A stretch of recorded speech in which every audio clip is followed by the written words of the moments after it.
ABC News with Miriam McDonald. Good afternoon. Disgruntled residents have gathered in the regional Victorian town of Mansfield to fight proposed hospital mergers in the state. Charmaine Manuel reports. Residents in the small town fear their hospital will be adversely affected by a shake-up of healthcare in Victoria, which may involve mergers as part of cost-saving measures. Mansfield residents say they have come together to preserve what they say is the independence of their 150-year-old hospital. Local GPs, healthcare workers and the Mansfield Shire Mayor have shown up at a rally in the centre of town. They say their main concerns include losing their autonomy and a local voice in the running of their health service, and a fear this could lead to a loss of services. Victoria's Health Minister Marianne Thomas has said the government will not close any hospitals. The nation's banks are being put on notice that they'll need to be more upfront with their customers on changes to things such as interest rates on accounts. The federal government's announced a number of changes to the banking system, including plans to force banks to alert their customers of changes to arrangements on savings and transaction accounts. It won't force banks to flag better deals with their customers, despite calls to do so from the consumer watchdog. Treasurer Jim Chalmers says the timeline for imposing the changes and details on how they'll be enforced are still being considered. There'll be the usual suite of penalties, but we expect the banks to comply. Frankly, these are not difficult changes for the banks to implement, but they require a bit of a push from government and from regulators in order to do that. Chinese Premier Li Qiang is set to arrive in Australia later today for the first visit by a Chinese Premier in 7 years. Ali Crew reports. China's second most senior leader will embark on a 4-day visit to Australia when he lands in Adelaide this afternoon. A new visa scheme, pandas and trade deals could all be discussed during the official visit, aimed at strengthening the relationship between the two countries. Analysts believe Beijing is prepared to fully restore trade relations with Australia. But there is still a host of disagreements between Canberra and Beijing, ranging from recent military confrontations between the two countries to the death sentence handed to an Australian citizen. Ukraine's President Volodymyr Zelensky says a peace offer from Russian President Vladimir Putin cannot be trusted. Mr. Putin says he will order an immediate ceasefire if Ukraine gives up 4 of its occupied territories and abandons its NATO ambitions. It comes on the eve of a major peace conference on Ukraine in Switzerland, to which Russia isn't invited. Mr. Zelensky says Russia's demands are outrageous. It is an ultimatum. These messages are not different from all the past ultimatums. Realistically, what we are witnessing is a resurgence of Nazism. His messages are the same as the ones Hitler made less than 100 years ago. King Charles and his wife Queen Camilla have been offered a luxury island resort on their proposed trip to Australia later this year. National tourism reporter Christy Sexton-McGrath explains. The royal couple are set to visit Australia in October. State and territory leaders were asked to put forward an itinerary by the federal government. The Queensland government has suggested a trip to Lizard Island, north of Cairns, where the couple have been offered the use of a privately owned mansion. Western Australia's itinerary suggests a visit to see the Quokkas on Rottnest Island. Tourism expert Professor Daniel Geschwind says royal visits often lead to a spike in visitor numbers. The King is one of the most famous people on the planet. The palace is yet to formally announce the tour. Roman Catholic bishops in the United States have formally apologised for sexual and other abuse suffered by Native American children in church schools. The bishops say they're joining efforts to break the cycle of silence, harm and neglect. The Washington Post newspaper reported last month that more than 100 priests, nuns and other church officials abused at least 1,000 children in the 1950s and 60s. To sport, and Kate Campbell has qualified for tonight's final of the women's 50 metres freestyle at the Australian Swimming Trials in Brisbane. Campbell will have to finish in the top 2 and meet the qualifying time to make a record 5th Olympic team. Shayna Jack is the fastest qualifier, with Bronte Campbell and Emma McKeon also amongst the finalists. To the weather now, and there's a strong wind warning for the East Gippsland coast. For the state, mostly cloudy with patchy rain over the northwest easing during the day. Isolated showers in the south, more extensive over Gippsland and the exposed coast. For Melbourne, partly cloudy with a top today of 15 degrees. Tomorrow, partly cloudy 14, Monday cloudy 13, partly cloudy on Tuesday, also 13. Right now in Melbourne, it's 13 degrees. ABC News. the Men's T20 Cricket World Cup. Zampa again, he tries the reverse in the air court. Live from the USA and West Indies. Maxwell, who backs away and slams it for 6. Catch all the action on the ABC Listen app. ABC Sport. This is AFL Saturday with Corbin Middlemass. Hand pass to Ngoe, the Collingwood superstar. To Ngoe, the destroyer. AFL coaching record holder. Mr. Mick Malthouse. The man's about to coach a team for the 715th occasion. Premiership pleasure. Number 12, Luke Ball. Finals pressure. Luke Ball from 45 metres out directly from goal. Scores the level. AFL Saturday with Corbin, Mick and Bally. AFL Saturday on your radio, ABC Sport Digital. And take us with you on the ABC Listen app.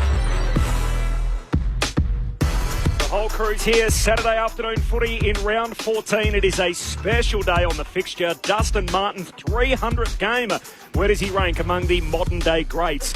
Win ugly versus losing pretty. No premiership points, but perhaps some style points for the Saints. Catastrophic injuries for Christian Petrarca, yet the AFL were comfortable with the fact that he went back on the field for over 20 minutes. The AFL's EGM of footy, Laura Kane, is going to join us in the box. It's been a hot week in Adelaide for the Crows, and does the Dogs' season go on the line today against the Dockers? All of that ahead on AFL Saturday through ABC Sport. Schoenmaker is tackled by Fletcher, got rid of it. Stolen by McCluggage of Brisbane. Hand pass to Lohman in the pocket. And Kyle Lohman kicks his second goal. Last year's grand finalists slowly gathering momentum in this 2024 campaign. An important win at home for the Lions. Brisbane win a shootout at the Gabba by 20 points. The lid's on at the Dome. The Bulldogs and the Dockers, our game for broadcast. First up, a shortened weekend, just the 6 games during the buys. It is round 14, and this is AFL Saturday on ABC Sport. My name's Corbin Middlemass. As I said, the whole crew's here. The Premiership hire, Luke Ball. Morning, Bally. Morning, afternoon, yes, Corby. Afternoon. Up. Yes, you're on Perth time, you are. You're in Dockers time. Yeah. No, looking forward to the game, and I know we'll get to that in due course, but plenty to talk about as well, and nice to be joined by one of the head honchos at the AFL. Also joined by an all-timer here. We're celebrating one today on field in the Richmond Football Club, but a Richmond Premiership player, the coaching icon himself, 3-time Premiership coach, Mick Malthouse. Hello, Mick. Hello, Corby. Big morning already for you. It has been a big morning, and it's a happy birthday for you. Thank you. I'm looking forward to getting into this cake that's been made for you. Gee, you're spoiled. But yes, it has been a big morning. I've been down to the Bellarine. Well, actually, I didn't get that far because we didn't have to. We played at Lara, and it was an interesting game to say the least. It was a victory, but you win with 15 players on the ground by the end. It sort of says something about the game. Controversial. It is controversial. I'm not going to go there. Yeah, well, 3 got kicked off. Wow. They had 1 off, I think. Spicy game of footy. So this is Ocean Grove, your grandson's side, and you're a line coach. Well, not the senior coach. No, I'm not a senior coach. No, good enough. No, I'm filling in for the midfield coach. I was backline coach there for a few weeks until last week. Of course, I was over in Perth. It's a great level of football. It's the under 16, Division 1. These kids, the top kids, part of the squad. Yeah, starting to get serious. That's at the Falcons squad, 16s, before they become 18. So it's good football. It really is good football. Well, we had a little conversation about this off air, and Bally, you and I went first for the straight. The immediate reaction was, "Oh, you're down to 15 players. Obviously, just pull the wingers off or whatever." What do you reckon Coach did? No, he pulled the forwards off, parked the bus. Now they did have a forward line gone. Just all 3 of them off. They did have the luxury of a 6 or 7 goal lead, so they've done the work early. Yeah. What I like though is that he started spinning the rotations like he did back in 09 and 010. Every 3 minutes, off you come. Get fresh legs back out there. One Dane Swan and Brownlow that. Yeah. So getting the 16-year-old 120 rotations. There was some community coach on the other team thinking, what on earth's going on? How's this team so fresh? Yeah, well, it was funny because we introduced it today, and I spoke to them because I have to get my jumper over straight at the end and get here, so, sort of leave it. But during the game, and a couple of those red-hot midfielders, I said, how are you feeling? They said, we're coming back fresh. Now, whether it's all psychological or not, because they actually do 9 minutes. When you do a 3-3-3, they do, they actually only come off for 3 minutes. It's not as if they're on and off for 3 minutes, but it's more psychological than anything else. But it also gives them a sense of, we're big time now. Yeah. This is good. As if having Mick Malthouse there wasn't Yeah, enough, just to reinforce that, the Australian Football Hall of Famer himself. Talkback number 1300 558 222. This is AFL Saturday on ABC Sport. It's Dustin Martin's day. I feel like we should start there. We'll get to last night's result, and Laura Kane, the EGM of footy at the AFL, is going to join us.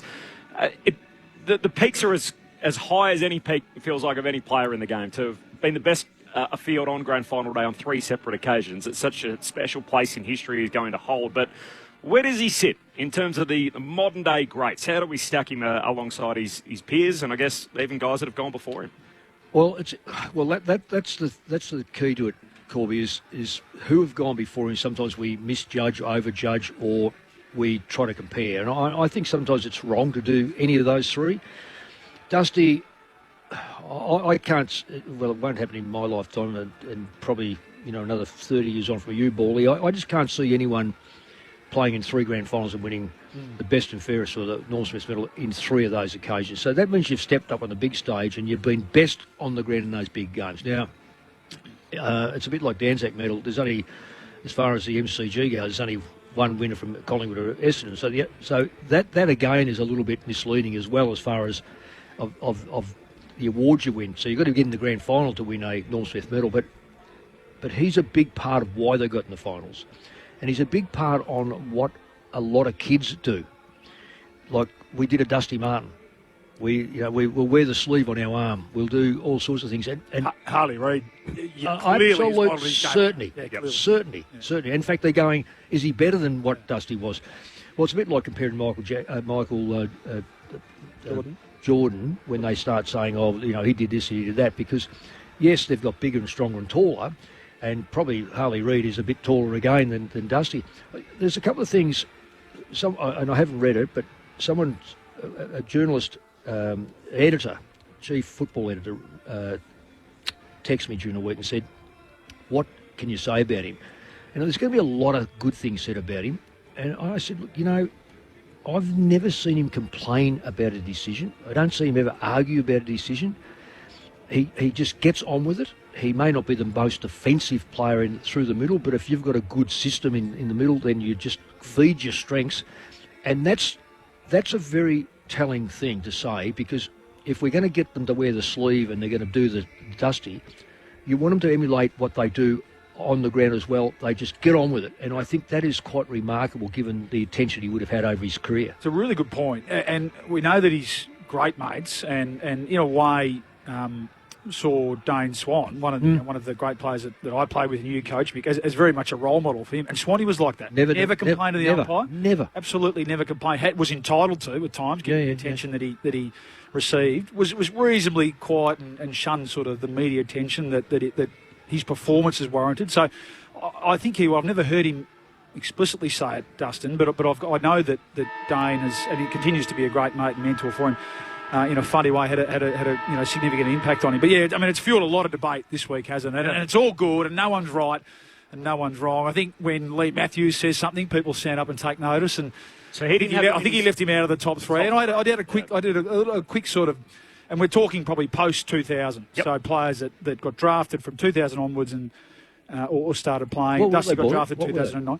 So what did Lee say? Post 2000. I think we can probably all agree. That the G. Edward Jr. and Franklin are 1 and 2 in whatever order, and then there's potentially a little bit of a gap, and I think that's okay. And then I've written down 5 names or my next 5, and then it becomes at that pointy end what you value in a sense when you're trying to pick nits a little bit between the top 5. Do you value the grand final and finals performances? I think you have to. There's no doubt about that.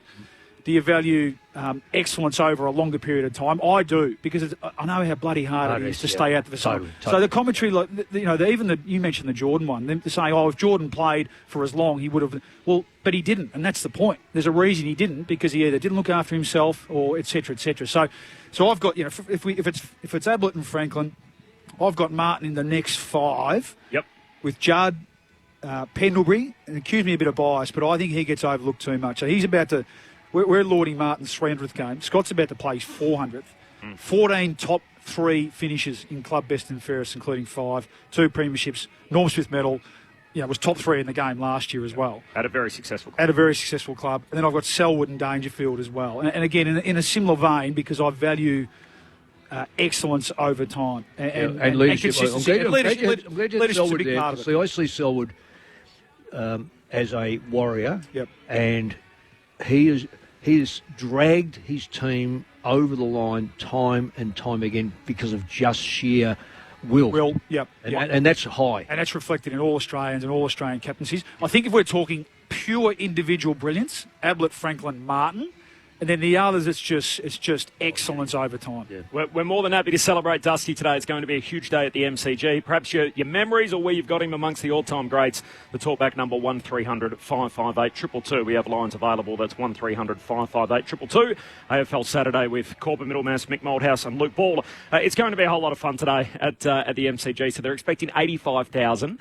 These two teams have only played one final against each other when Hawthorn first came in the comp in 1925, and so that was actually only a couple of years ago, 2018, in a qualifying Dustin final. was best on ground that night too. He was, yeah. So 85,000 they're expecting today, which would be an all-time record for home and away games between the two teams. Their 165th home and away meeting overall.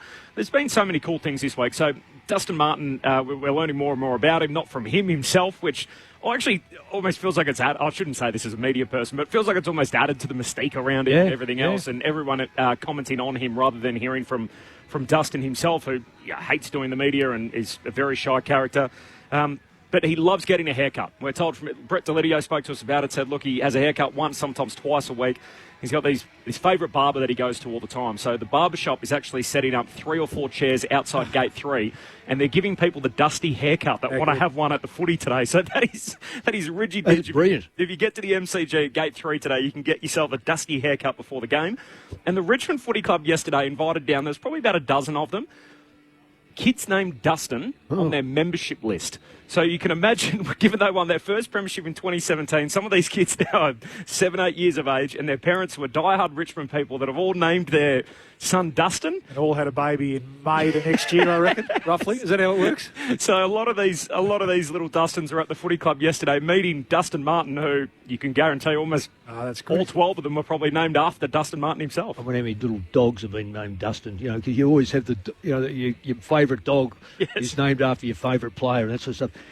Just on what you just said before, it's interesting when the old cliche is, it's an old saying is that don't meet your hero, because all of a sudden you might think he's, there's a few things that, didn't realise he's got warts, he's got, his eyes will fall out, he's whatever, he sniffs. Better if not known. Yep. And that you either know him fully, or like Franklin's a bit the same. Like you don't know how did he feel about his career. Will Dusty ever tell us what he feels about his career? So you get this impression. Do you know him well, Boy? No, I don't. No more than just to say good day. And I mean, played on him in those early years. I reckon I can vivid memory of tackling him to the ground one day. Okay. Avoiding a fend off. Now he might have been 19 at the time in 2010. But I'm certain that I pinged him one day, and that was probably it for the next 10. I've met him a few times. He is very respectful. Yeah, no doubt about it. I think that's the other thing. That's when you listen to, say, Trent Cotcher, who clearly knows him very well, and others that have Jack Rewalt along the journey. Yeah, he is a really loyal, proud, family man and friend, and really trustworthy. And I think his loyalty to the Richmond Footy Club as well, clearly, is another element to his career. AFL Saturday on ABC Sport. Corbin Middlemass, Luke Ball and Mick Moldhouse. Adding to the mystery around him were the reports from Brendan Favola on FM radio a few weeks ago that he was forecasting he's going to play his 300th game and then retire. And that'll be it. We won't see Dustin again in Richmond colours. Adam Uze was asked that question at his midweek press conference. This weekend? Yes. Oh, no, 100%. He's committed for the season. And if you watch his last 3 weeks, other than obviously the week that we gave him off last week, he's committed and he's starting to play really good footy. So, I've got no doubt he'll finish the season. So it'll be a surprise for Adam Uze, you'd think, if he retires later today. A nice little story, isn't it? Nice little take from Fair. How long again, we're talking. How long, honestly, I don't know has he been contracted for next year? No, he's not. And I think get through the year, see how the body is, and he's entitled to take a deep breath and make a decision in the off season at some time. And I think one thing about it looks nice and neat, doesn't it, to play your 300th, and that's not his go. He's not interested in any of those sort of little records or those cute little things, I don't think. He'll honour his contract. Yeah, I disagree with that personality. I think deep down they've got an enormous amount of pride, and there may be a little bit of a, this is how I do it and this is what I go around it, but they've got great pride in their performance. So I think it'll depend on how he feels going forward for the rest of this year, because if he thinks that the Tigers have got can get their group back together, because let's face it, they've been smashed by injury, and retain Baker and so forth, then he may well go around again. Off the SMS, Paul from Mount Dunedin. G'day, lads. Interested to hear your thoughts regarding the synergy between Dusty and Harley. As we see, Dusty plays 300th game. You touched on that, Paulie, a moment ago. Both do the don't argue very well. Dusty, as we know, revived it in the modern game, and there's certainly trimmings of Dusty's game in the young Harley Reid, isn't there, that we've seen so far. Steve from Ballarat. Boys, if we're talking about the best this century, no list is complete without Hodge, Voss and St Nick. I have heard in my 90s list from Steve in Ballarat. And that's where you're saying, sort of, where do you draw the cut-off point of so many great good players? call. I think with Voss, I think we're talking about probably players who started playing post-2000. So Michael Voss is one of my favourite players growing up. But he finished, I think, in 05, played, won the Brownlow in 96, played the predominance. I know they won the premierships. He captained the premierships early 2000s, but probably talking about players post-2000. But absolutely, Hodge and Rewalt, two blokes that I spent a lot of time with, are in that mix, but maybe just a shade down from that top group. Yeah, but also I think that era, you're crossing over. And as you said, I think we've got to look at the last 24 years. Yeah, started playing post. You'd like to think that the player has played 10 years before you jump into that group. Daniel from Romsey, Adam Goods. Drafted in 98, I think. Yeah, look, absolutely. Record stands up. Yep, absolutely. Record stacks up. Last one on this. Brett Delidio was with us in his usual spot on Corbin and Ben on ABC Sport every Thursday, and of course played with Dustin Martin, was his locker buddy for many years. He shared one story with us during the week about his time with Dusty. In terms of trying to give you a bit of piece or a bit of a story on him, I remember we were sitting around the spa one afternoon doing recovery. I said to the boys, just describe yourself. Alex, Rancy, give us, what are you? Oh, I'm probably a bit of an extrovert. I don't mind the crowd and whatever else. All right, yeah, that sounds good. Dustin, what do you describe yourself, mate? Normal. Everyone was just like, all right, mate. Yeah, that's great. All right, move on next. How good's that? That says a lot. It's good. Normal. Just a normal guy. Normal. He wouldn't have ever been joking. That's how he sees himself. Yeah, it's good stuff. That is good stuff. 1300 558 222 is the talkback number. Laura Kane, the EGM of Footy, is going to join us shortly. There's a whole lot to chat about with Laura about the state of the game, and in particular the incident involving Christian Petrarca during the week. So Mary from South Hobart, we certainly will discuss that in a few moments' time. Just quickly on last night, the Brisbane Lions victorious again in a 35-goal shootout. I don't think anyone was anticipating the game to look like that, and in the end, both teams kick 100 points, and the Lions, who had it in their keeping bally for large periods, got a bit of a fright towards the back end. Yeah, they did. And look, to be fair to the shootout, the Saints stormed home. I think they kicked 7 or 8 in the last quarter, and maybe made inflated that scoreline a bit. It did feel like from pretty early on, the Lions had a plan in place, didn't it? Just to maintain possession. That was the most disappointing. And you heard Ross talk about it after the game, the thing that disappointed him the most. And perhaps sometimes when you focus on something, i.e. scoring this week, it robs a little bit of Peter from the defence. That was the most disappointing. Because the Lions just scored at will. They went in 53 times and scored 31 entries. Yeah, but if you want to keep attacking the same bloke with 2 or 3 players and then guarding the next potential one, someone's going to spill out, and I think that you can get that player, that team, nearly every day of the week if you're prepared to work hard at lowering the eyes.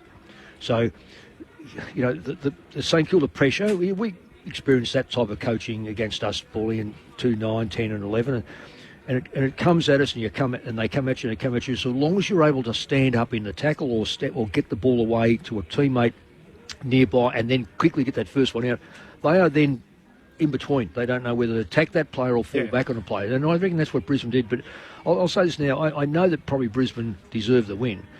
But King dropping that mark deep in the forward line with 5 minutes to go, he grabs that, nails it, And he had a fair chunk of it. No, I didn't think it was a convincing performance by Brisbane by any stretch as well. They were scored too heavily against. They still feel, I know you've been big on this from the get-go, Mick, they still feel a little bit flaky in defence.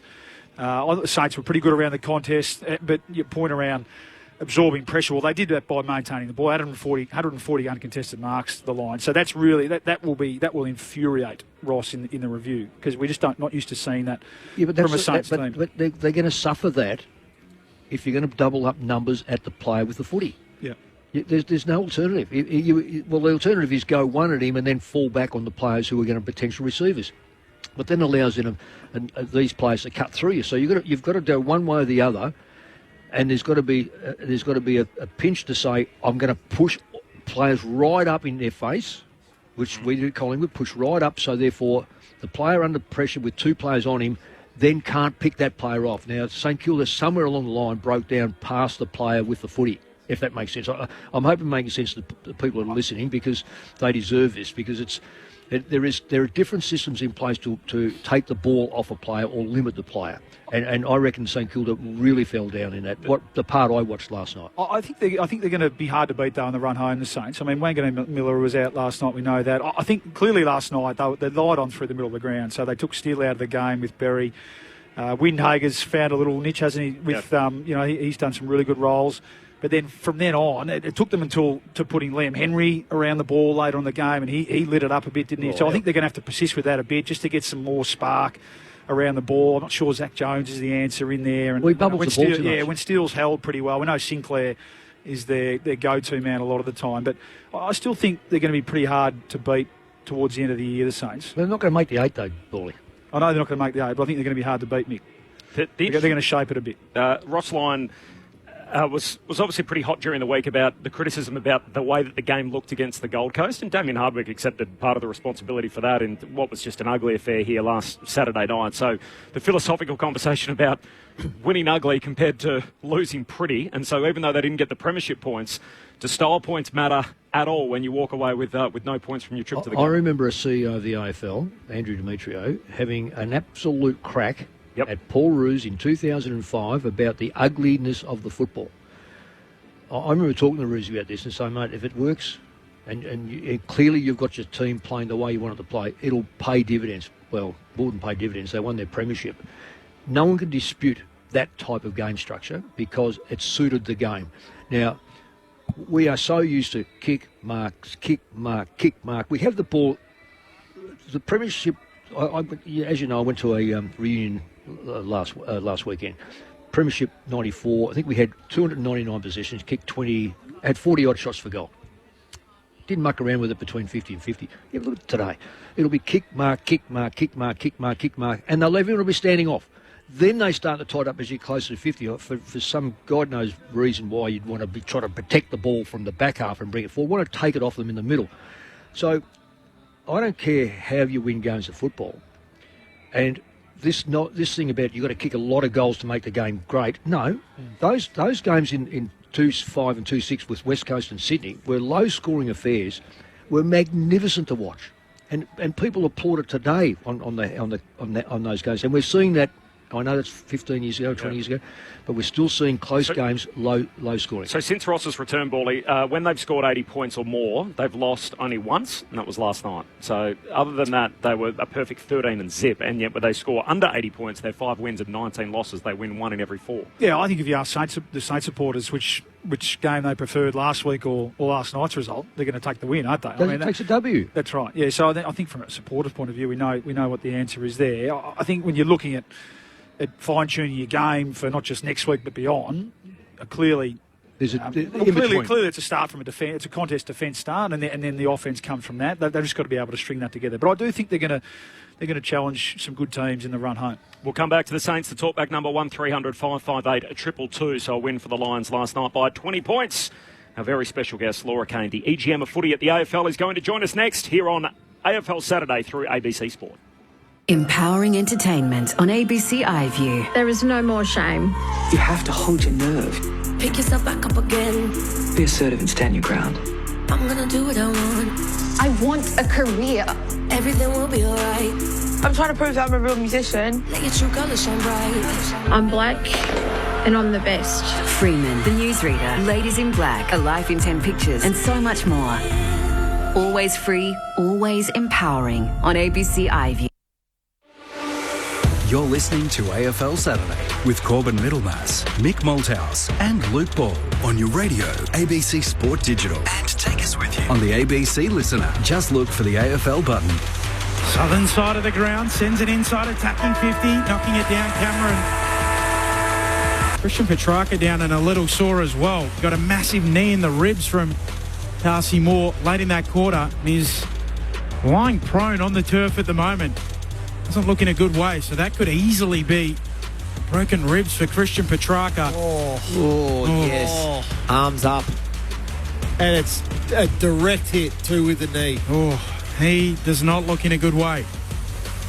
This is AFL Saturday on ABC Sport. Corbin Middlemass, the coaching icon, Mick Malthouse, the premiership hire, Luke Ball, and the EGM of footy at the AFL, Laura Kane. Laura, appreciate your time. Thank you for having me. Oh, it's been a hot button issue this week. There's no doubt the Christian Petrarca incident. So, catastrophic injury. Suffers 4 broken ribs, a lacerated spleen and a punctured lung, and yet returned to the field to play for 20 minutes. Is the AFL comfortable with a player coming back on the ground having sustained that kind of damage to their internal area? We clearly don't want to see players injured. We don't want to see them having to go off to hospital and have the length of recovery that Christian now has. But we're happy with the process. We're happy with the process the doctors went through, but we're clearly not happy with the injury and the outcome to Christian. So how do you balance that up between making sure that you give the pass to the medical experts, that you followed all the correct processes, and also go, right, surely we can't have this again this weekend, next weekend, the weekend after? Like, how do we make change behind the scenes, or I guess you're able to communicate to the footy world that clearly we don't want a guy going back out there with such damage? Yeah, so I think, the practical reality is the players, cop injuries all the time, torso injuries, contact injuries, whatever they are. They come to the bench and they provide the doctors with information, they provide the coaches with information, and sometimes, as you guys all know, those symptoms change. Sometimes the pain, you might get pain relief, you might get strapping, you might get all sorts of intervention. It doesn't do the job, and players come back off the field and say it's gotten worse or it's changed, and that's what the doctor's looking for. The clinical assessment is to listen and hear for symptoms that might suggest there's something else wrong or more wrong, and that's when the decision was made to send Christian to hospital because those symptoms changed. Does it worry you, though, that the way that the process is set up at the moment, and the reporting of it from the player to the doctor, that something like this can get missed, and as a result, the player is back out there with a lacerated spleen and running around in a highly dangerous full-contact sport? We've got some of the best sports physicians in the world. We've got some of the most highly qualified, skilled, experienced doctors working every single weekend across men's and women's footy. Christian is one of our most senior players. I think he's more in touch with his own body than most. And the doctor and the player have to work together. Now, we know players want to go back out there. We know they want to play for their teammates. They want to play for their fans. And I've seen it. I sat on the bench for 7 years at North Melbourne, and I saw many times players wanting to go back out there. And I also saw many times doctors saying no. And so if the doctor doesn't feel comfortable from a player health and safety perspective, they will not send the players back out there. And in the situation we saw last week with Christian, the doctor at some point didn't feel comfortable to put him back on, but also didn't feel comfortable for him to stay at the ground, and he went off to hospital. It feels like we're in a fascinating start. Ordinarily, every generation looks at the one younger than them and says, they've gone soft. It's gone soft, and that's happened right throughout history. I'm sure, Mick, the generations before you and everything else would have pointed to your generation when you were coming through as kids. But we're in this fascinating state, it feels like, at the moment in footy, where the whole footy community's on board. People in local footy areas about your head trauma and everything else. And it feels like, if anything, the disconnect sometimes is the messaging that we're getting from the AFL, who are signing off on a lot of the medicos' handling of situations where you think, hang on, I'm getting told Peter Wright and Callum Brown are involved in split-second incidents where it leaves a player concussed on field, and they pay a heavy price. They pay 3 or 4 weeks, and we say, look, the game's changed. And yet when it comes to head trauma, you can have Jeremy Cameron fall from 6 feet and head bangs off the ground, and the doctor visits with him for 13 seconds, and we say, yep, that's world's best practice. He's right to continue. Rowan Marshall gets a knee in the back of the head, pushes away the doctor, says, yep, he's right to keep going. And there's part of us thinking, hang on, we're all on board with the head trauma, and yet this over here, Surely that's not world's best practice. Like a 13-second visit from the doctor, and somehow we're saying as a game, yep, that's all we can do. That's the best available research that we have at the moment. Yeah, I mean, it highlights the point. Football's dynamic. A lot happens. A lot happens on the field.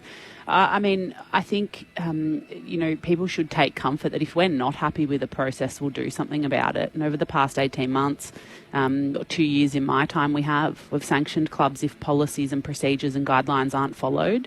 If we are not comfortable with something, we will say we are not comfortable with something. If something's right, we say it's right. If it's wrong, we say it's wrong. And I think that they're all different processes that you talk of, MRO, on-field clinical assessments, HIA, and sometimes communication and understanding the process is as important as the outcome.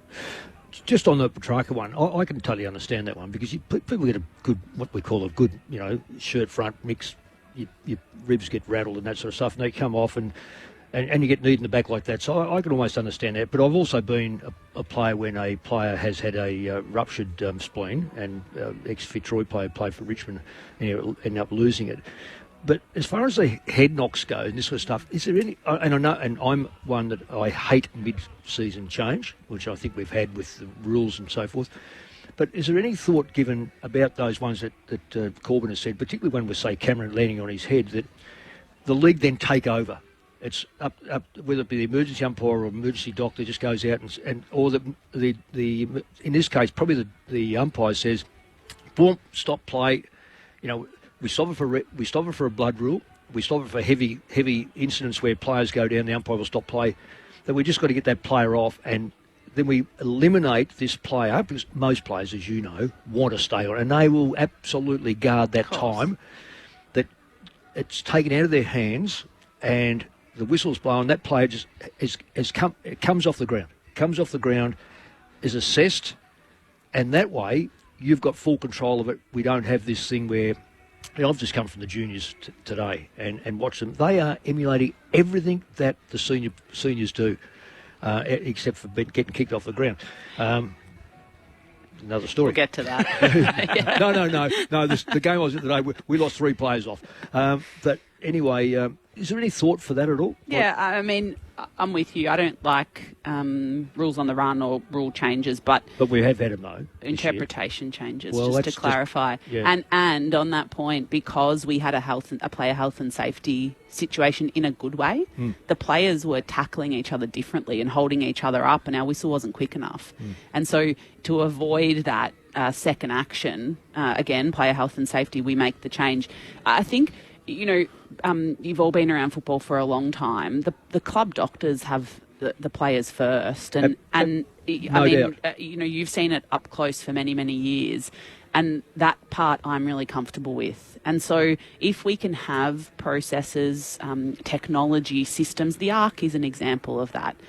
The concussion spotters in the ARC are an unbelievable resource for our clubs, and clearly the discussion around independent doctors has been going for a little while over concussion, and we're always looking at ways we can make the players safer, make sure outcomes are better.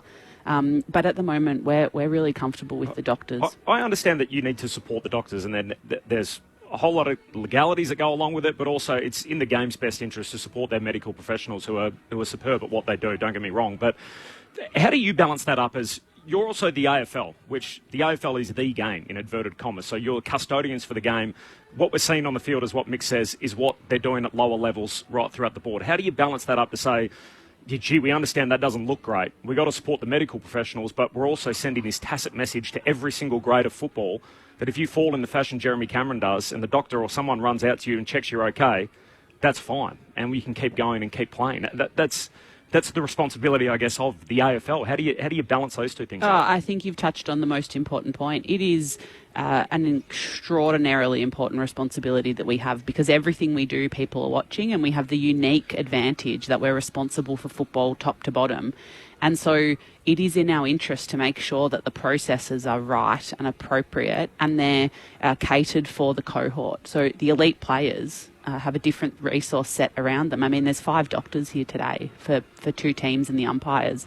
And so I think the suggestion that we would not want the process to be optimal or as good as it possibly could be sort of doesn't really make sense when you think about the responsibility we have and you think about the cascade effect on young children and parents and families, and there are millions of them. So it is in our interest to make sure the elite game is as good as it can possibly be, and we are constantly looking at ways we can change it to make it safer, better, better to watch, not just safety-wise, but more dynamic. Laura Kane, the EGM of the AFL, with us on ABC Sport.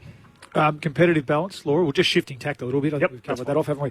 It's been in the press, hasn't it, lately? And this idea that all stakeholders have been canvassed and given forth their ideas, and I don't envy you in a sense having to gather all those. And usually there's a lot of self-interest in those, as we know.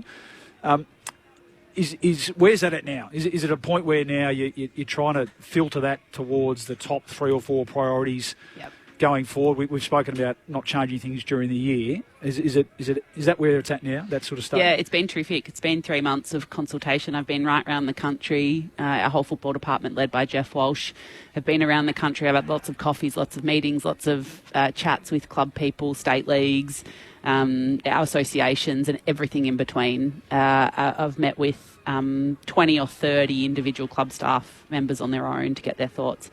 We've got 3 streams, so the football performance stream, the football operations stream and the talent stream, and now it's around timing. So over the next couple of months, you will see some things that we recommend for change to our commission across AFL and AFLW, and most of those relate to draft and player movement across men's and women's. It feels like more than ever there's this sort of interstate bias or commentary from the interstate clubs now around inequities, and I don't know who's put it on the table first, the Melbourne clubs or the interstate clubs, and it's probably linked to all those things. I think the draft is all of a sudden the Northern academies are going so well, producing so much talent, which I think is fantastic for the game. The Melbourne clubs are starting to say, hang on a sec, what's going on here, which then flows into the inequities around the travel and the fixture and all that sort of stuff. Is that sort of a reasonable summary of what's happened? Yeah, it is a reasonable summary, and I think it is a terrific thing that the northern states are producing so much talent that people are upset that there's so much there. It's a good problem to have. The message from our clubs is we want the system to be fair and we want the flexibility. Now, that's obvious. That's what I wanted when I worked at a club, full flexibility to do whatever you want. We have to make sure we balance that with what's best for the game, but clearly that has then branched into different topics around competitive balance, fixture, travel, etc. When can the club expect answers? We heard Ken Hinkley a few weeks ago basically say, look, we feel like we've been put on hold. Are we going to get some answers on a lot of these sort of discussion topics at some stage soon? Absolutely. Over the next couple of months. I said it at the time, we are very considerate about this topic. Some of the things we're talking about are so critical to the list management and build of clubs, and we know list management is almost the number one driver of success, and so it is not lost on us that rushing these kinds of questions or outcomes is not something that we want to do. And we know you've got to run to another one, just a hobby horse of mine, the vilification matrix. I've been a big pushers, have other people to basically say, why don't we have a matrix in the game? You talk about processes. It feels like this is more arbitrary, and it's basically every case on its merits, and we look out and have a conversation and decide an outcome rather than a system or a set process. Why don't we have one? If you want to add to your hobby horse, we should talk about why people say things like that on the field, and in fact not doing it avoids the topic completely. Yep. We have there's no place for it. Discriminatory language on the field is not something that we want to hear.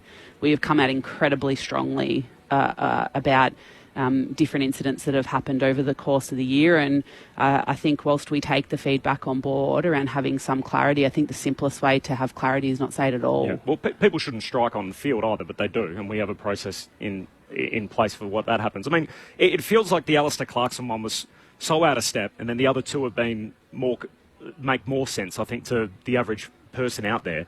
Did you get it wrong in the Clarkson case? And if you had your time again, would you handle that differently? No, we've said it through all three.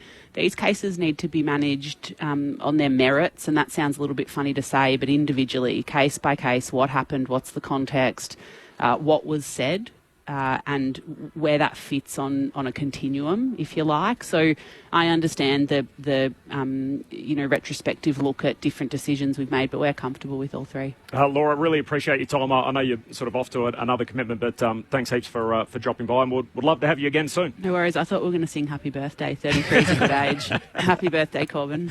Thanks very much, Laura. Laura Kane, the EGM of footy, and thanks to Kate Hutchison as well, and the AFL for coming along and being part of the program today. Appreciate it. Laura Kane with us, the EGM at the AFL. There's a bit to pick up on all of that. We'll do that in just a moment here on AFL Saturday. It's the most magical time of the year, right? Footy season. This season you can get your footy live and ad-free on the ABC Listen app. Unbelievable. AFL, NRL, men's, women's. Whatever you fix, we've got you covered. If he does, he bounces and throws. Every goal, try, mark and tackle, called by ABC Sports' expert commentary team. A wonderful goal! Game, set, bingo! 100% pure footy, live and ad-free on the ABC Listen app. You're listening to AFL Saturday with Corbin, Mick and Bawley. This is AFL Saturday on ABC Radio, ABC Sport Digital, and take us with you on the ABC Listen app. Just look for the AFL button. AFL Saturday on ABC Sport. As you heard in the throw there, Corbin Middlemass alongside the coaching icon Mick Malthouse, the premiership player Luke Ball. 1300 558 222 is the talkback number. I'd love to hear from you on the back of that. The EGM of footy at the AFL, Laura Kane, with us. What stood out to you, Mick and Bawley? Was there anything in particular that you take away from that? I just don't think there are any answers. And that's the disappointing thing. That I think you can go around and around and around, and then the answer is going to be 2 to 3 months. I think people hanging on a little bit need an answer quicker than that. It's not a great job to have when you've been thrust into it first up, when there's so many issues outstanding. I think there's so many issues that we need to address. And it sounds funny, doesn't it? The AFL seem to be flying as far as numbers go and remuneration and the way the public are streaming to these games. But we see, I guess because we are, I'm not going to say the coalface, but we're pretty damn close to it.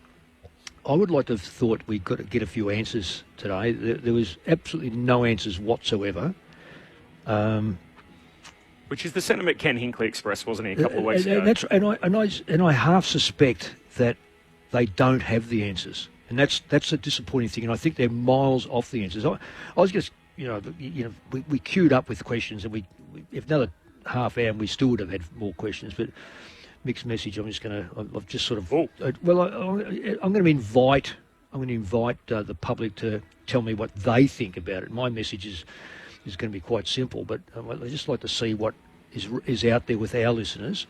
But that's a disappointing thing, and the fact that Jeff Walsh is, I think Jeff Walsh is one of the finest football administrators around. So if there's going to be consultation, Jeff doesn't muck around with it there. There's no half measures. He'll find out exactly what these people want, and I could almost tell you what they want in the bush and for non-AFL, in other words, underneath the next level down, what they want. So it'd be interesting to see what comes out of this. It's an interesting way to do it, isn't it, Bawley? Because in the past, the clubs have felt ignored and the AFL just do whatever they want. And it feels like this administration, led by Andrew Dillon, of course, Laura Kane, a senior executive, as head of football, have taken the other approach where they've gone, let's go and get feedback from clubs. But what that can also do is clubs have an expectation that they've provided the feedback and now they want some decision-making on the back of it. And they can also then feel ignored if the feedback that they provided isn't acted upon. And so now we're in this situation where it feels like the AFL have collected all these reports and we don't know if we're going to get minor tweaks, if we're going to get major change. As you said, we've heard a lot, particularly from states outside of Victoria and the footy media in those states about competitive balance and reform, and it feels like they're very excited and ginned up for something significant that's about to happen. And judging by that chat, I'm not sure if we're getting minor changes or we're getting major changes. You know what I really like, Corby? If at the end of the year, straight after the football season, I know a lot of people go and leave and all that sort of stuff, but find a period well before next year where all the people that need to be sitting down need to sit down. You don't want a public forum necessarily, but you want the media to be there, and we can get little snippets from what we need, and the major questions are then come back to the media to say, what about this, what about that? So you're getting some answers like that at the end of the season and see where they're heading with these things. I just feel our game I've said it before, we're like a frog in the water. The gas is starting to be turned up, and we're still just sitting there, and we're not getting an answer. I'm not sure it's a new. I think the torch is being carried on from the previous administration, and particularly when they shifted to get Mark Evans in the chair and Steve Hocking, to have a club person who's been at the coalface in the chair. That move or that decision was taken place years ago. So I think it's sort of this idea of collaborating and bringing everyone to the tent. The only thing is, sometimes you've got to be careful what you wish for, because you bring everyone to the tent, there's too many people in the tent. No, and they all want different all things. All you do with people in the tent, mate, it's like bringing players up to select the side. You listen to them and you just walk away and you go, well, I don't know what they're talking about. So it's just a matter. So isn't that what you're asking them not to do? No, I want to. There's something just fly at you. It'll come out of it and go, okay, because you're not always going to get what you want. And there's a lot of self-interest in football, in sport, and anything. But get a collective and get the right minds on it, and we can take the game. Look, there's not a lot wrong with the game, but there's a lot wrong with the game. If you know what I mean, there's a bit of an oxymoron there. We've got to be careful that we don't kill the game the way it was, which now I started in 1972, so I can actually talk about this. The game has changed dramatically from being not professional to semi-professional to fully professional, be covered by one TV network, be covered by several, be every game covered. So, I've seen the whole gambit go through, but I'm watching the game and I'm watching underneath and finding out that there's a lot of teams that are no longer in existence. I'm looking at the pool being reduced in numbers, so therefore the pool being reduced and the quality is reduced. Why are some sides continually in the 8, other sides are continually in the bottom 4? These are the questions that simply have to be answered and corrected. 1300 558 222 is the talkback number. Teams coming through from the early game. We'll bring you those in just a moment. Glenda off the SMS. If something isn't changed in the assessment of injury, the sport will be ruined forever. A ruptured spleen can be life-threatening. And different text here, no name, no pack drill, but the fact that Christian went back on the field for 20 minutes tells you exclusively and categorically that the doctors got it wrong.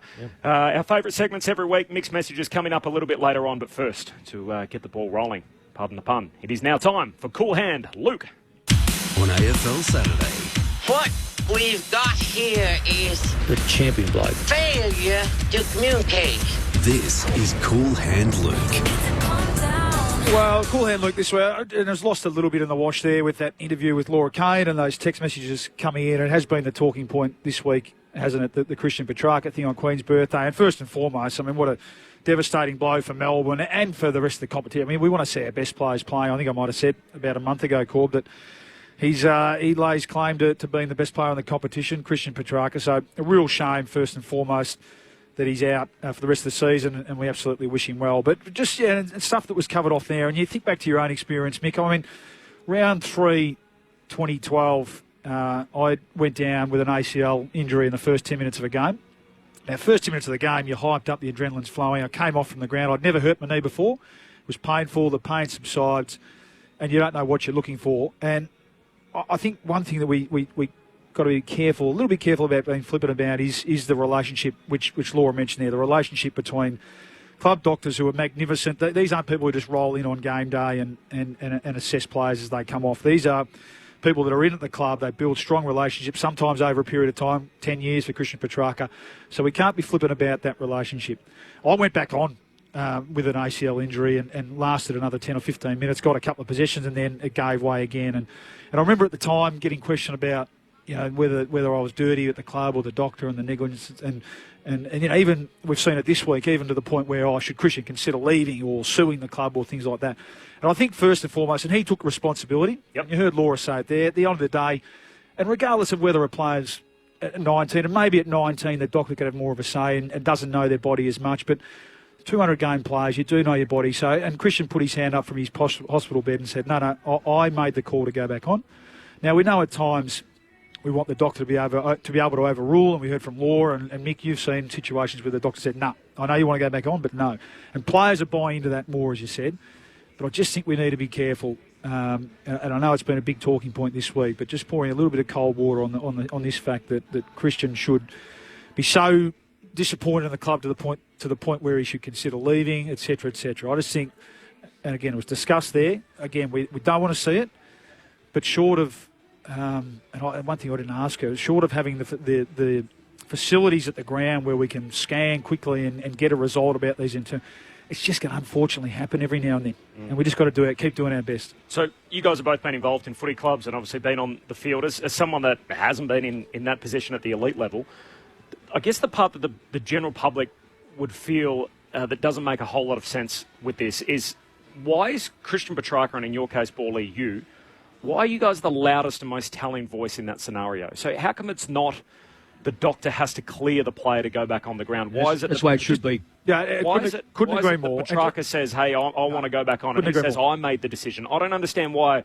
the doctor doesn't have to say, I'm passing this guy fit to go. And if that... No, they do. If no, he they do. wants to put himself on the line, maybe I wasn't clear then. They do. And I think we're seeing that with concussion now. It's a no, you're off. Yeah. Yep. That doesn't happen, Paulie, because we've seen Cameron walk away and push the trainer away. Yeah, so that's just where I say that the AFL have got to come. If you're going to cut Brow, the umpire stops the play. So don't think that they don't stop the play for a most ridiculous thing in far as a little bit of blood goes. But when they see a concussion, they don't stop the play. They should stop the play, and they go out and they say, you are off, otherwise it's a free kick. I agree with that. And he comes off and then gets judged. Because look, you know as well as I do, there's going to be, I'll say 80%. People say, I'd be 100%. No. 80% of players will disguise. I've seen them now, where yesteryear they would go down and they'd just get another breather, and they'd say, now they go, if I lay down here long enough, you know what, I'm going to have to come off and have a test. I don't want to have a test. 80% of players will still play with concussion. 20% will go, no, I'm out of here. I've had enough. And I've seen some really tough-minded players go, with minor injuries, go, no, I'm off because I just can't afford. If the doctor has to pass them, you would think immediately we are more conservative, because obviously the doctor's thinking, well, I can't put this guy back out there even if he's just got bruised ribs. We're going to pull him out of the game based off the fact that at that stage we don't know anymore. They're very individual things. Some players got high pain tolerance, all that sort of stuff. So just to be clear, if the doctor had said, no, you've done your race, we think you've done you're not going back on. Sometimes there's no way to tell. So that's hard with the blanket sort of rule and the injuries, the pop shoulder or the AC joint. And how many grounds we got? How many grounds in Australia? Say a dozen. Well, I know in Europe, for instance, and American football, straight down, scan, back, result, you're not on, look, okay, it looks like it's only whatever. We've got, this game is so big and means so much, and let's face it, there's going to be some big numbers if players sue the AFL. Have a medical position where you can scan for these sort of things. You're out within 5 minutes. We have players off for 20 minutes with a concussion. So if it takes 10 minutes, 5 to 10 minutes to get a scan back, and they get them back that quick these days, then we clear the player, or we don't clear the player, one or the other. Noel from Ballarat's the next of our callers, 1300 558 222. Hello, Noel. Good afternoon, boys. I'm 76-year-old. I'm a shin boner. I've seen football all my life. Why don't we go back to just 18 players on the ground, 2 reserves, slow the game down, have our resting ruckman in the pocket where he used to be, and cut this 6-6-6, stand. The game's gone to buggery. I'll tell you now. Mate, you're making now, Mickey, you're going a great deal of sense. I love the fact that you're into that stand. Is that, are we playing netball? And the 6-6-6, I don't get the 18, no, I don't have that, but, mate, you are right on the money with these rules. Of course, you're in the 70s and so am I, so perhaps we're living too much in the past. You're right, Noel, but the problem is the coaches over the last 20 years have ruined it for everyone. Correct. Of course they have. That's why there's had to be so many reactions to it. So you might be talking sense, but unfortunately it's the coach's fault, because they'll find ways, they'll find loopholes all the time.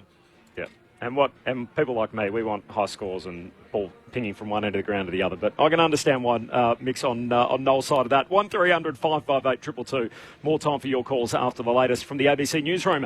One late change here at Docklands. Heath Chapman is out. So Heath Chapman is not playing for the Dockers today. Misses with a hamstring injury. He's been replaced by Carl Warner.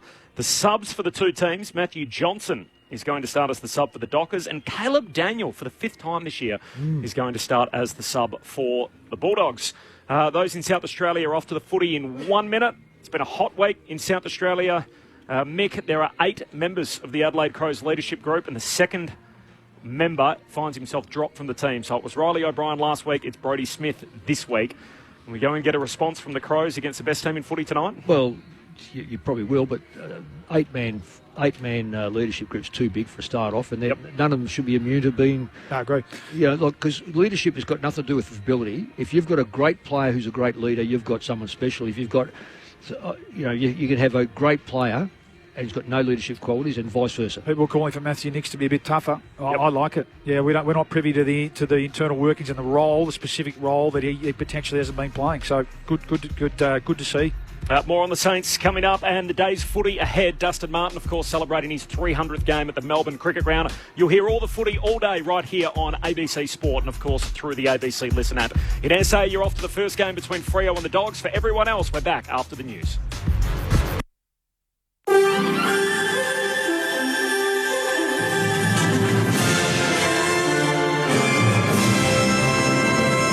ABC News with Satyam Weinstein. The Federal Treasurer says new regulations on the nation's banks aren't the end of his government's plans to reform the sector.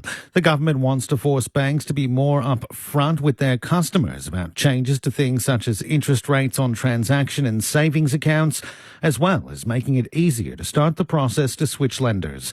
But the government hasn't gone as far as the consumer watchdog had been demanding, which included ensuring banks alert their customers to better deals.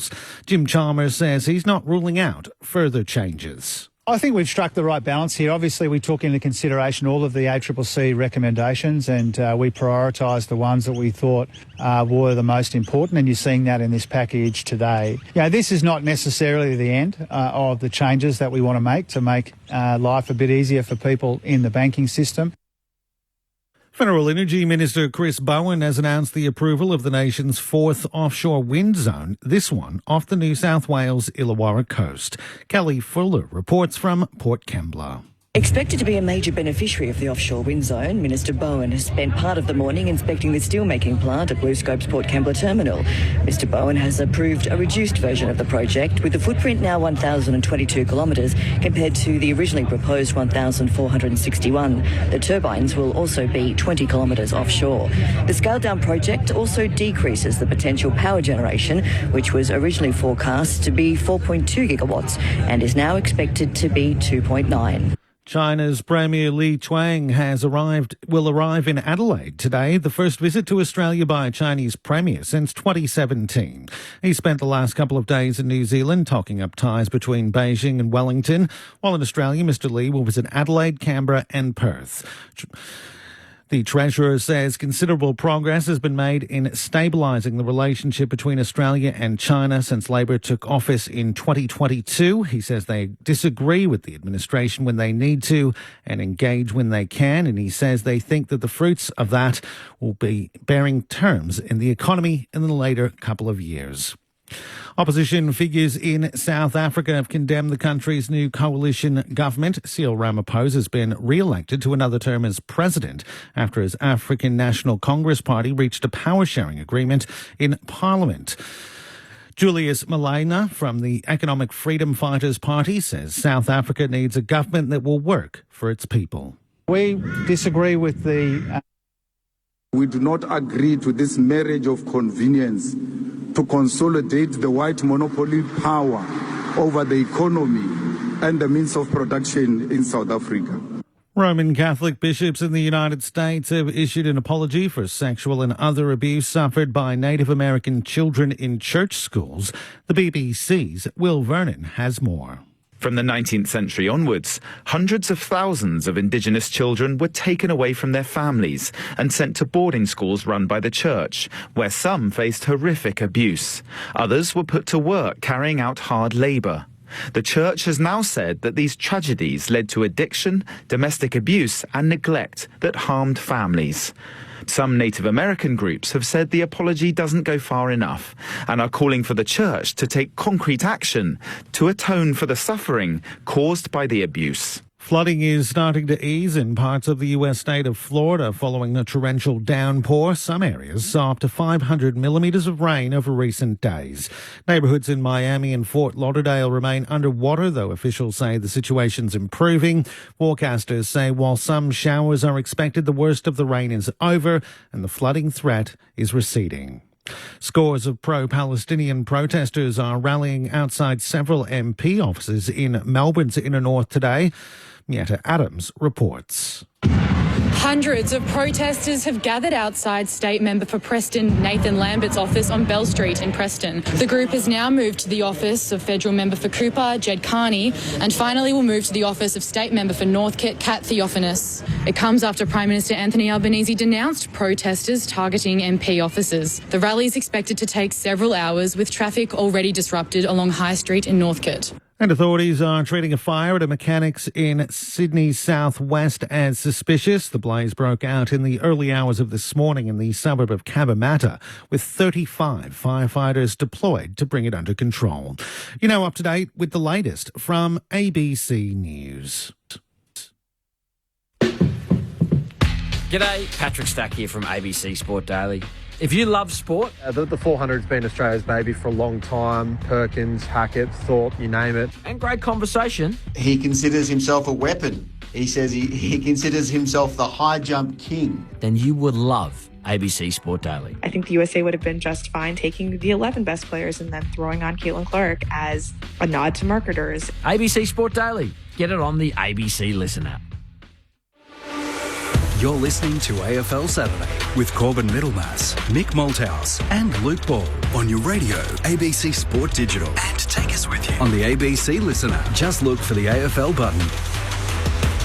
AFL Saturday on ABC Sport, coming to you from Docklands Stadium ahead of the first game today between the Bulldogs and the Dockers. A late change for the Purple. Heath Chapman out with a hamstring injury and he's been replaced by Carl Warner. The two subs, Caleb Daniel for the Bulldogs and Matt Johnston for the Dockers. Corbin Middlemass, the coaching icon, Mick Malthouse and the Premiership Pie, Luke Ball. AFL Saturday on ABC Sport. Mixed messages coming up in just a moment. Your calls on 1300 558 222. Just on the Saints, we spoke about them a little earlier in the program before Laura Kane joined us. You said, Bally, they're going to be tough to beat on the back end of the year.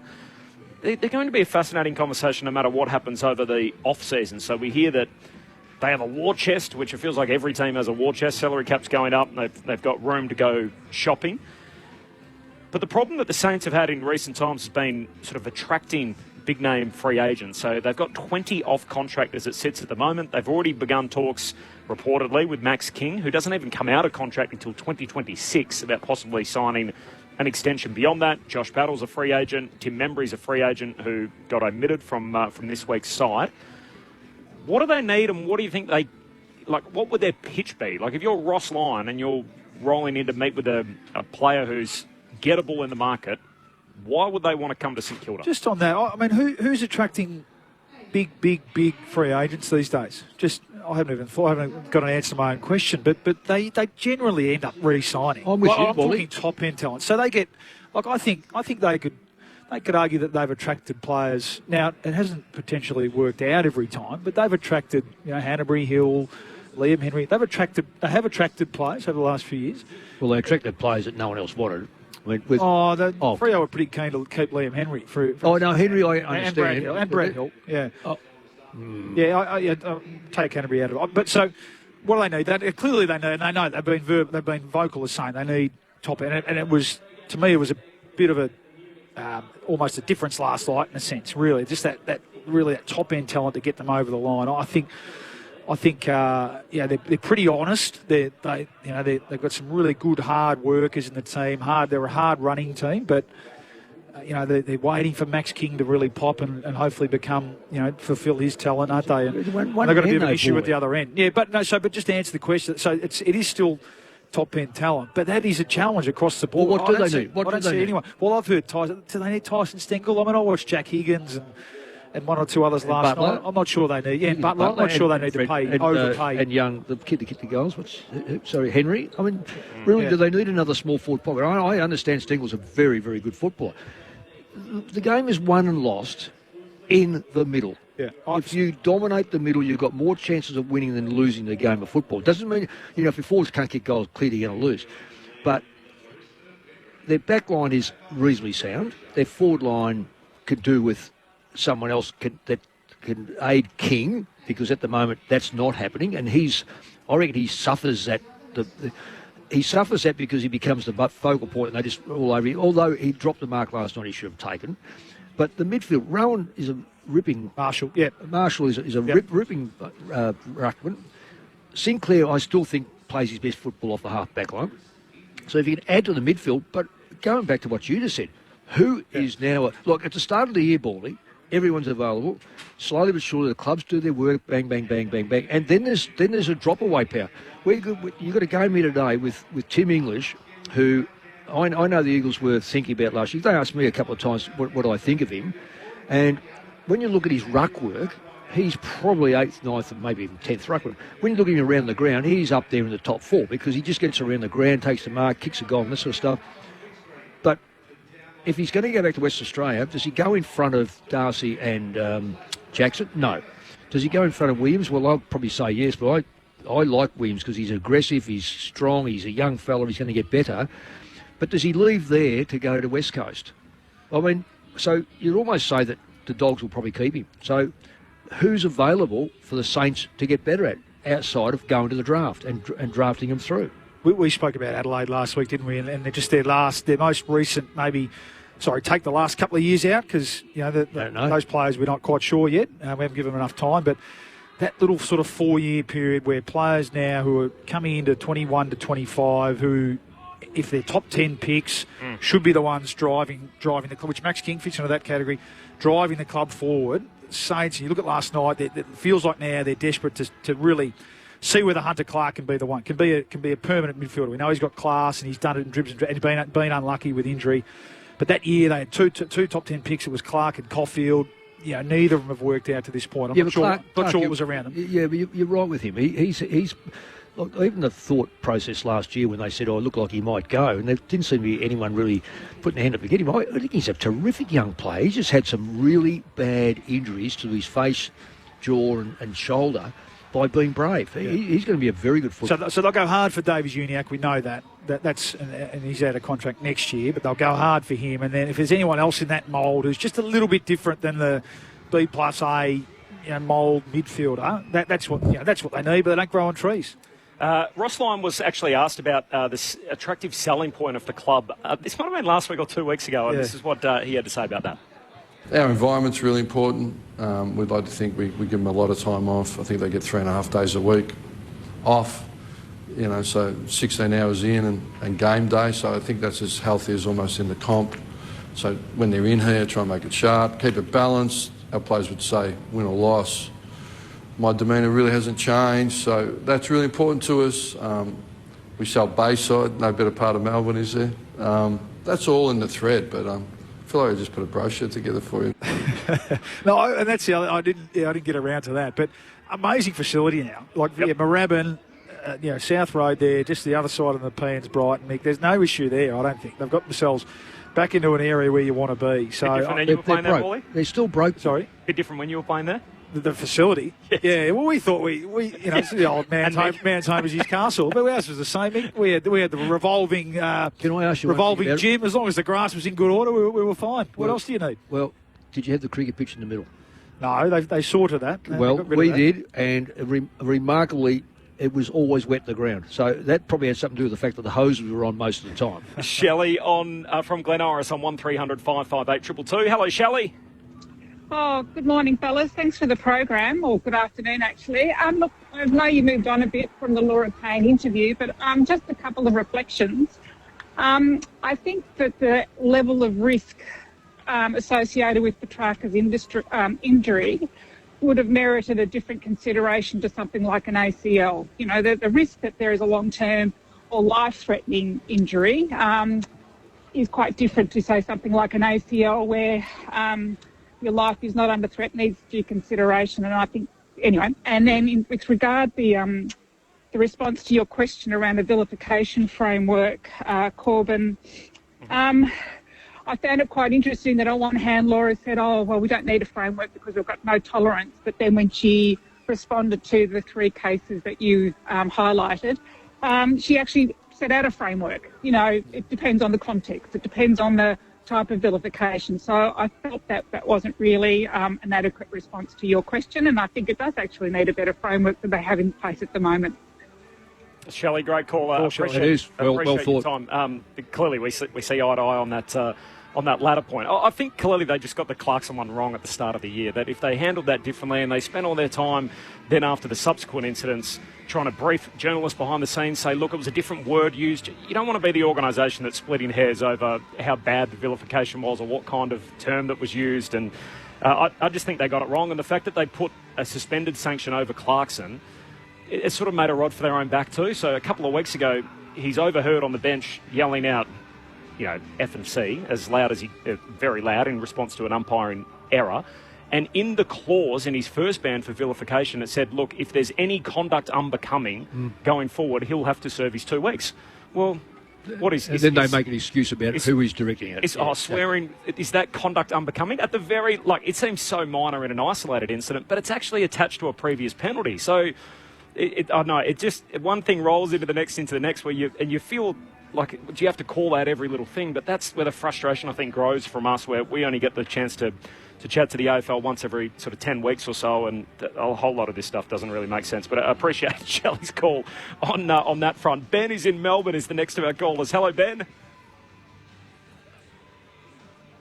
Thanks for taking the call. I just wanted to talk about the imaging options that are actually available for doctors, on match day. Like I work for a state league team, and I've also done some work for Rugby Australia. I am a doctor myself, and one of the things that hasn't been discussed too much is that a portable ultrasound now is an under $3,000 prospect. So, it's cheaper than buying 20 footies for a club. It is a bit shocking that at the professional level, this is a piece of kit that we aren't all supposed to be carrying around, to be honest. Thanks, Ben. Just so portable ultrasound, would something like that be inadequate to pick up, the potential of say a spleen injury like Christian Petrarca's last week, in your opinion? Yeah, look, absolutely. To be fair, rib fractures would be a bit trickier. You'd probably have to be pretty skilled, but it would pick up punctured lung pretty easily. It would pick up splenic laceration pretty easily. Yeah. And it would probably take less than 5 minutes. Well, that's exactly what I said. Look, because it's done internationally. We think our game is the best in Australia, and we've got the money and the resources to do it. Then we've got to start thinking seriously about these things as opposed to putting them on hold. Or, we are so far behind in some things, and we want to be progressive in the others. Yeah. We just got to get that right. It feels to me too that they're the only options, aren't they? Either we get the equipment better, or we take the super conservative approach and we say, look, he's off. Unfortunately, we saw what happened with Petrarca. We can't risk someone going back out there with a lacerated spleen. So if you get a knock to the ribs and it's sore, we're going to take the ultra-conservative approach and he's not playing. And then because the risk is way too great, surely, to think about the alternative and what we could have been talking about, a different way. If he loses his spleen, yep. If you've only got the one. Yep, and then the more susceptible for further infections and everything else that goes along with it. One late change here at Docklands. Heath Chapman out with a hammy, and Carl Warner takes his place in Fremantle's team. The subs, Caleb Daniel and Matthew Johnston for the Bulldogs and the Dockers respectively. We'll have the full game call. Following that, it'll be Dusty's 300th from the G, the Tigers and the Hawks, and then later tonight, Adelaide and Sydney. All right, I'm ready to go. It is now time for Mix Messages on AFL Saturday. What do they reckon? They come to play marbles or football, or think they sat in their cars waiting for the game to start and go out there? This is Mixed Messages. Now, I've spoken about this before, but it's high on my topic as far as where our game is going. And there's a thousand things that I'd like to discuss. But one is length of time of the game and the length of time of the season. I would be very interested, instead of just my opinion and Corby's and Ballie's, if we could have quickly some people texting in or ringing in and telling us, do you think the game is too long, too short, quarters too long, too short, and will you listen to me as far as goal umpire and boundary umpire go, that there is no time off for either decision, which we know with goal umpires it's almost instant, and why the boundary umpires are waiting for ruckman to get in position, which there's no rule that says you have to. It would clear up a lot of congestion because the ruckman are either going to get there or not, and the boundary umpire just throws it in or doesn't throw it in. Yep. That's the whole thing. So I just love some feedback from our public. All right, too long, too short. SMS number 0437 774 774. We'll put that out there, Mick. 0437 774 774. The SMS number. Do you have a thought on that, Bally? Yeah, I think we had a good discussion last week, didn't we? I'm coming around. Maybe I'm just getting a bit old and grumpy, Mick, and maybe it's this time of year where we sort of almost have a perennial debate around it. We didn't get a chance to ask Laura the direct question around whether Tasmania coming in provides a good opportunity to try and it's almost like tick a few boxes as well from the equalisation point of view. Is that the time where we just have everyone play each other once and you can still stretch the season out over a period of time? But we're doing this week, aren't we? We're doing this. We've got 6 games this weekend, and it's just as thrilling. Agree. To watch last night's game, games today. Couldn't agree more. I don't have any issue with a 6-game weekend. I think that's fine. Yeah, I think, and I think it solves the travel issue a bit and all that sort of stuff. And it all means something, Bally. Every game, and what worries me about the season, the way it's going, is the bottom 4 or 5 clubs by round 16. They know their fate. They're not going to make it, and what ends up happening is they just drift off, players going into operations, and they become easy prey for percentage boosters. First 3 off the SMS, Mick. Game is too long. Last one. I've said that the game is too long for some time. 3 quarters during the home and away season with more games and 4 quarters of the finals.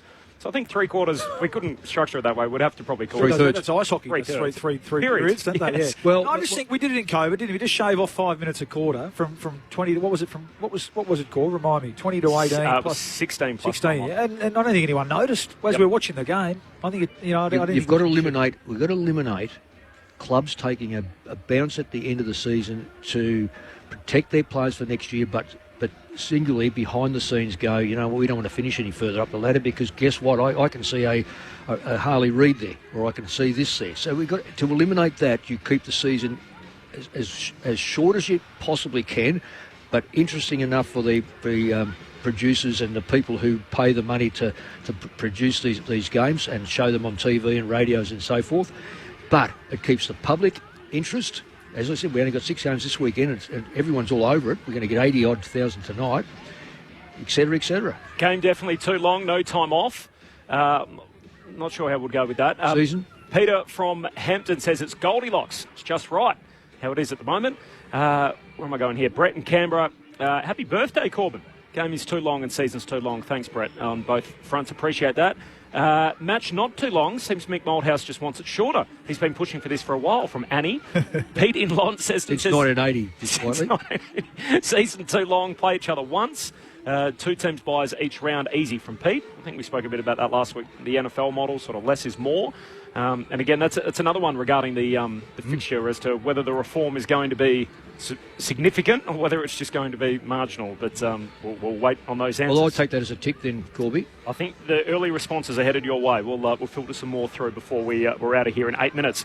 All right, fast preview for the weekend to come. First of all, Port Adelaide. They play GWS tomorrow. Charlie Dixon, Jeremy Finlayson omitted. Raises the question for you both. Is Charlie Dixon fully fit in Port Adelaide's best team? Best for the bottom 12 sides.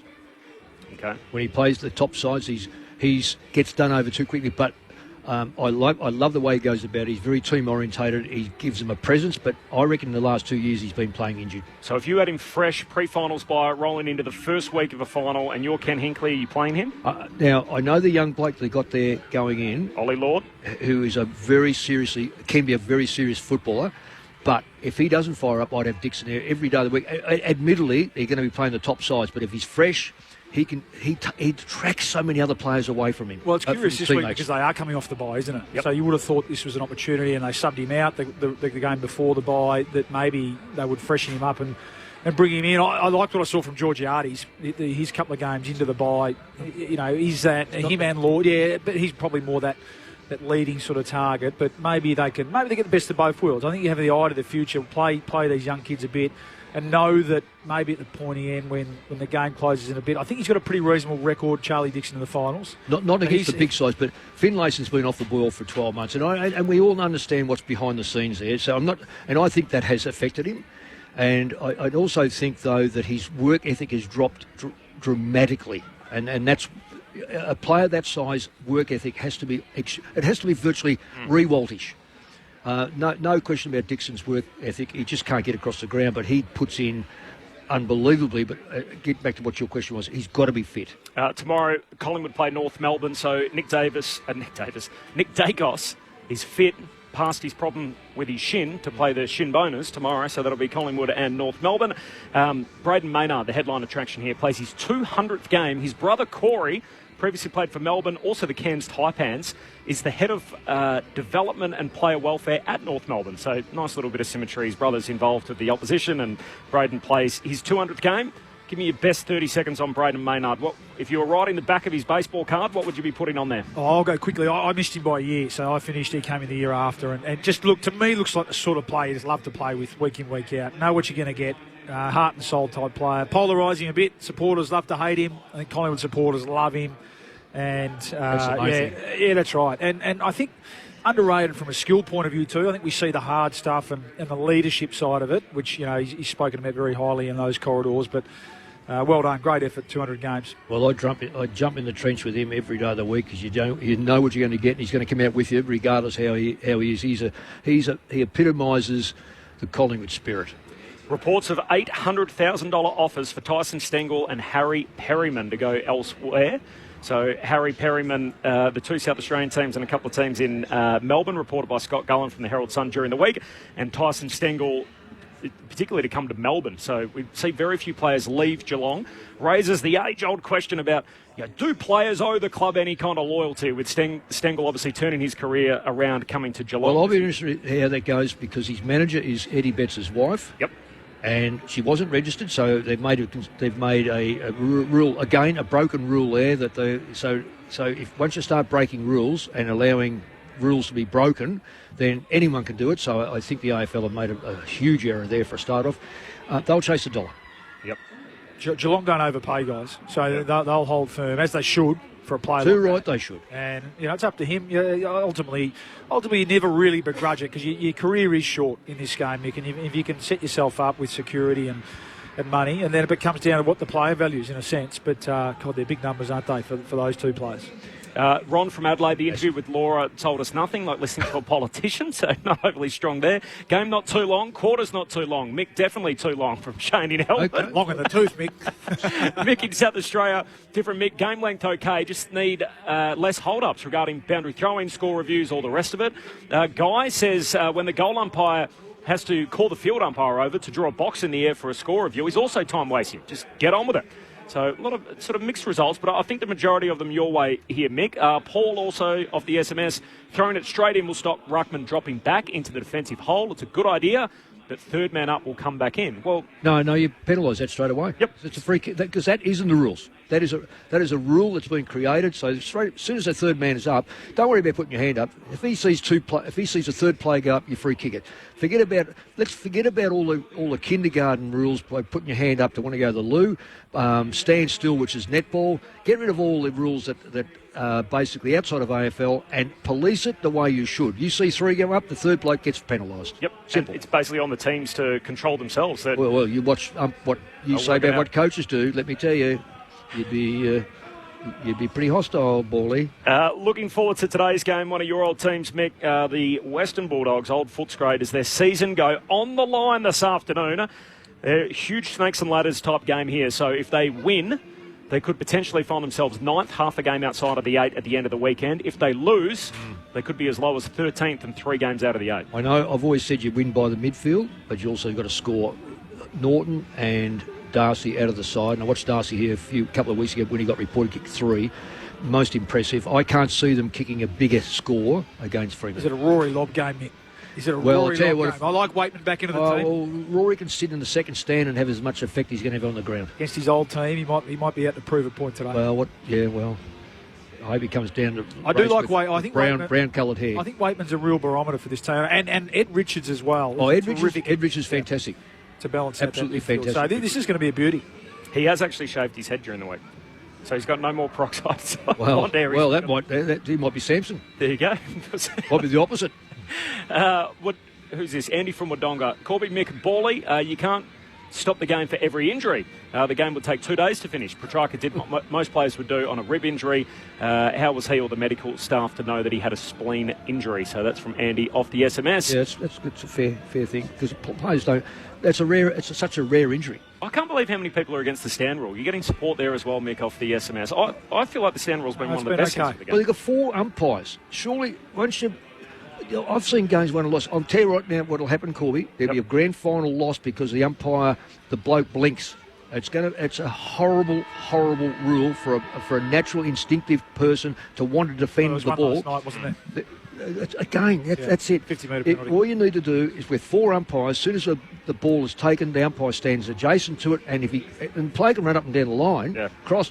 Moment he steps over, boom, get him. We're going down a rabbit hole here. I like the idea of maybe this is another layer they don't need, of a 25-metre penalty. It's not quite as damaging, because sometimes the punishment completely outweighs the crime. One word answer: if the umpires were in the premiership window, where would they be on the clock, Bally? I think they're in a bit of a rebuild, to be honest, Corb, just from what I've observed this year. Tough job, but long way to go, Corby. In development mode. Mick, appreciate your time. It's been a pleasure to be on. I'll see you next Saturday, or perhaps before that on Friday night. Thanks to Luke Ball as well. He's sticking around to call the footy. Mick Malthouse and myself, Corbin Middlemass. This has been AFL Saturday. The Men's T20 Cricket World Cup. Zampa again, he tries the reverse in the air court. Live from the USA and West Indies. Maxwell, who backs away and slams it for 6. Catch all the action on the ABC Listen app. ABC Sport.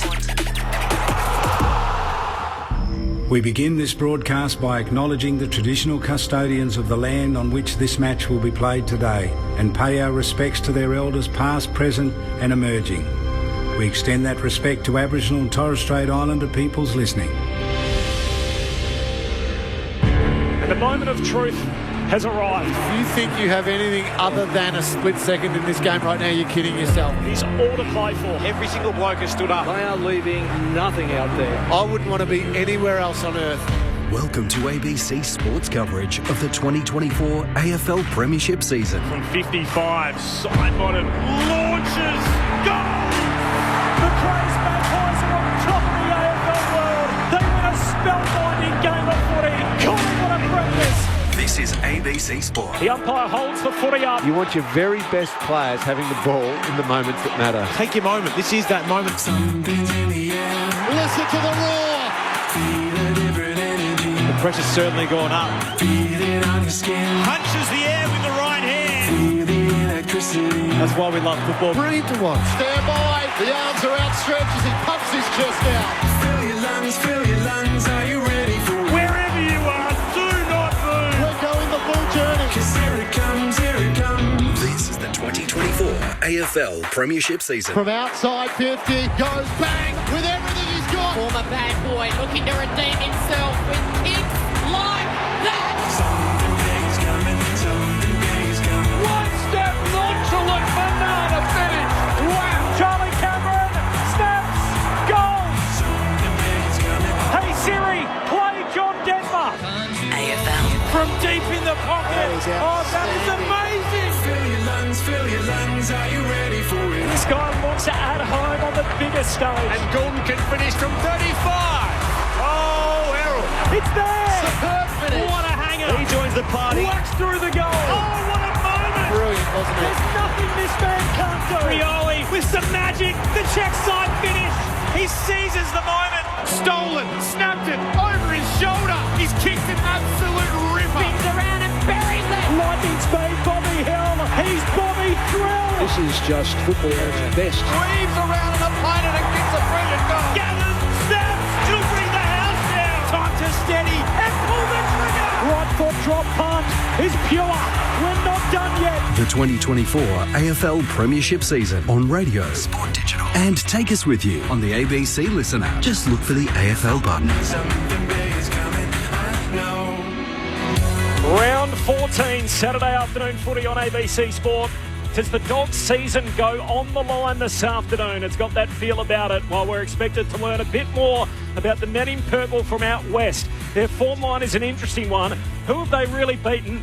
But yet they've lost to so few teams in the competition. Are they a top 4 team? Are they a top 6 side, a top 8 team? What to make of the Dockers? Can we learn a little more about them under the roof at Docklands? The whole gang's here for Saturday afternoon footy. My name's Corbin Middlemas, Jess Webster on the boundary, our premiership pair, Luke Ball and Adam Ramanauskas. And Ben Cameron is here to call the footy with me. Hello, Ben. Hello, Corb. Great to be here. It makes me think of the Lupe Fiasco line. If you are who you say you are, then have no fear. And it feels like we're trying to work out, like you perfectly put it, are Fremantle a top 4 side?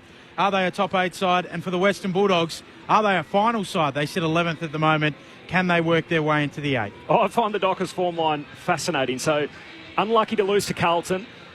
Controversial late umpiring interference. Port Adelaide, razor-thin result, lost that. Sydney, they kicked 1-9 out of the gates and Sydney kicked 9-1. They ended up with more scoring shots that night and yet were well beaten, and it was hours after the sad passing of Cam McCarthy, so you can make a whole lot of reasons as to why that didn't go Fremantle's way that night. And then the West Coast one is just a complete mystery. It doesn't make any sense and why that happened in Fremantle's year to lose that game in the fashion that they did. And you look through their wins and you go, gee, they've won a lot of games. They beat Brisbane at the start before they got going. They beat Adelaide, who don't look much chop. They beat North Melbourne, who were no great shakes. They beat the Dogs without Libba, Cody Waitman and Jamara. They beat the Saints, they beat the Tigers, and they beat the Demons, which doesn't look as good as what it did a fortnight ago. So who are the Fremantle Dockers? We'll find out a little more this afternoon. I suspect they might be a bit better than most expected, but we're about to find out. Adam Ramanauskas is here, as always, on Saturday Arvo. Hello, Rama. Good afternoon and happy birthday. Happy 33rd birthday, Corbs. And welcome back to Bally after his 2-week birthday. So he's finally back in the country. I think he was on the Mediterranean. He's sort of Greek islands. He did the work, but lovely to have him back. But no, I think this is a great game of football. I'm really looking forward to it. I love the ins for the Bulldogs. Ed Richards is really stamping himself as one of the stars of the competition, and Cody Waitman is critical. With Norton and Darcy still out of the Bulldogs team, having Waitman in there as another scoring option for the Dogs is critical. But yeah, they are the Dockers. They're fascinating. They're a fascinating watch this year. I actually enjoy watching their football. I think we've spoken about this a lot, Corbs, around their identity when Justin Longmuir first coached them as a defensive team. But now you can see the attacking flair that they have in this team. They've got a great young core, of Sarong, Brayshaw, Hayden Young, etc. Just a really good young core. Luke Jackson's another one. And there's so many other names that are starting to jump off the sheet. So I'm really looking forward to today. There is a late change for the Dockers. So Heath Chapman out with a hamstring injury. He's played only 6 games, had a hammy earlier in the year. So more troubles there on the soft tissue front for the Dockers, number 5. So he's out. Carl Warner takes his place in the 22, the 2 subs. Matthew Johnson for Fremantle, and Caleb Daniel, who finished 4th in last year's BNF. He's the sub for the 5th time this year for the Bulldogs. Ben's beautiful girlfriend Alice made me a lovely cake, so looking forward to tucking into that at half-time, and I can share it with fellow Gemini Luke Ball as well. It is that time of the year, Bally. Corb. Yeah, happy birthday. Just trying to work out what percentage of our audience will be familiar with Lupe Fiasco. Yeah, correct. Benny Cameron, but I liked it. Well, they can understand the theme. No, I get the theme. Yeah, I like it. No, I agree with you. I sit here and I feel like I'm probably going to lean as a toss of the coin in terms of my tipping, which has been horrendous of late, to be honest. But I think I lean towards the Dogs under the roof. I just still don't know if I quite trust the Dockers, where you feel like they haven't done a lot wrong in recent times, as Corby said. But I think it all sort of tends towards a pretty even contest. I look down. I love the Richards in, as you said, Rama, into this midfield group who were well down last week, well beaten by the Brisbane midfield, so they would have got stung into action a bit this week, you'd think. So, yeah, it looks like it sort of runs pretty deep now with Treloar having a terrific season. Bontempelli out there playing, a bit of talk around him not feeling 100% this week, but great to see him out there, and Libba and English. So that we know that's where it's going to be won today. We know, and I love the Jackson Darcy battle against English. I think that's going to be a beauty, and then at either end of the ground. I mean, is this the day that Rory Lobb stands up? I look down, he shaved the peroxide head off. I like that. That's a good start for mine. And he gets partner in crime, Cody Waitman, under his feet. So between them and Jamara, we know without Norton and young Darcy, they're going to have to kick the winning score today. So fascinating contest. One of the best things about our job, so people are always like, oh, you do such a cool job, you get to come watch the footy, everything else. It is, and not to embarrass both of you, but people go to the pub and they throw their opinions around. We get to run our opinions by premiership players and guys that know the game inside out. Let me throw this theory by you, which I've been working with when it comes to Fremantle. I mentioned this could be very interesting. I mentioned their form line, Rammer. I need you to support me here as much as you can. The West Coast one for me is the mystery, right? When you look at Fremantle and their strengths and weaknesses, I feel like a lot of people say, their weakness is the forward line. They need a big forward and everything else. That's every team in the competition. I actually think it's not the two rucks. When the two rucks are fit and playing together, I think that can work. It's not the forward line. They've got Tracy for nothing as a rookie, and he's having a fantastic year, and young Amos on the rise. I actually feel like what cost them in that West Coast game is their size around the ball, and they're dominating clearance numbers and everything else. But when the whips get cracking against the best teams in the competition, are they big enough and strong enough to be able to stand up? Sarong and Brayshaw get a lot of good numbers, but they're not big guys. Is that Fremantle's true trouble as to when they get serious? Are they big enough where it matters? I think that's therein lies the importance of Nat 5. So if he's able to stand up and play well most weeks, we're not expecting him to be Brownlow medalist Nat 5, but he's that bigger body. The other one, and the reason why he's in the midfield now is Hayden Young. Yeah. Yep. So predominantly he was off half-back early in his career, but now he's come up around the ball a lot more. 189 centimetres. So he's at. So it's those two, I think, that Fremantle need to stand up. You know what you're going to get, ball out of Brayshaw and Sarong, but those two as taller mids, as Corbin's alluding to, are the important ones for me. And the trade-off with Fife, which was highlighted in that Collingwood game, wasn't it, where they clearly went for that Corb. I think maybe as a reaction they went for that size around the ball. We know Nat Fife at his best is a contested beast, but now at the stage of his career and with the miles on the clock, when the ball gets out and the spread's on and out into open space and on that big ground, he was really found wanting. I think it was Jack Crisp got a hold of him a little bit and the Dacos boys as well. So that's the trade-off. You can, if you want something in there, often you have to give something up. So, and this Bulldogs team at their best are terrific at both winning the ball in the contest, and then particularly with Richards and Treloar back now, the spread away from the contest as well. So really interesting to see how much time Nat Fife spends in the centre circle today. So I think it's last week Jared Berry proved that Marcus Bontempelli can be tagged. Mm-hmm. Alex Neil-Bullen proved that Nick Dacos can be tagged. So is this a role today for Hayden Young? Is it sort of, I think he's played well in the midfield, but is this a coming-of-age game for him where it's okay, he can go and play on Marcus Bontempelli? Bont's going to have an influence, there's no doubt, but just how high that influence is in the game becomes critical. Then it's Brayshaw and Sarong. Can they go to work against Libba? Because they're around the same height, same weight sort of thing. The Dogs are such an interesting conversation too, aren't they? It feels like it was getting pretty hot ball a couple of weeks ago when they lost consecutive games to Fremantle and Hawthorn. So they only played Freo in round 7. They're playing them again today, and it's round 14, which is a shocking part of the schedule. But they were able to bring it back, beat Richmond, beat the Giants. They were really good against the Swans, but lost. Good against Collingwood. And then last week they were in a flat spot against the Brisbane Lions. It feels like if it doesn't go their way today, that conversational return about all this talent on the list, and people feel like they're a top 6, top 8 list in the competition, and yet Coach Luke Beveridge hasn't been able to get more than the sum of its parts out of this group so far if they're just a bottom 10 team for the second year running. Yeah, they're a week-by-week conversation around it. I think they've actually taken strides, Rammer, in the last little period to clearly identifying the group that is going to take them forward and push them back up the ladder. And it is things like Richards into the middle of the ground, which is paying dividends. Great to see him back. And now he was out last week, and we know with Bontempelli down, they weren't able to pick up the slack. We know Waitman's going to be a big part of that. Unfortunate to still not have Darcy and Norton out there as well. But I actually think it's starting to take a bit more shape, I think. And players like McRae, who have been shuffled out a bit, I feel have actually started to accept that role and play it pretty well. Yeah, but you add into that Karmas, you add into that Gallagher, Frieger, Sam Darcy when he's playing. So Riley Sanders is the other one. Like Caleb Daniel being the sub, and not like a Frieger or a Gallagher or a Sanders. That says, you're right, Bully. It says they are trying to transition and trying to move the transition along quickly, a la Sydney. Sydney have moved their transition along quickly, and look where they are on the ladder now. Karmas is an interesting one. So they've tried him back, they've tried him forward. I think he started as the sub last week, ended up forward at the end.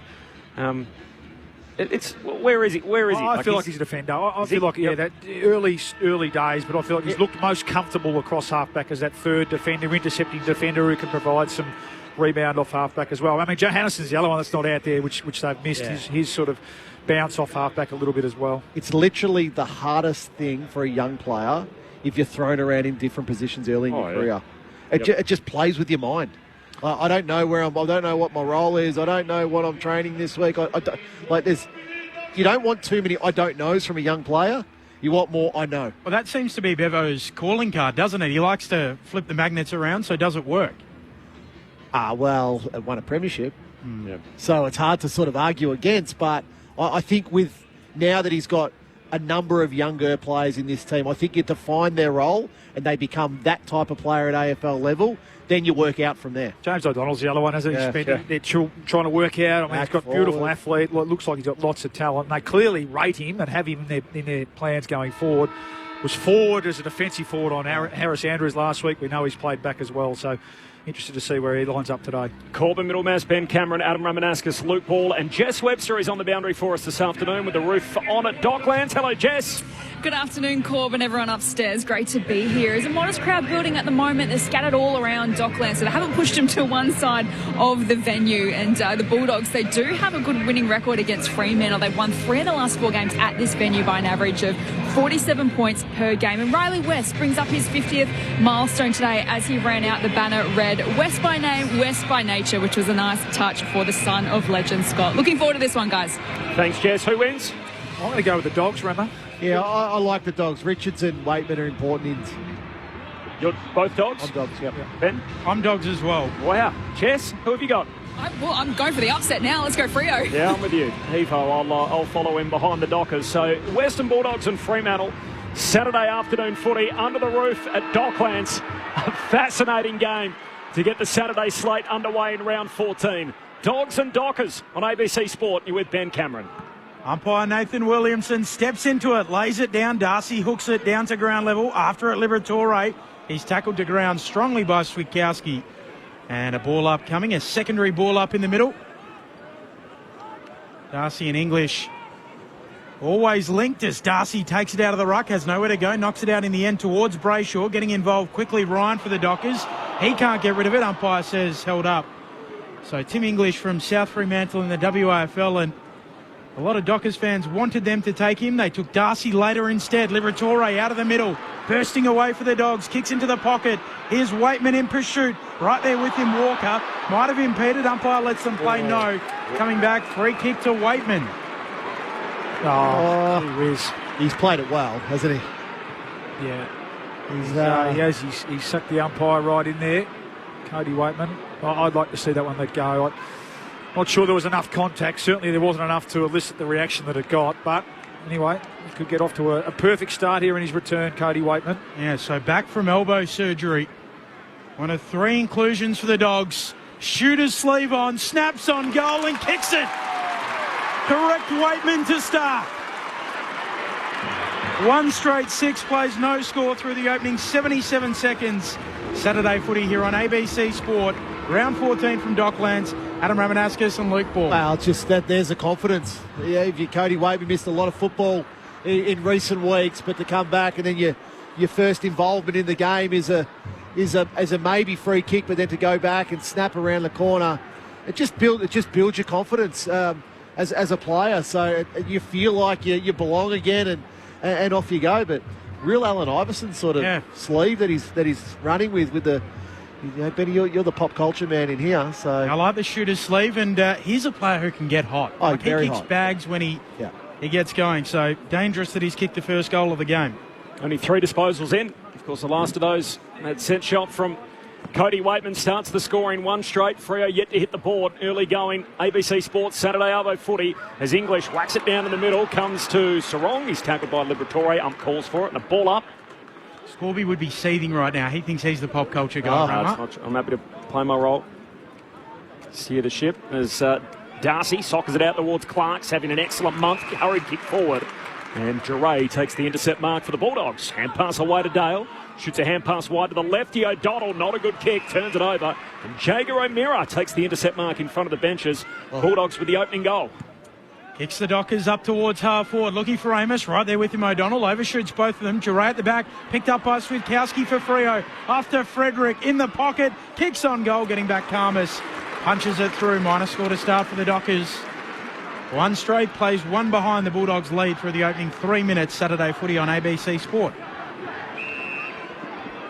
A kick out from Bramble to the back pocket finds Dale, and he chips it along the boundary line to O'Donnell, so he's in defence today. Yeah, he started on Jai Amos. James O'Donnell goes very short of his fellow southpaw in Bontempelli. Kicks down the wing. Here's Richards. On his return, the defender come midfielder.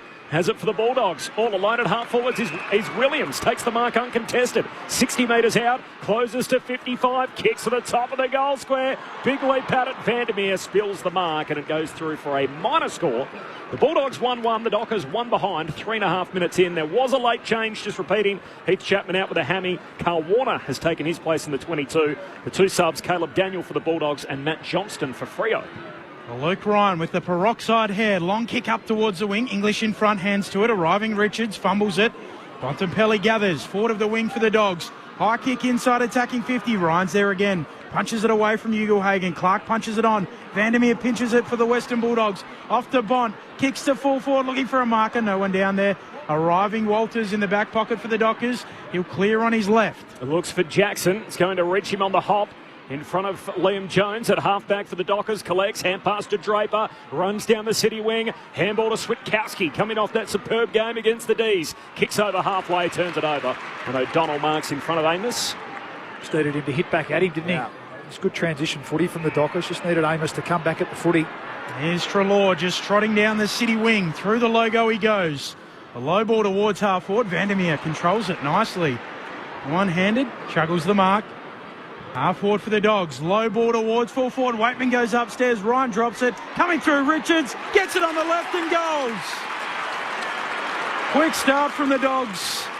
2-1-13 plays one behind through the opening 5 minutes. Saturday footy on ABC Sport. Your experts, Essendon Premiership player Ranam Ramanauskas and Collingwood Premiership pie in Luke Ball. Yeah, the two key ends, Rama, wasn't it? Yeah, that's a great start. And Richards has been involved early. I thought Cody Waitman could have almost given away a free kick there in flying for that mark. But big pack of players, ball hits the ground and your crummers where you want them to be. I'm just looking at Ed Richards. It looks like he started at half forward. Yeah, there he is there, half forward. So we know he's been playing midfield, a lot of midfield minutes before he had that concussion. Gets on the board early. So two key ins for the Dogs, both kicking the first two goals. Good start for the Bulldogs. They get the opening couple of goals. Saturday footy on ABC Sport. Ruck Sherrod in the middle. Liberatore first clean possession. Tackled by Amira. Ball comes out. Duray sweeping hand pass to the Bont. He's all alone. High half forward. Kicks the Dogs to full forward. Ugle-Hagan flies. No mark. Falls down to McRae. Hand pass over his shoulder to Lob. Misses. That's the part there. Lob and Ugle-Hagan in the same area as each other where that ball comes in from Bont. They've got to be separated there. Just it's an easy defensive spoil. Lob's quick snapper behind. Bulldogs 2-2. Fremantle 1 behind. 6 minutes in. Saturday footy ABC Sport. Seems to happen a lot for the Dogs, whether it's ridiculous. Norton and Ugle-Hagan or Lob and Ugle-Hagan. Doesn't really matter. Dockers with it on the half-back flank. Walker. Little don't argue on Sanders. Paying homage to Dustin Martin. Runs out of bounds before the kick thrown to come. It's almost like when they do play their two taller forwards, the Dog, just play separate sides of the ground. That's your side of the ground to play. Especially at the centre bounds too. I mean, if Bontempelli's streaming out of the centre bounds, that should be an easy hit up, doesn't it? Yeah. Umpire flings it in. Darcy and English, both with hands on it. Spills down. Bailey Banfield soccers it out. Tracks after it. Paddles boundary side. Out it goes. And another throw. And is that easy enough, particularly when you got the left footer? Ugle-Hagan, you go left, and maybe Lobby, you go right. He and away should be in the left forward pocket because he leads out there and then he's left foot in for a set shot of goal. Pretty simple. 13-point lead for the Bulldogs. 2-2 to 1 behind. Early going. Boundary throwing. English grabs it out of the ruck and he's tackled. And the other part is Bontempelli's a left footer. Libber's a right footer. Treloar's a right footer. So they're going to almost get equal share, the big key forwards, if they lead to either side. Up it goes. Darcy palms it down to Fife, who's tackled. And another ball up, half forward for the Bulldogs. Dockers have travelled well in recent times. They've lost only 3 of their last 10 here at Docklands.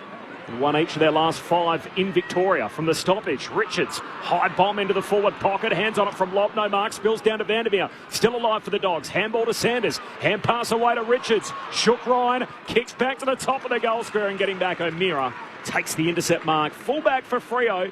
Bulldogs by 13 points after 8 minutes. Under pressure early, the Dockers. Dangerous kick from O'Meara. Broken up there by McRae. It still gets out towards the wing. Tracking after it, Bailey Williams.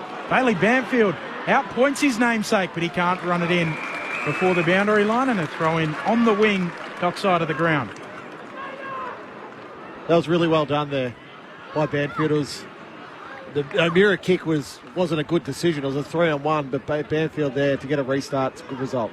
Dogs by 13 on Saturday footy on ABC Sport. Neither ruck decisive. Fife comes away with it. Handball to Switkowski. Long kick for the Dockers inside 50. Amos in a wrestle with Jones out the back. Karmas gathers hard up against the boundary line. Kick a turnover. Switkowski with it. Pokes it into the pocket. Wants Amos. Just marks inside the boundary line. Hugs it to his chest in front of the race. Within that marking contest of Amos and Jones, there's a free kick somewhere. Like someone's holding. Oh, yeah, I thought he was a bit unlucky. It looked like to me that Amos had arms all over him and high as well. So gets his shot at goal though. Good work to stay in the contest. Switkowski involved again. He's in everything early. He's missed almost as many as he's kicked so far this year, Jai Amos. After he was a dead-eye at the start of his career. Right pocket for a left footer. Pushes it across the face, and in the end it doesn't score. English takes the intercept mark in front of the behind post and goes short for the Bulldogs to McRae. The Bulldogs by 13 after 10 minutes. Paulie, is it time to run your theory again? WA side, early time starters. difference, 11:40, early start. 11:45 start for them. Just having a snooze at the moment, the Dockers. Especially off the bye. James O'Donnell trying to kick to fullback. Half volley picked up by Jones under pressure. Just gets the kick away. Jeray Marks, centre half back. Flares it out to the dockside wing. Running away with it, Karmas. Through the wing he goes. Couple of bounces. Looks inside 50. He'll go long. Deep towards Bontempelli. Getting back Warner for the Dockers. Out the back it goes. Draper gathers the footy. Whacks it on his right boot out of play first. I don't buy that. I don't buy that theory. Yeah. The reason why is because most teams train at 10 o'clock in the morning. Okay. So they should be used to it. Yeah, it's more for the 1 o'clock games pre-daylight saving too. Right. Or daylight saving 3 hours. time. Yeah, in those first 4 rounds. So it's a 10 o'clock start for them. All I know is it would be unfair if they played later because they wouldn't be able to get back that night. It's unfair if they play early because it's too early in the morning. Boundary throwing. It's just unfair. They've got to play. Let's go back to the, it's unfair. It's in Melbourne. Let's go back to the VFL. It's unfair. They're going to wear a white jumper. Yeah, it's all. It's unfair. Corby. Competitive balance. Dangerous. That's what they're trying to improve. Try and make Perth and Melbourne a little closer together, however possible. Free kick for the Dockers here, back pocket. Is there a perfect competition in the world? Well, they had business class fights, so they're fine. They're fine. They're good. That is said in jest for all efforts. I'm not going near that. As O'Meara goes long next to the boundary line and Tracy takes the mark half back for the Dockers. Bulldogs by 13 points, 2-2, Fremantle 1 behind, 11 minutes in. You handed back your Sangro Picard as Tracy kicks around the wing and Lobb in front of the pack against his former side, one of them. Doesn't he look different? With the shaved head. Kicks no back peroxide. Inside defensive 50 to Fraser, who takes the mark and goes for a little gambit. Up the middle he goes. He'll kick out towards the wing, not his best kick. Warner in front. Takes the mark. He goes short for the Dockers to Young in the middle. Oh, knocked out of his hands. Young, the left footer, delivers to Fife, forward to the bullseye. Releases the running O'Meara, stabs it inside 50. And leading up to mark is Sturt. 40 metres out, directly in front. That's good. Back through the middle. Attack through the middle here at the Docklands. You usually get into a scoring position really quickly. Just simple play, short little kicks, a little handball, and then a finish. Smart play by the Dockers. Sam Sturt won a Rising Star nom in his first game, and it's been a bit in and out ever since. Now 24. Jeez, 24. 3 goals in his 2 games this year. His left foot shot is absolutely pure. And didn't the Dockers need it? Something to start with. 2-2-14 plays 1-1-7, back to 7 points the Doggies' way. 12 minutes played. Opening stanza, Saturday footy on ABC Sport. Of course, crisp strike, wasn't it? If you heard that through the FX mic, that was like a free iron off the tee, just bang, straight down the middle. It was a beautiful kick, and that was the big rap on him, I think, coming into the system, wasn't it? Unfortunately, we just haven't seen enough of it from Sam Sturt. But you're right, nice passage of play. And I think this Bulldogs team, one thing that they have struggled with is restricting scoring from entry. So we know that if they can get their fair share, both off turnover, that time it was good transition from the half-back turnover from Warner, I think it was, jamming the ball back into the middle and then some overlap run. But if they can win their fair share of ball, this Dogs team have really struggled to hold up defensively. Bulldogs by 7 points after Sturt's goal. Starts the Dockers goal-kicking party back in the middle. Liberatore involved for the Dogs, knocked out to Bont. He's held off it. Hand pass forward from Sanders, picked off. Fife, big tackle on the Bont. Ball comes out. Sarong to Clark to Jackson, all by hand. Links up with Walker, who's a runner here as he bursts off the would-be tackler. Kicks to the top of the goal square. Good mark, surely not paid. It is a free kick. Front on contact, and Tracy's going to get it. Full forward for Freo. And a chance to jam through 2 in the space of a minute. Yeah, I like this. How good. From Freo.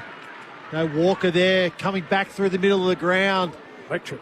Then attacking the teeth of the goal square. Terrific play. That is I mean, he's run away from 2 fast players. You see Vandermeer coming off for a breather. He just couldn't catch him. Brandon Walker, he has got some serious wheels, and that's exciting footy from the Dockers. Tracy, slight angle, 15 out, no problems. Through it goes, and the Dockers are within a point. 2-2 plays 2-1. The Bulldogs by a single point after 14 minutes. Freo kicked 2 in the space of 60 seconds. Adam Ramanauskas and Luke Ball, Saturday footy on ABC Sport. Well, Ram, I just finished talking about the Bulldogs' inability to restrict scoring, but I mean, that any defence is going to have trouble with the ball coming in at that speed. That was really good clearance work initially. I think Fife, good to getting his hands free, setting up Sarong, and again bringing the ball back through the middle of the ground, accessing that corridor. And again, any team's defence is going to struggle against that sort of entry, that sort of deep entry. So good for Josh Tracy to get on the board as well, Ben. I'm not sure he's getting as much shine as he possibly could for the season he's putting together. Played every game, kicked a goal every game, and 25 goals. I mean, this is a rookie pickup. Real breakout season. Find. Yeah, terrific stuff. They have pinched one there, the Dockers. Crooked bounce in the middle. Nice kick for goal, isn't he, too? Nice sort of simple technique. Yeah. Not a lot could go wrong. From Kahuna, nicknamed the Big Kahuna, inside the Dockers team as Darcy wins the tap down out after a Treloar. Held up quickly. Quick whistle from the umpire. Just on that last bit of play there, the Bulldogs forwards have got to be pushing up. Like, you can't have Brandon Walker coming off the square, getting that handball received. They've got to be better, those smaller Bulldog forwards, at applying pressure. Darcy flicking it down, stealing it. Treloar snaps around the edge of their square. Marked by Waitman. Goes quickly inside 50. Punched down by Ryan. Lob robes, though, for the Dogs. Gives it off to McRae. Pokes it into the pocket. Gathered on the bounce by Ugle-Hagan. Zigging, zagging. Pearce corralling him. Sweeps the handball infield. Sanders gathers in the left forward pocket. Still the Dogs. Treloar tries to snap. Kick smothered. Sarong picks it up for the Dockers and whacks it away. Amos the target. Frazier right there with him. Neither of the mark hits the deck. Tracking the footy. Giray inadvertently knocked forward by Sturt. Picked up by Amos. Hand pass to Frederick. Loops it over the top to Sturt. He's running downhill. They can't catch him. Takes a bounce. Shows him his tail lights and pops it into the cheer squad. Sturt with his second and turns the lead around for Freo. The Dockers on top for the first time today. 16 minutes in. Fremantle 3-1-19. The Bulldogs 2-2-14. It's the Dockers by 5 points. Saturday footy on ABC Sport. Well, what's clear, Bally, right at the early part of this game, 16 minutes into this game, is Fremantle are comfortably quicker than the Dogs. So this is now 3 goals. All their 3 goals have come through pure ball movement and pure speed. And the Dogs are just left wanting at the moment. They simply cannot keep up when the ball is in motion with Fremantle. So terrific by the Dockers in this past 6 or 7 minutes, where they've used their speed and they know they've got that advantage. So the Dogs kicked the first 2 inside the opening 5 minutes. Fremantle have responded with 3 of their own in a 4-minute span. Darcy hooking it down for Fife from the restart. Stands up in the tackle. Can't get rid of it. Still got it, Fife. Eventually dispossessed. Umpire waves them on. Goes back and gets it, Fife. Off to Sarong. Driving ball inside 50. Out the back of the pack it goes. O'Donnell mops up fullback. 1-2 with Frazier. Back to O'Donnell. Clear and kick beyond the arc. Over the head of the target there in Williams. Bouncing ball. Tracking it, Giray runs straight into Aish. Happy to see it out. Throwing between wing and half forward here for Fremantle. All the momentum wearing purple. Fremantle in their away white.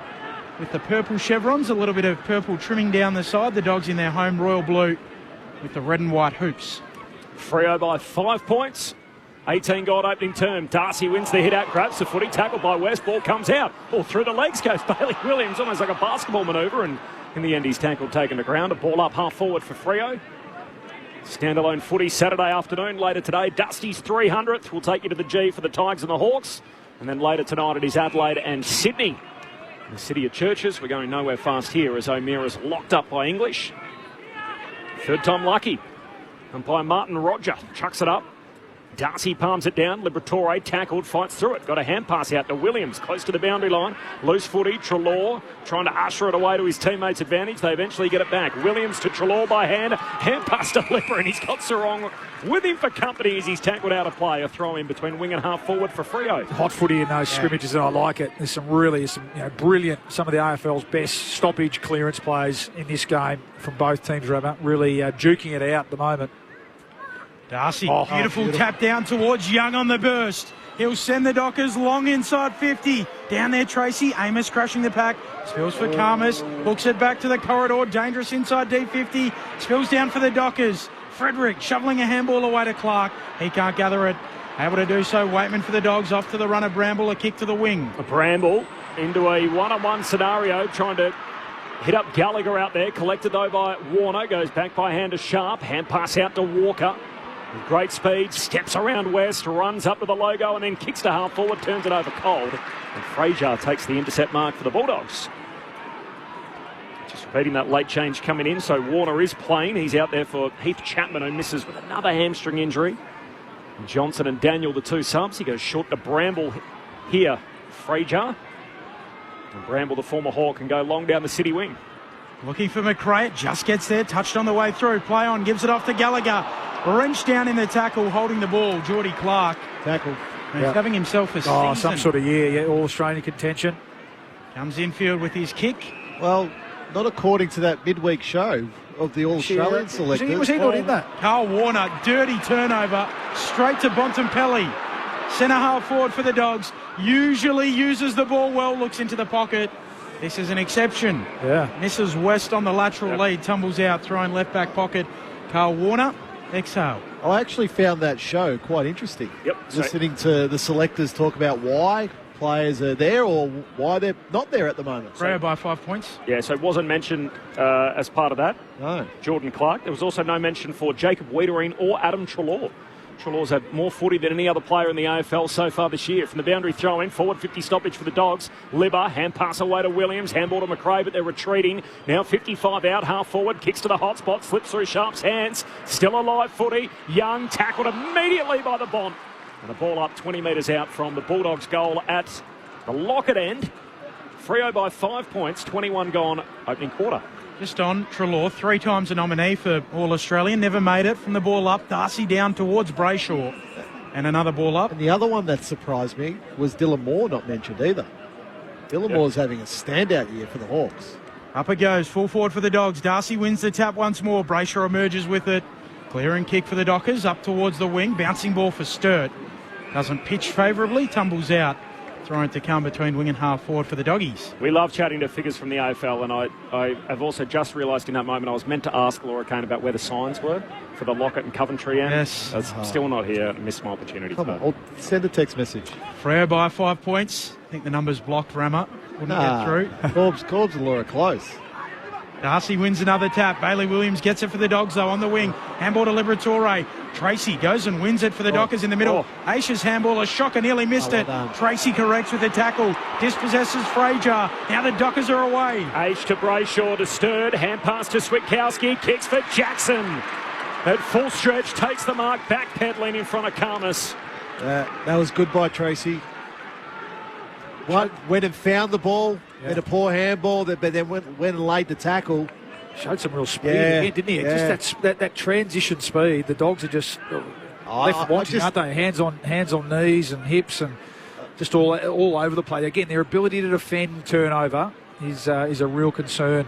Has been this year, and is in the early stages of this game. Luke Jackson, 25 out, slide angle right of centre.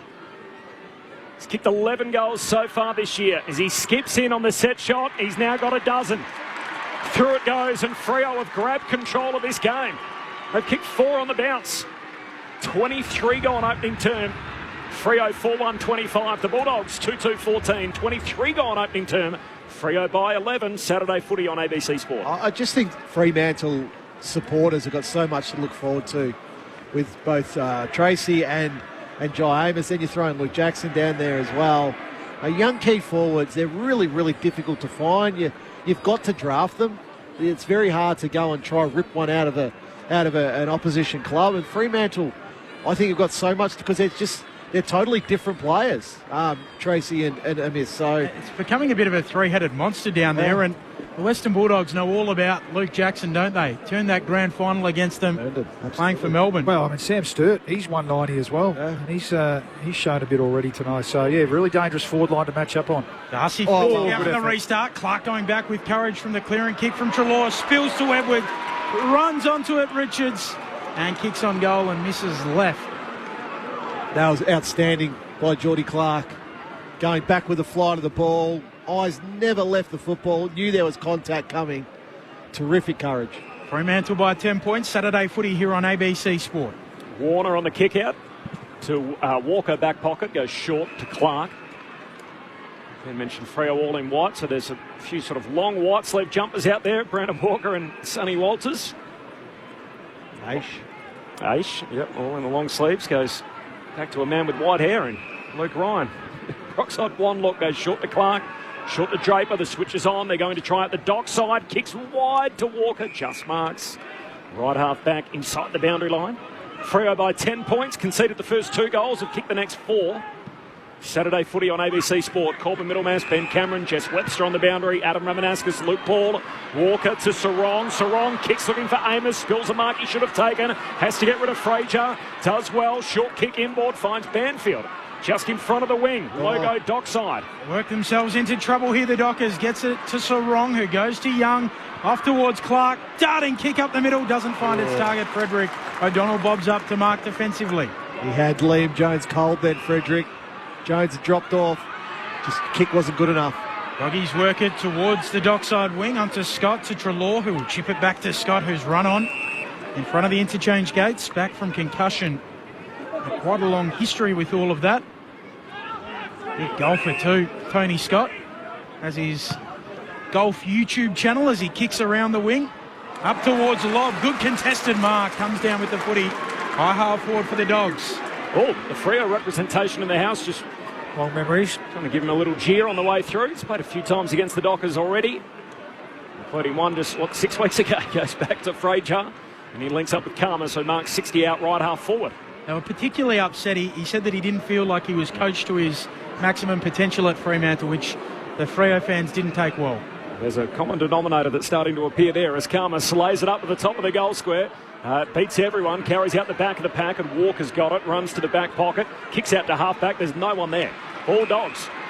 And Dale, with the intercept mark, can reload, put the Bulldogs back inside the forward 50. Walker punches it away. Vandermeer taps it down to Richards' advantage. That's goalward. Saved on the line. Draper got up, whacked it through. And a behind for the Bulldogs. So 4-1 plays 2-4, I think, on the back of that behind. Yep, 4-1 to 2-4. Freo by 9 points. 26.5 gone opening term. Saturday footy on ABC Sport. Kick the last 4 in the game, the Dockers, after the Dogs kicked the first 2. Clark with the kick in, long up towards the logo. Jackson outpoints English. Takes the mark on the wing. Been dangerous, Ed Richards. He's 6 possessions, 3 shots at goal this quarter. Kick into the middle of the ground, and Warner going to ground as he takes it. In the bullseye. Cody Waitman just leaves it behind. It says, you can come and get it. Definitely trying to attack through the corridor, the Dockers. Gives it off by hand to Clark. Mongrel kick towards full forward in front of the pack. Tracy doesn't take the mark. Roving Frazier. Dogs in their D50. Off towards Bailey Dale. Kicks laterally. Jackson closing in on English. Paddles towards the boundary line. Jackson gathers it. Nowhere to go. Gets a handball away. Half forward here. Picked up by English the second time. Hand pass releases Sanders. Broadcast wing. Hand pass to the boundary side, finds Treloar. Kicks to Vandermeer, one-on-one with Warner. Hand to it, Vandermeer, no mark. Live footy inside 50. Vandermeer paddles to his own advantage. Warner, good tackle. Vandermeer, hand pass away. Still live. The Bont trying to knock it on. Goes to ground. Hands it to West. And in his 50th game, the ultimate son of the West pops it through for the Bulldogs. And a timely one at that. It stops the run of 4 consecutive Fremantle goals. The Doggies 3-4-22, Fremantle 4-1-25. Freo by 3, 28 goal on opening term. Luke Ball, Adam Ramanauskas on ABC Sport. Just won some key contests, didn't they, here across half-back and force the ball forward. Nothing pretty about it. Just getting the ball forward to even numbers and an open forward line and knocking it on. Now, Waitman just playing for a few free kicks for mine at the moment, but Bontempelli there with a class just to be able to keep the ball moving forward, then clean hands to Riley West, who, as we said before the start of the game, plays his 50th game today and must be starting to feel like Ramo, he belongs in this team. He's got a pretty permanent spot in that forward half and really does have a happy knack, doesn't he, of hitting the scoreboard.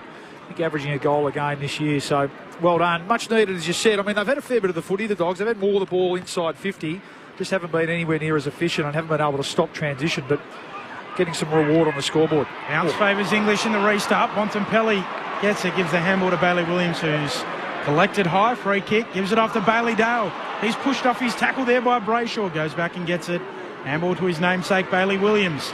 Great to work, one away Brayshaw. from Brayshaw. Just got a hand on him. He's kicked to half forward. The Dockers are there. Young gathers the footy. Richards comes in and steals it. Dogs back with it. Off to Liberatore. Flying shot misses left. Minor score. So back to just 2 points. The Dockers lead late in the first. Saturday footy on ABC Sport. 8 shots for 13 entries, the Dogs. So they are scoring. Just have left a few out there this first quarter. Clark, long kick up to the wing broadcast side. Carries Amos, set underneath it. Pack forms on the wing. Bontempelli leaps over some bodies trying to retrieve it. Liver's got it. Extracts it out to Williams. Kicks into the forward pocket. Mara the target. Jamara leaps up. Can't take the mark. Close to the boundary line. And in the end, Clark's happy to turn out a play with the yellow Sharon. And we'll have a boundary throw in left forward pocket for the Bulldogs. So Freo by 2 points. Entertaining start. Dogs kick the first 2. Dockers the next 4. And the Bulldogs have kicked the last to try and swing the momentum back their way. Feels like they're starting to win the clearances just in the last little while. English double palms it down to the front. Liberatore off to McRae. Snaps to the goal square. Lob like a striker trying to turn his man. His soccer doesn't make the distance. Warner picks it up for the Dockers. Handball to Banfield. Richards has got him. Just gets a handball away. Umpire lets them play. Luke Ball thinks holding the ball. We've got a throw in. That's definitely holding the ball. So that's a 360. Sorry, it was Rama who thought it was holding. Well, there was prior opportunity, so that's if that's a new rule that the AFL want implemented, there's the perfect example of holding the ball. He's the left-footed Ben, that's why he sits in the left chair on the broadcast box, and a boundary throw-in. Pearce knocks it away towards Young from the back pocket, kicks up to the wing, taken by Sturt. He's tackled immediately by Jones. Dogs fans involved. Frazier left it behind. Goes back, wins it a second time. Great work from the young dog. Hand pass to Bramble. High kick into the forward pocket. Pearce in the box seat. Can't complete the intercept mark. Now he's in strife on ground level. Knocks it out. Picked up by Jamara Ugle-Hagan. He's tackled by Aish. And a ball up forward pocket for the Bulldogs. Gee, we're all involved now. Freo by 2 points. 31 minutes in as we tick towards quarter time. Dockers by 2. Jackson leaps early. English stays down, wins the tap. Ball pinballs around. Right forward pocket for the Dogs. Liberatore. Handball back to Bramble. Outside their 50. Handball off to Dale. High ball back into the pocket. Jamara goes up. Can't mark. Spoiled by Pearce. Comes down for Young. Clear and kick. O'Donnell punches it away. Dockers at halfback. One there by Walters. Off to Sarong. Handball a turnover. Liberatore takes it. Turns and kicks. Inside 50. Walker punches it down. Lob gathers. Off to Richards. Clever handball. Off to West. Snaps his second. West by name and West by nature's got 2 in the first term. And the Doggies swing the lead. They're out by 4 points. 4-5-29 plays 4-1-25 on the stroke of quarter time. Saturday footy on ABC Sport. Just hard work. You know, inside 50, well, at the top of the 50 initially, because Fremantle looked out. But then it was the pressure that the Dogs were able to apply there to win the ball back. Inside 50 again, a bit of hard work, where the ball gets onto the ground into a marking contest. Rory Lobb's able to stand up in the tackle and get the arm loose to get the ball free. And West again, he just stays involved in the contest, stays around the contest, is able to snap his second. Dogs plus 11 contested ball, plus 6 inside 50s, plus 2 clearances. So Bulldogs back on top on the scoreboard as well. They led it by 4. Gee, that was a terrible bounce. Up, let them go. Favoured Jackson, won it for Freo. Got it to 5. Hand pass to Sarong. High bomb to centre half forward. And that'll do us. The Dogs fans ain't happy with the officiating. I'll be happy with the look of the scoreboard though. 9 scoring shots to 5. It's the Bulldogs by 4 points at quarter time. 4-5-29. Fremantle 4-1-25. We had high hopes coming in, and it's delivered through that opening quarter. The Dogs with the first 2 goals, Freo the next 4. The Dogs with the last 2. They both came to Riley West. He's got a couple, one to Waitman, one to Richards. While for Fremantle was Sam Sturt, who has 2 goals in that opening quarter, 1 for Jackson, 1 for Tracy. Other key numbers there, the old school pressure index before they've been doing this pressure rating. This is how we used to do it back in the day, Rammer. The Dogs have had more disposals and they've had more tackles. So they've had, what are they, plus 17 in the disposal count and lead the tackle count plus 6. So they're hunting. Little old school metric, they're which hunting. we like to point out. More of the ball and more tackles for Bulldogs. Some better analysis from Adam Ramanaskas and Luke Ball coming up. Dogs by 4 points. It's quarter time at Docklands. This is Saturday Footy on ABC Sport. Hey Google, play the footy on the ABC. Did you know you can now listen to the footy on your smart speaker? Oh, that is amazing! Play ABC AFL. Time to steady and pull the trigger! Get the best call, the biggest experts in the game, every round of the AFL season. Can he bend it back? You bet he can! On your favourite station, ABC Radio. Your home for footy. Now on your smart speaker. This is ABC Sports coverage of the 2024 AFL season. Every match on the ABC Listen app. Look for the AFL button. Vandermeer controls it nicely. One-handed, juggles the mark. Half forward for the Dogs. Low ball towards full forward. Waitman goes upstairs. Ryan drops it. Coming through Richards. Gets it on the left and goes. Quick start from the Dogs. Geray inadvertently knocked forward by Sturt, picked up by Amos. Hand pass to Frederick, loops it over the top to Sturt. He's running downhill. They can't catch him. Takes a bounce, shows him his tail lights and pops it into the cheer squad. Sturt with his second and turns the lead around for Freo. Live footy inside 50. Vandermeer paddles to his own advantage. Warner, good tackle. Vandermeer hand pass away. Still live. The Bont trying to knock it on. Goes to ground. Hands it to West. And in his 50th game, the ultimate son of the West pops it through for the Bulldogs. And a timely one at that. Dockers at half-back. One there by Walters. Off to Sarong. Handball a turnover. Liberatore takes it. Turns and kicks. Inside 50. Walker punches it down. Lob gathers. Off to Richards. Clever handball. Off to West. Snaps his second. The 2024 AFL Premiership season. On your radio. ABC Sport Digital. And on the ABC Listen app. Sounds there from an entertaining opening term. Saturday Footy on ABC Sport. Jez Webster on the boundary. Corbin Middlemass and Ben Cameron calling the footy. And the thoughts of our premiership pair with the Bulldogs up by 4 points at quarter time. Adam Ramanaskas and Luke Ball. Oh, well, first I'll start with the Dockers. I'm loving their speed, their counter-attack ability through the middle of the ground to make the Bulldogs chase is why they kick those sort of, or particularly the first 3 goals of that game, of the quarter for the Dockers. So they look terrific there. I love Brandon Walker and Clark off half-back with their speed. So you look at the way they want to play. They want the Dogs to chase them today. They think they've got the advantage with the speed. So they're trying to move the ball from back half of the ground to front half as quickly as they can. Whereas then you flip it over to the Dogs, and what they're trying to do, they want the game in a contest. They think they're a little bit tougher around the ball, and that's where, particularly those last 2 goals to Riley West, that's where they came from. That came from pure hard work in a winner contest, whether it's in the centre square or at a stoppage, or if it's in a general contest around the ground. They feel like they can get the Dockers around that area. So it's going to be fascinating now in this second quarter, one, to see how the Dogs counter the Dockers' speed. Now, whether they need to have more of a defensive midfielder, because what's happening is I'm watching Fremantle, they're slipping through the front door. Most teams will feed the ball backwards to try and get the loose, But Fremantle are feeding the ball front ways, and then once they're through, the Dogs simply can't keep up. So I wonder if they're going to have a bit more of a sweeper.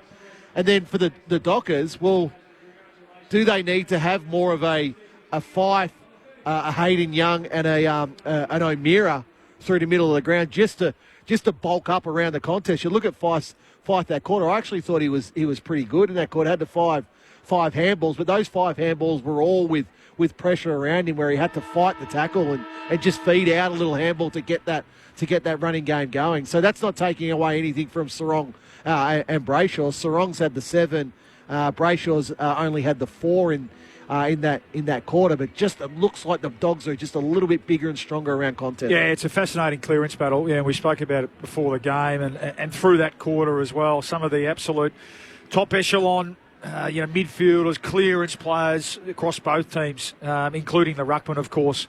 So in the end, I mean, both sides, which is probably going to be the order of the day, had their momentum through that quarter. I think you mentioned it, Corb. Dogs early.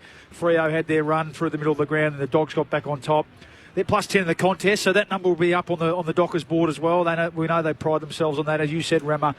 They need to keep looking at that mix around the ball, because I thought Libba started to get on top. He's looked really sharp. That quarter, he's had 10. Trelaw's been involved. Love Richards' game back into the team. It's interesting. He hasn't been able to break into the centre square as yet, but he's having an impact in the contested footy in the front half, which in a sense is, it's a really hard ball to win. We know that front half ball, and he's been involved in most of the Bulldogs scores forward of the ball. Waitman, got on the board early in his return game as well. So, yeah, really entertaining and even contest early. The Dogs, need to look at their ability to be able to restrict score on turnover, and part of that is defending corridor. Yeah.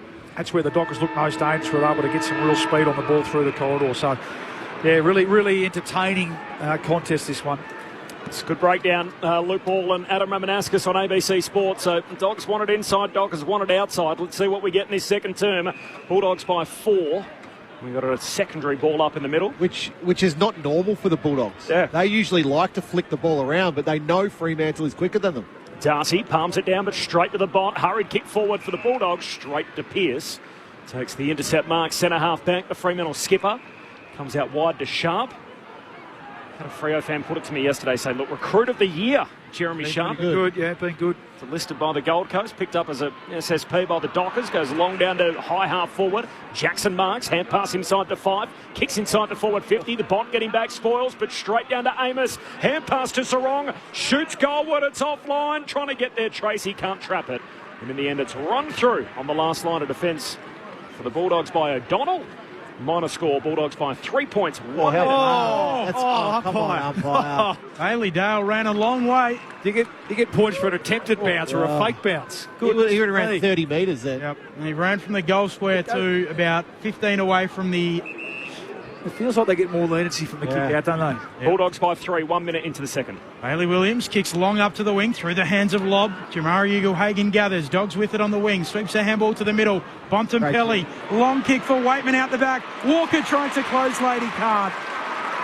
And Cody Waitman takes the mark. 15 out, as good as directly in front. I love that. First, Ugle-Hagan there in the contest was able to get out of the contest to then create the space and the width with the handball to Bontempelli. But the kick of Bontempelli, it was, hey, Cody, this is where I want you to lead. So Cody Waitman's going back to goal, but Bontempelli just saw the space to the right, put the ball to the right and said, Cody Waitman, you go and grab the ball there. Kick the first goal of the match. Comes in for the first goal of the second and steers it through. A couple for Cody on return. And this is proving a game of runs. The Bulldogs with the last 3. They lead by 9 points, 5-5-35. Plays 4-2-26 a couple of minutes into the second. Saturday footy on ABC Sport. Yeah, and again, a goal from the kick-in, really. Yeah. Which we know traditionally doesn't happen a lot in footy. It was just a contest, wasn't it, there on the wing. Lobb provided the contest. Jamara, so nimble, wasn't he, when the ball hit the ground. And I like that, you're right, Rama. Shaping the ball. Both teams, when they've been able to shape the ball back through the corridor, have looked really dangerous today. And Bontempelli, he's actually missed a few, hasn't he? Kicks inside 50. We know that's a big strength of his in terms of decision-making and execution. He's mixed a few in that first quarter, but that was just perfect. Put it on the dime, and Waitman did the rest. I feel like Cody Waitman's worthy of a nickname. Ooh. Some player like the Bont sort of thing. Is that sort of showman. He needs a bit of a nickname. We might be able to throw that one out there. That's a perfect little talkback topic we can put on the SMS. Middle of the ground, free kick wanted for holding the ball, not forthcoming. So in the end, the centre break for the Dockers. 5 kicks down to half forward. Bramble fumbles a couple of times. In the end, he got it out to O'Donnell on the back flank for the Doggies. Looks for Sanders. Clark lends a hand, whacks it out of play. 0437 774 774. I know, well, they call him Fleet, I know, which is a bit. It's just a player. But he's got the long blonde hair. He's got the sleeve on. He's a showman. Cody Waitman nickname 0437 774 774. Like CW3 doesn't roll off the tongue. Yes. From the throw-in on the wing, Brayshaw gathers the footy, shovels it out to Fife. On to Switkowski, paddles it on. Now for the run of Walters. Kick into the pocket for the Dockers. And Tracy, floating in, takes the mark. 15 out, 45-degree angle, right forward pocket. It's too much space from O'Donnell there.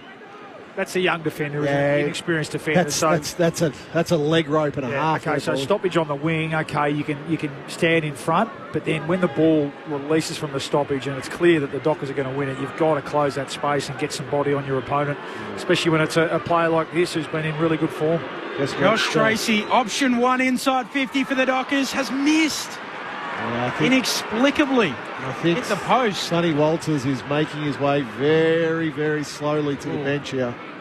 He looks very sore. Oh, yeah. That's hammy for me. Bulldogs by 8. We've played 5 minutes in the second.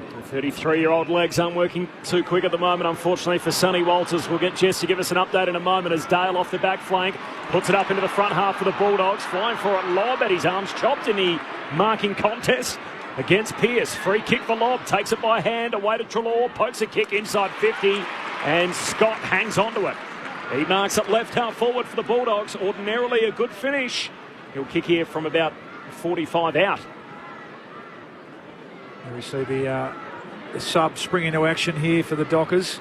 I think he can pretty safely say that young Johnson, that it'll be on pretty soon. 0437 774 774, that SMS number. All right, Anthony Scott, back from his latest head knock, returning today. The left footer, it's on target, but it's short. Didn't have the trip from 45 out, whacked through. A behind for the Bulldogs, they lead by 9 points. Jess Webster on the boundary. Yeah, it's not good news for Sonny Walters. He's effectively subbed himself out. He's come to the bench, could hardly run off, and has sat immediately in the back row of the bench as the sub Matthew Johnson warming up on the sidelines, head in his hands, looking quite dejected. And just getting a pat on the back from the doctor as we speak. Luke Ryan, long kick in. Off the hands of the pack, though. Bontempelli involved. Handball towards Liberatore. Knocks it down. Picking it up, Bailey Williams. Off to McRae to Bramble. Kick inside 50 for the Dogs. Unable to mark Bontempelli. Dockers are there. Sarong gets it off to Aish. To O'Meara. Handball to the back pocket, and Pearce, his kicking can be dangerous. Can't find the target there of Brayshaw. Out the back it goes to Darcy. Back feeds it towards O'Meara. Dockers still with it. O'Meara runs into trouble and loses space. Out of play he goes. Thrown to come. Dogs lead it by 9, 6 into the second. Just a little recent history. So March 2021, Walters' right hamstring. July 2020 had a cramp, which they thought was a hamstring complaint, but able to return on that occasion. I'll give you some more recent background on all that from Michael Walters and his soft tissue troubles in recent times. As from the boundary throw in, Clark, first clean possession, kicks for Jackson, leaps up, no mark. Karmas tackled by Frederick, taken to ground and a ball up on the wing. That tackle there by Frederick is a perfect example of how players have changed their thought process when they have an opponent in a tackle. Like Frederick could have slammed him into the ground there, but didn't. The Bulldogs by 9. 6 minutes into the second term. Hurried kick forward. Switkowski picked up by Jackson out wide. Kicks for the behind line. Tracy the target and broken up. Scored away by O'Donnell, and it's out of play. Boundary throw in left forward pocket. We'll get more from Jess too as to which hammy that is from Michael Walters and what sort of work he's having done. Left, you reckon? Yeah. But we'll find out more from Jess. I just looked, Corb, Luke Jackson, isn't he? Playing almost permanent forward at the moment. Darcy wins the tap down, coming through Fraser. Handball away to Richards, dispossessed in the tackle, spills to Jones, just gets rid of it. Liberatore at fullback, runs away from them, high ball towards halfback. Walker's there for the Dockers. He takes the mark. Dogs led it by 9 points. Saturday footy on ABC Sport goes short to Young. He's got the distance here. Went about 12.5 metres that kick. Bontempelli certainly think so. Here's a long left leg, the mark, 47 out. Well, I think he's disappointed himself too, because should have been up at it. He had to. Yeah, I mean, when you get a play like this, lurking around the top of the 50, you just got to close that space. But yeah, absolutely within his wheelhouse here, Hayden Young. Hayden Young looking at the man on the mark. He's trying to play like. His left foot kick goes inside 50, and English back there, lots of it. Doesn't take the mark, or does he? Paid. So English in the right back pocket. Doggies lead it by 9, 8 minutes into the second. Around 14 from Docklands. It's the Dogs and Dockers. It's just repeating a hamstring injury for Michael Walters, so off the ground. More to follow, suspected to be subbed out of the game in any moment, as the Bulldogs work it up to the wing, and Jamara trying to tiptoe the boundary line. In the end, the Sharon followed him out of play. A throw in front of the benches and in front of Jess Webster. Jess. Just confirming it's a right hamstring for Sonny Walters, so just getting ice on that at the moment, sitting in the back row of the bench. And Matthew Johnson is ready to come back on and coming on into the game. Thanks, Jess. 50-50 shot then, didn't quite go your way. Boundary throw in, McRae, hand pass to Gallagher, took on the tackler, tackled a second time and lost. Free kick, Switkowski. He'll take it for Fremantle. He goes laterally to Walker. Bulldogs by 9 points. Right hammy for Michael Walters. Now I've done it. It's picked up by Banfield. Kicks into the middle of the ground. Dale intercepts for the Bulldogs. Here he goes, kicking towards Ugle-Hagan. Attacking point of the square. Bontempelli's out. Streaming back towards goal. And he marks 15 out. Walters in and whacks it through. The Dogs have kicked the last 4. It's all red, white and blue at the moment. 6-6-42, plays 4-3-27. 9.5 into the second. Saturday footy on ABC Sport. Luke Ball, Adam Ramanauskas. Well, they were out, Rama, the Dockers, and I just feel like it was, well, they almost sport for options and picked the wrong one there. And was it Hayden Young who brought that ball back inside? Yeah, really to a 50-50. He had players spreading further forward than that. And even the Walker kick in the middle, that's where on the turnover you'd like him to face the game and go forward and deep when you've got key targets down there. That's what happens often. I was Bailey Banfield, rather. Sorry to Hayden Young. Maybe Sarong should have marked it, in all fairness, but Bailey Dale was onto the loose ball, and then it was off to the races. Ugle-Hagan, a nice kick. Amazing, I like that. Amazing to think that Bontempelli could have so much space. Riley West there pointing for Ugle-Hagan to kick it to Bontempelli. I love that. Back in the middle, lob the hit out and then get a little hand pass forward to Bontempelli. hand pass to Vandermeer, gives it to Sanders, steps around Ryan, he kicks goalward but misses. And a behind for Riley Sanders, who's still hunting his first goal in AFL footy in his 10th game. Going with the socks down today. Given up on it. I've been running a theory that more of the young stars are going socks up. Put my head above the parapet, and Rama lopped it off. Bulldogs by 16, 11 minutes into the second. And now Sanders has abandoned me. Warner kicks up to the wing off the hands of the pack. Out the back it goes. Bailey Dale gathers. Dogs back in possession. Chips the ball for Bailey Williams. Hand to it, doesn't take the mark. Coming through Ash, inadvertently sockers it out. We've got to admit our mistakes, Benny. I made it blue in the first quarter. I said Libba was a right footer when we all know he's a left footer. Yep. That was a bad blue by me, and you made it blue, so it's okay. Stacking up for me today, unfortunately. Did you have to give back your left footer society card when you did that? Or? Oh, I don't know. What else did Bulldogs. The moment, a lapse in concentration. Bulldogs by 16. Dale hand pass to Bontempelli. Tumbles a kick into the forward pocket. Didn't quite reach West. Oh, that's a bad turnover. Warner hands it back. Waitman hands it back to Warner. Turnover City. Defensive 50 for the Dockers. Freo in possession. Hand pass to Johnson. He gives it to Walker. Kicks in the back pocket. Straight to Williams. Takes the intercept mark. High half forward for the Bulldogs. Dogs by 16. A dozen minutes into the second term. Yeah, got them on the ropes at the moment too, though, the Dogs. Comes infield to Buku Karmas. Off to Bailey Dale. Raking kick. Just chips it this time towards full forward. Bontempelli can't mark. Ryan spills it down. Spills back to him for the Dockers. Holding the ball. Yeah. Tackle applied by Harvey Gallagher. Hot on Jeremy Sharp. What do you think, Rama and Borley? Oh, that's a little bit unlucky, I think, that one. But he did lay the tackle. Let's just go back through the change in interpretation. Did they tighten prior opportunity? My understanding is that they didn't. I mean, that you have to argue that he's just paid incorrect disposal there. Was it prior opportunity? It's not incorrect disposal if you don't have any prior opportunity under the rules. That's right, and it's knocked out. And, you didn't have time to make a genuine attempt. So, no, I think you'd like to see that one call play on, especially given the penalty that it's going to incur. Harvey Gallagher won't mind. A 2-year contract extension and a goal to go with it. They're off the leash at the moment, the Dogs. 5 consecutive majors. They lead by 22 points. 7-7-49 plays 4-3-27. 13 played second term. Saturday footy on ABC Sport. Well, yeah, they are. They're all over him. 8 inside 50s to 4 in this quarter. 3 goals, 5. So 3 goals, 2. So 5 scoring shots for the 8 entries at the moment for the Bulldogs. So incredibly efficient. It's probably time now for the Dockers just to drop someone behind the ball for the next couple of minutes here, just to stem the flow a little bit. You don't want to concede another goal quickly in this quarter, because that margin just starting to it's starting to blow out now. We're 22 points, so yeah, I think it's just tighten up defensively now for the Dockers. We got some Waitman nickname suggestions coming through on the SMS as well, as Fremantle need a goal badly in the game. Jackson down to Brayshaw, hand pass to Young, and he's caught holding the ball. That one's okay. Yeah. Trying to fight through the Sanders tackle and lost. So Sanders through a chopped up centre square here at Docklands. Kicks a high bomb to the hot spot for the Bulldogs. Jackson runs underneath it. Lob forced to spoil, but straight down to Fife.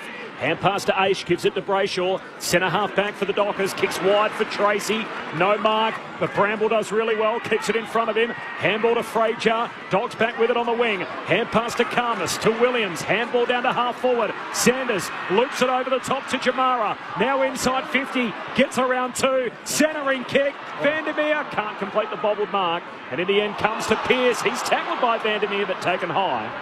Free kick Pearce at fullback for Fremantle. Danger signs for the Dockers. It's the Dogs by a game high 22 midway through the second. That was outstanding by Ugelhagen. Just Vandermeer just dropped the mark. Such a tracer bullet that it just burst through the hands. Long kick to the half-back flank. Comes down in front for Johnson, the sub. On for Walters with a hamstring injury. Kicks up to the wing. In front of Bailey Banfield is Bramble. Wins it out. And a throw-in to come. Do you want some suggestions, Ben? What have you got for me? This off the SMS. No name, no pack drill, but Surf flops a lot. Don't like it. That's a little harsh. We don't like that. Adrian from Geraldton to Showman. Cody Waitman. Yeah. What about cheat code? Oh. I don't mind it. Keep going, Ben. Clark for the Dockers on the wing. Getting a handball out to Walker. Tackled by McRae. Nowhere to go. And he's got him holding the ball. He's gone up their pressure, haven't they? They can sniff blood here, the Dogs. That's not holding the ball. These are desperate Dogs at the moment, playing like their season's on the line. McRae veers out to his left.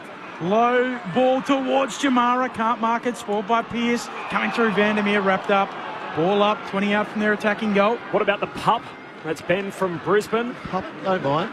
Cody, more diving sort of suggestions from John from Albany. Not sure about that. From the restart, Fife. Hand pass out towards Johnson.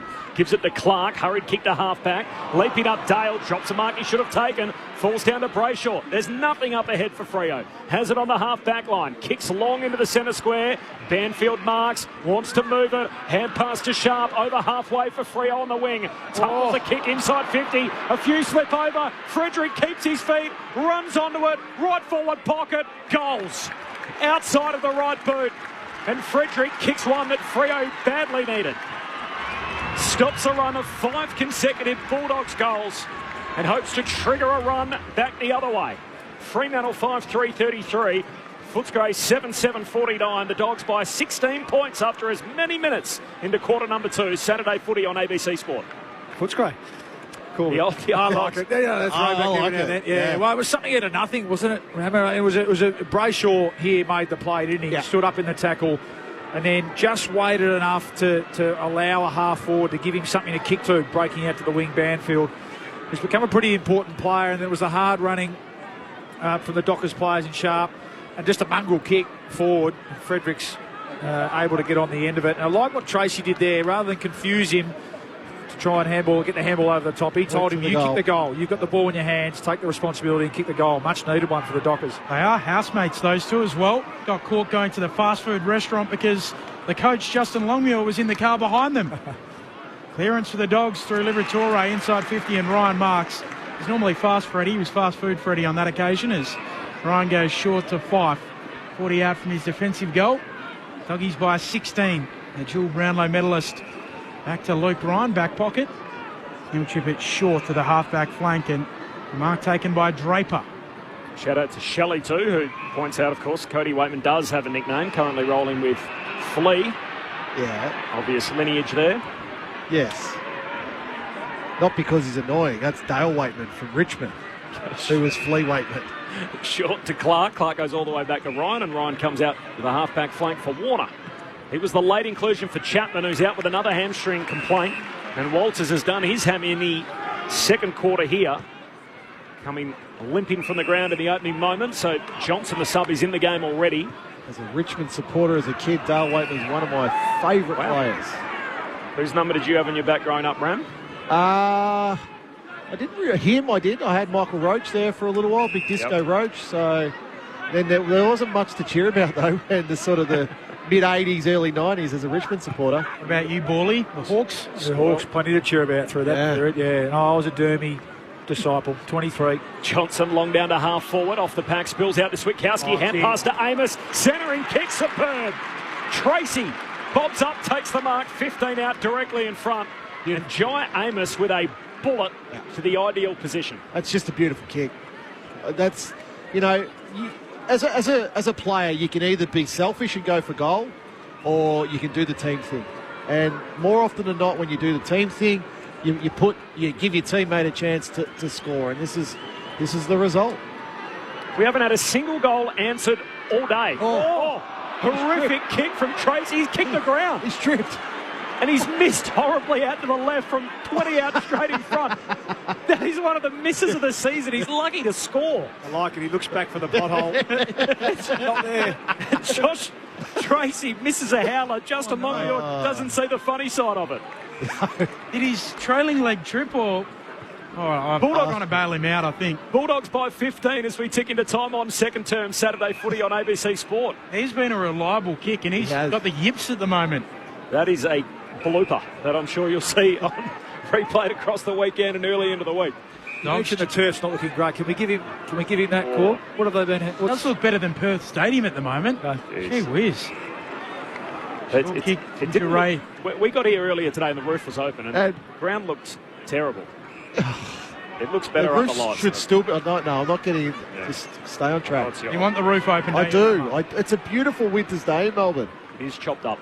Fraser on the back flank, kicking around the wing. Eagle Hagan bumping Pearce and giving away a free kick. Umpire Brett Rosebery, one of the best in the business. You speak to the players.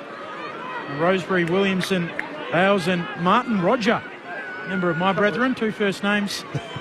No S on the end of his second as Pearce kicks around the wing. Don't trust those contest. People. All the good people, Rama, Michael Jordan and co. Ball upcoming. Oh, we got Jordan, we think, is a first name. Yeah, clearly. Well, how many Jordans were there before Michael Jordan? Doesn't matter. Cameron was a surname before people adopted it as a first name, Rama. You don't want to be arguing on this. The 2 first names things he's going. As Darcy pumped it down to 5. Freo from the stoppage. Hand pass to Switkowski. Kicks inside 50 for the Dockers. Tracy left it behind. Picked up by Karmas. He's barreled by 5 as soon as he got it. And a baller, not by 5, sorry. It's tackled there by Sarong. It's been good though, Fife. Yeah, they've had a good 5 minutes here, the Dockers. It's been led by Fife. Up to 7 possessions for the quarter. 25 out from the Freo goal. Darcy knocks it out. Liberatore, first possession. Hand pass to Richards. Handball out of the defensive arc. Wanted Scott. Handball too wide for him, and it's out of play. 60 out from the Freo goal. Bulldogs by 15, time on second term. And it's the work that he's doing inside, I think, Bally, which is critical for Fremantle at the moment. It's still a 15-point margin, but 2 clearances, 3 of those contested this quarter for 5. Umpire brings it in, taking it out of the ruck. Darcy tackled by English, called for a throw. English, right half back for the Dogs. Bulldogs lead by 15. Kick the first 2, the Dogs. Freo the next 4, Dogs the next 5. Fremantle have kicked the last. Short kick further out wide to Bramble. Kicks back to English, just waxing the pair of them at the moment. Other Cody Waitman suggestions. The agent, a la agent Cody Banks. Yeah, not bad. English on his defensive 50 goes back to Bramble. Kick to kick at the moment. Saturday footy on ABC Sport. It's a baby flea. Just trying to think if there is such a thing. Short kick to Liberatore. Back to Bramble. Third disposal in the chain. Kicks up to half forward looking for Bontempelli. Ball bounces up towards Lobb. Handball back into the middle. Sarong pinches it. Handball for Walker through the middle. Walker away, short kick, wanting Switkowski, has to collect on the bounce, does it smooth, turns, kicks deeper forward, wanted Amos just short of him, bowls past him, picked up by O'Donnell, and he's shoved out of play with the footy. We'll have a throw in forward pocket for the Dockers. Switkowski, Corbs, right. Really lifted his rating too. He's up to 7 possessions for the quarter. Premiership pile, Luke Ball on ABC Sport, Dogs by 15. Time on second quarter. The Rucks miss it for the boundary throw-in. Forward 50 stoppage for Freo.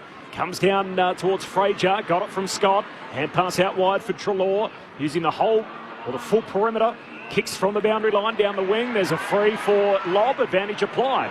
Gallagher into the middle of the ground for Bramble. Dogs are away. Takes a bounce. Pursued by Tracy. Kicks deep to the Bont. Leaps for it. No mark. Still there. Fighting on with Pearce and Ryan. The Bont works his way through it and kicks the goal. The Bont's got it all working. How about that for a bit of individual brilliance? And Bontempelli kicks his second. Flew for it in the air, it hit the deck, and the Bont went to work.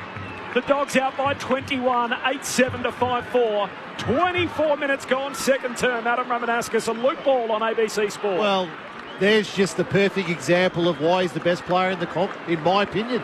At the moment there, he goes into marking contest, makes a contest, and then he's fighting against 3 players inside forward 50. Good players too, strong players. Alex Pearce and Luke Ryan are terrific players. Luke Ryan All-Australian, Alex Pearce maybe an All-Australian this year, but he beat them both. He absolutely beat them both. Terrific play back at half-back to square the ball up to Bramble through the middle of the ground, but Bont just made that goal his own. First time today we've had either side answer. So the Dogs respond immediately to the Dockers' goal. Out of the middle, the Dogs come away with it. Brayshaw the tackle. And a ball up. Best dog ever, Rammer and Borley. It'd have to be a strong argument against for me to think otherwise. Darcy knocks it down, then turns tackler on Richards.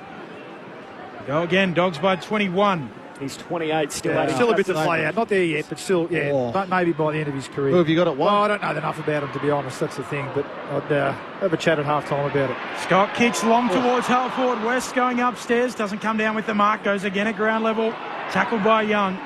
Different by era. Martin Roger coming in to ball it up. Sorry, Benny. Different era, but I think Ted Britton, obviously, Dougie Hawkins. Chris Grant, Scotty West. I think he gets over 300 games. And Brad Johnson. Charlie Sutton, depending on where you want to draw the line. We've got a secondary ball up here between wing and half forward for the Dogs.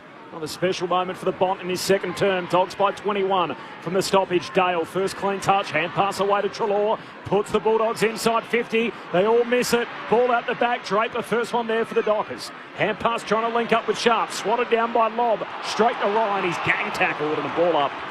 35 out from the Bulldogs goal. Left half forward. Ticking towards half-time. Dogs by 21. Saturday footy on ABC Sport. Someone's suggested a baby flea as a might. As Scott gathers on attacking 50 for the Dogs. High ball going up. English leaping chest mark, not paid. Umpire lets them rumble in the pocket. West burrowing in. It's not coming out just yet. Treloar picks it up. It was reminiscent of Nick Rewalt. Blonde-haired, sailing through the air, trying to take the leaping chest mark, not going back with the flight like Rewalt. Throw in left forward pocket here for the Dogs. English and Darcy. Darcy palming it down boundary side. Sanders picks it up. Handball a turnover. Sarong just clears it out of there. Tumbles it up to the wing for Jackson. Jackson trying to haul it in. Does so eventually. Gets a look away hand pass, but straight to Dale. Dogs win it forward of the wing. Hand pass to Williams. Long kick to the hot spot. Lob down there. Pearce spoils. Hits the deck. Waitman first one on it. Trying to get boot the ball. Can't. Falls to Richards. Hand pass to Libba. Shoots, but hits the post. And a behind for Liberatore. This is worrying for Justin Longmuir and the Dockers. They have kicked 6 of the last 7, the Bulldogs, and they're peppering again here late in the second. Dogs by 22. Shocking kick out from Luke Ryan. Nearly turns it over, eventually does. Picked up by Sanders. Off to Treloar. Cuts a sway through them and finishes. Fremantle Self-inflicted there with the kick in from Luke Ryan. And Treloar with the finish. Dogs by 28, a game high. 9-8-62, plays 5-4-34, 28 minutes into the second. Just overwhelming them, weren't they, really, with this forward half pressure, the Dogs. And it doesn't help, clearly, when you make an unforced error like that from Luke Ryan. I'm just not sure the options there. I mean, they're just hanging in there, aren't they, with a minute to go in this first half. Just have to hang in there and try and get to half-time within three and a bit goals. And poor execution, poor decision, poor execution from Luke Ryan. Opened the door, and Adam Treloar, who's had a quieter quarter, but in the right spot there, and a lovely finish. And yeah, what's that, 5 goals to 1 for the quarter. It's been a real demolition from the Dogs this quarter. 7 of the last 8 in the game. The Bulldogs' way, 28 points up after falling 11 behind in that opening term. Free kick in the middle going Fremantle's way. Sarong takes it, kicks in the man on the mark. Ball ricochets to centre half forward for Freo. Dale there. Hand pass away to Treloar. Handball to Karmas. Centre half back. He flares it out the flank and finds Scott, who marks at half back for the Bulldogs. 29 gone, second term. It's been the Dogs' quarter. So they've taken over in this game. Kicks for lob. Spoiled away by Draper. Ball hits the deck. Fremantle back with it. Clark, hand pass to Sarong. Kicks out on the full. So his last 2 kicks, both clangers. And as a result, the Bulldogs will get it on halfway through Williams. They've got half a minute left in this opening half. It is the Bulldogs by 28 points all over Freo. Saturday footy on ABC Sport. Doc Duray, dual premiership hawk, kicks up towards half forward. Massive fly from Pearce, brings it to the front. Out after it, Waitman beats Sarong to it. Dogs with it. Off to Bailey-Dale, kicks to the pocket. And mark taken in the right back pocket by Luke Ryan. This is a better kick, flaring it to left half back, and the mark taken by Sturt. Sturt, lefty, comes out wide to another in Amos, who marks in front of the bench. It started well for Freo. They kicked 4 of the first 6, led by 11. They got some concerns at the half. It's been all the Bulldogs thereafter. The Doggies have kicked 7 of the last 8 in the game. And a 5-goal-to-1 second term sets up a 28-point advantage at the half for the home team. The Dogs 9-8-62, Fremantle 5-4-34. Half-time at Docklands, the Bulldogs by 28. 2 for Waitman, Bontempelli and West. Singles for Treloar, Gallagher and Richards. While for Fremantle, Sam Sturt has 2. They both came in the opening quarter. 1 for Jackson, Tracy and Frederick kicked their only goal in the second quarter. Ice applied to the right hamstring of Michael Walters, so his day didn't last long. Subbed out early in the second term with another soft tissue injury, so the 33-year-old is out with a right hammy. Michael Walters early in the second. The Dogs sub is Caleb Daniel. He is unused to half-time, so it's all the Dogs' way. The thoughts of Adam Ramanauskas and Luke Ball to half-time with the Bulldogs on top by 28. Well, as we said, Ramo, dominant quarter, wasn't it? 5-3 to 1-3. And yeah, when you look at the numbers, they actually even things up around the contest for it was interesting. And it looked like in that first quarter that they had the speed, didn't they, on the outside? But that quarter, it was the Dogs who spread better and then chained the ball better and were able to access the corridor a little bit better and then the scoreboard ultimately. So some real concerns there from the Dockers, and really it was just weight of numbers of field position, 16 to 8 inside 50s. They were able to get some repeat inside 50s, some basic skill errors. We mentioned that last one from Luke Ryan, even from the better Dockers players, just turning the ball over, not necessarily under pressure. I thought the Dogs dialed up the pressure from about midway through that quarter and were able to get some holding the ball, decisions go their way, and just generally force the Dockers into some error as well. But a combination of that and just some unforced errors, skill errors from the Dockers, allowed the Dogs to control field position, and they capitalised. 5 goals, 3, so 8 scoring shots from 16 inside 50s. Again, that's way too much for Justin Longmuir and his coaching staff. We know he's a defence-first coach, so really impressive stuff from the Dogs, and sprinkled in amongst that was some individual brilliance, wasn't it? I mean, Marcus Bontempelli, that goal there, that second last goal for the quarter was a real highlight. So when you get that mixed with some general contribution and ball movement across the ground, the Dogs, we know, are a really dangerous team, aren't they? So really impressive quarter, that from the Dogs. A couple of things in this game. in terms of time on goal, so that's after the 20-minute mark, Bulldogs 4, Fremantle 1. That's where you really got to lock in as a team. You take those 4 goals away, and it's an even game. We're sitting in an even ball game at half time here.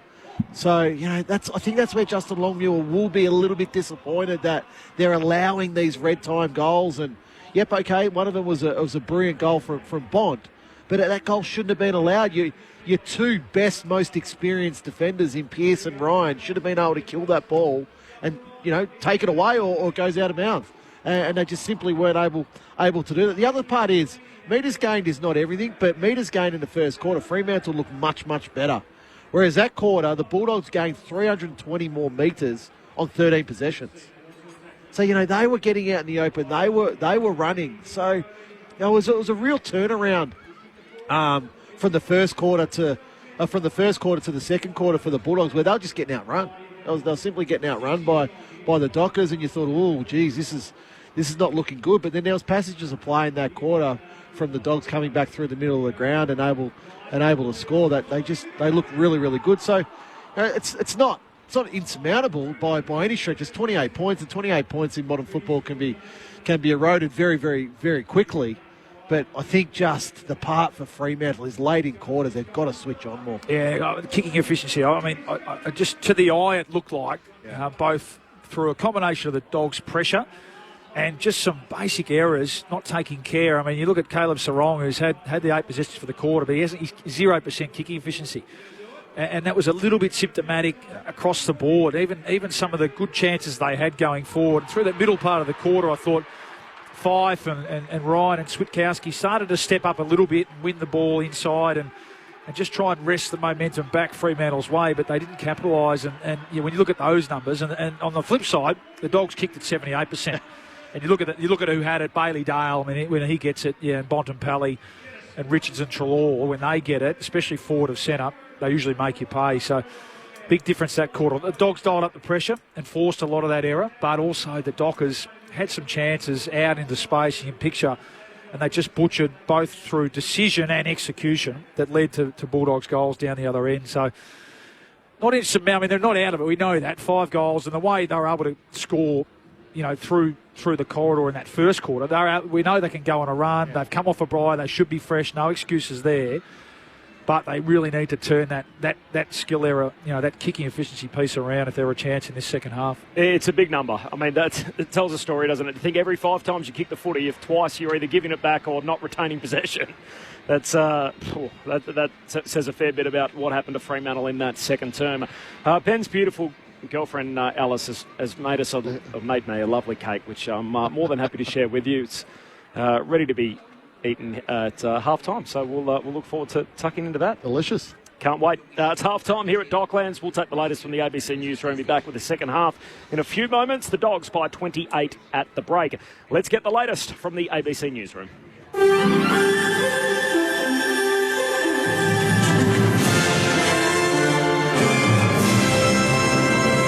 ABC News with Satyam Weinstein. Chinese Premier Li Qiang is set to arrive in Australia today for the first visit by Chinese Premier in 7 years.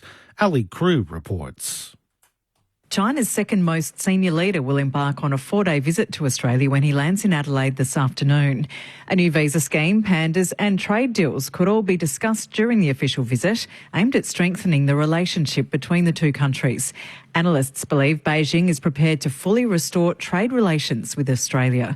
But there is still a host of disagreements between Canberra and Beijing, ranging from recent military confrontations between the two countries to the death sentence handed to an Australian citizen.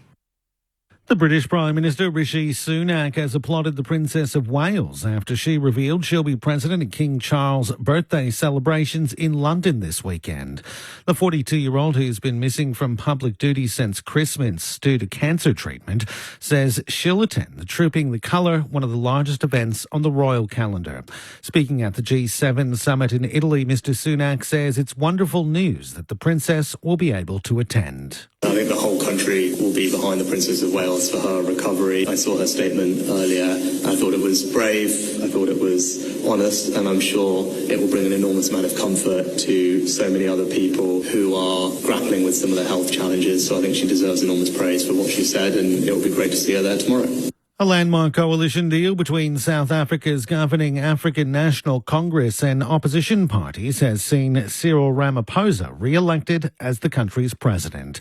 The BBC's Barbara Platt-Usher reports. It's a seismic shift in the politics of South Africa. You're talking about the ANC having dominated politics for the past 30 years, now being forced to share power because it's lost its outright majority for the first time in recent elections. The main party with which it will be sharing power, although there are others, is the Democratic Alliance. So it's going to be very interesting going forward. Also, there are other parties who are not involved. These are ANC breakaway parties which did not want to join on with this sort of agreement. Members of a pro-Palestinian encampment at the University of Sydney have been asked to vacate the campus ahead of semester 2, which begins in just over a month. Melissa McKay with more. A university spokesperson says protesters have not been given a specific deadline, but in a letter to organisers, Vice-Chancellor Mark Scott asked them to prepare to vacate the premises to allow other students to use the space. Mr Scott said tens of thousands of students attend a welcome fest on the university's front lawns every semester, and the ground staff needed time to remediate the space before events could be held there when classes resume for the second semester of teaching. According to the university's academic calendar, Semester 2 begins on July 29. Residents in the regional Victorian town of Mansfield have come together to fight a proposed hospital merger in the state. It comes amid a shake-up of the Victorian healthcare system, which could involve mergers as part of cost-cutting measures. Mansfield residents have raised concerns over losing their autonomy and a local voice in the operation of their health service. Local GPs, healthcare workers and the Mansfield Shire Mayor have gathered at a rally in the centre of town. Detectives have arrested 11 people as part of a major police operation targeting the illicit drug trade in Victoria's north. As Ruth Brooke reports, police say $600,000 in drugs and cash has been uncovered. The arrests follow an 8-month investigation where police believe drugs were being transported from Melbourne and supplied to an alleged drug trafficking ring operating in Shepparton. As part of the operation, detectives executed 13 search warrants at residential properties and storage sheds across Melbourne and Shepparton. They seized $150,000 in cash, a pistol and ammunition, as well as quantities of illicit drugs including 4.6 kilograms of MDMA valued at $100,000. Among those arrested were 8 Shepparton men who have since been charged with trafficking drugs, including 5 charged with allegedly trafficking a commercial quantity. A former managing partner of one of WA's largest physio chains has been jailed for sexually assaulting 5 women. 45-year-old Luke Tam Shang En was convicted of 3 counts of sexual penetration without consent and 6 counts of indecent assault between 2017 and 2020. Tam was a managing partner at 3 life-ready physio clinics when he assaulted the women, some of whom were teenagers at the time. ABC News. Get more news at any time by downloading the ABC Listen app. The Men's T20 Cricket World Cup. Zampa again, he tries the reverse in the air court. Live from the USA and West Indies. Maxwell, who backs away and slams him for 6. Catch all the action on the ABC Listen app. A guy just wandered in off the street and said he thinks he's my son. And did you ask him why he thinks he's your son? No. Why not? Because he's a maniac. And why is he a maniac? Because he thinks he's my son. Michael Theo from Love on the Spectrum is Austin. Why did you have sex with my mother? I, for one, would love to know that. He's autistic. He's vulnerable. Yeah, well, so am I. Maybe you'd like to come and visit us. I'm kind of Great Britain. The heartwarming new series, Austin. I'll be right back. Sunday nights on ABC TV and always free, always entertaining on ABC iView. This is ABC Sports coverage of the 2024 AFL season. Every match on the ABC Listen app. Look for the AFL button. Towards full forward, Bontempelli can't mark. Ryan scores it down. Spills back to him for the Dockers. Holding the ball. Tackle applied by Harvey Gallagher. On Jeremy Sharp. Harvey Gallagher won't mind. A 2-year contract extension and a goal to go with it. They're off the leash at the moment, the Dogs. Banfield marks, wants to move it. Hand pass to Sharp, over halfway for Freo on the wing. Tunnels a kick inside 50. A few slip over. Frederick keeps his feet, runs onto it. Right forward pocket, goals. Outside of the right boot. And Frederick kicks one that Freo badly needed. Bramble, Dogs are away. Takes a bounce, pursued by Tracy. Kicks deep to the Bont. Leaps for it, no mark. Still there, bodied on with Pearce. And Ryan, the Bont works his way through it and kicks the goal. The Bont's got it all working. Shocking kick out from Luke Ryan. Nearly turns it over, eventually does. Picked up by Sanders, off to Treloar. Cuts a swathe through them and finishes. The 2024 AFL Premiership season. On your radio. ABC Sport Digital. And on the ABC Listen app. Sounds there from the second term. It's been all the Bulldogs, 5-1 in that quarter. And as the lads highlighted just before, the latest from the ABC newsroom, Fremantle kicking the ball at 61% in that second term tells a fair bit of the story. And that's not just in front of goal, that is around the ground. So disposal efficiency poor. And a lot for the Dockers to turn around at the long break. It is the Bulldogs by 28 points.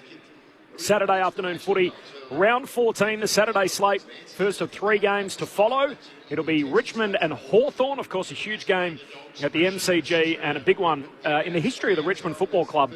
One of their most important figures, Dustin Martin, the triple Norm Smith medalist, plays his 300th game, so we'll take you there next. And then later tonight, the Adelaide Crows up against the Sydney Swans. It's been another hot week in Adelaide for the Crows. Doesn't get any easier. They play the best team in footy tonight, so you'll be able to hear all that right here on ABC Radio or through the ABC Listen app. Just look out for the AFL button. Now, that's the AFL sorted. In the NRL, there are a couple of games today. One already underway in Leichhardt, at Leichhardt Oval, between the Gold Coast Titans and the West Tigers. The Titans lead after 6 minutes there, 4-0. Still to come, Storm and the Warriors over in Auckland. And then later tonight, Parramatta and the Sydney Roosters. You can find coverage of that through the ABC Listen app. Just look out for the green ABC Sport button if you want to follow along with our NRL coverage during the day. Results last night in the T20 World Cup. There's been some crazy stuff happening over there. Of course, you can follow along with this through the ABC Listen app as well. Look out for the cricket ball button, the white cricket ball button. Coverage of the whole tournament. A washout between the USA and Ireland, so that's good news for the co-hosts, the USA, and their hopes of advancing through to the next stage. New Zealand beat Uganda by 9 wickets, bowled them out for 40, so no surprise there. The Kiwis, though, have found it tough throughout the tournament. And South Africa won by 1 run against Nepal. South Africa made 115 and Nepal in the end made 114 for 7 after their 20 overs. So the Proteas just avoiding embarrassment. Australia in action tomorrow morning. That game starts at 10:30 a.m. up against Scotland, and a fascinating debate has unfolded as to what the Aussies do, with England needing a significant victory to try and boost their net run rate and try and haul in Scotland.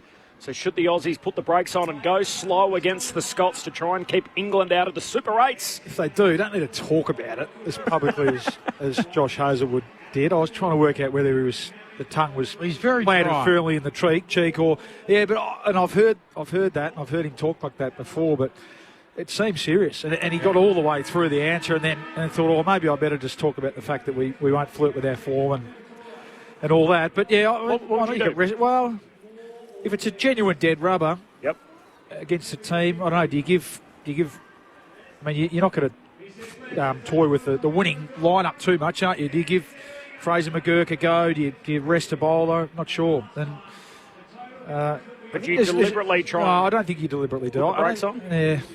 You're at the risk of upsetting Mother Cricket, surely. A little bit. That sort of stuff tends to come back to bite you. I mean, we handled it. I get 2020 can be volatile, but we handled the Poms pretty comfortably a week or two ago, didn't we? So the way if we meet them again, we'll meet them again. That's what I was about to say. The way they're playing, I'd rather play England than Scotland at the moment. No, come on, Benny. When I was a kid, I had a Scottish dad and a Kiwi mum. Always said that, look, I'll play cricket for Australia. And you also still have that now as well. Yeah. I think you just play the game. Just play it. Whatever happens, happens.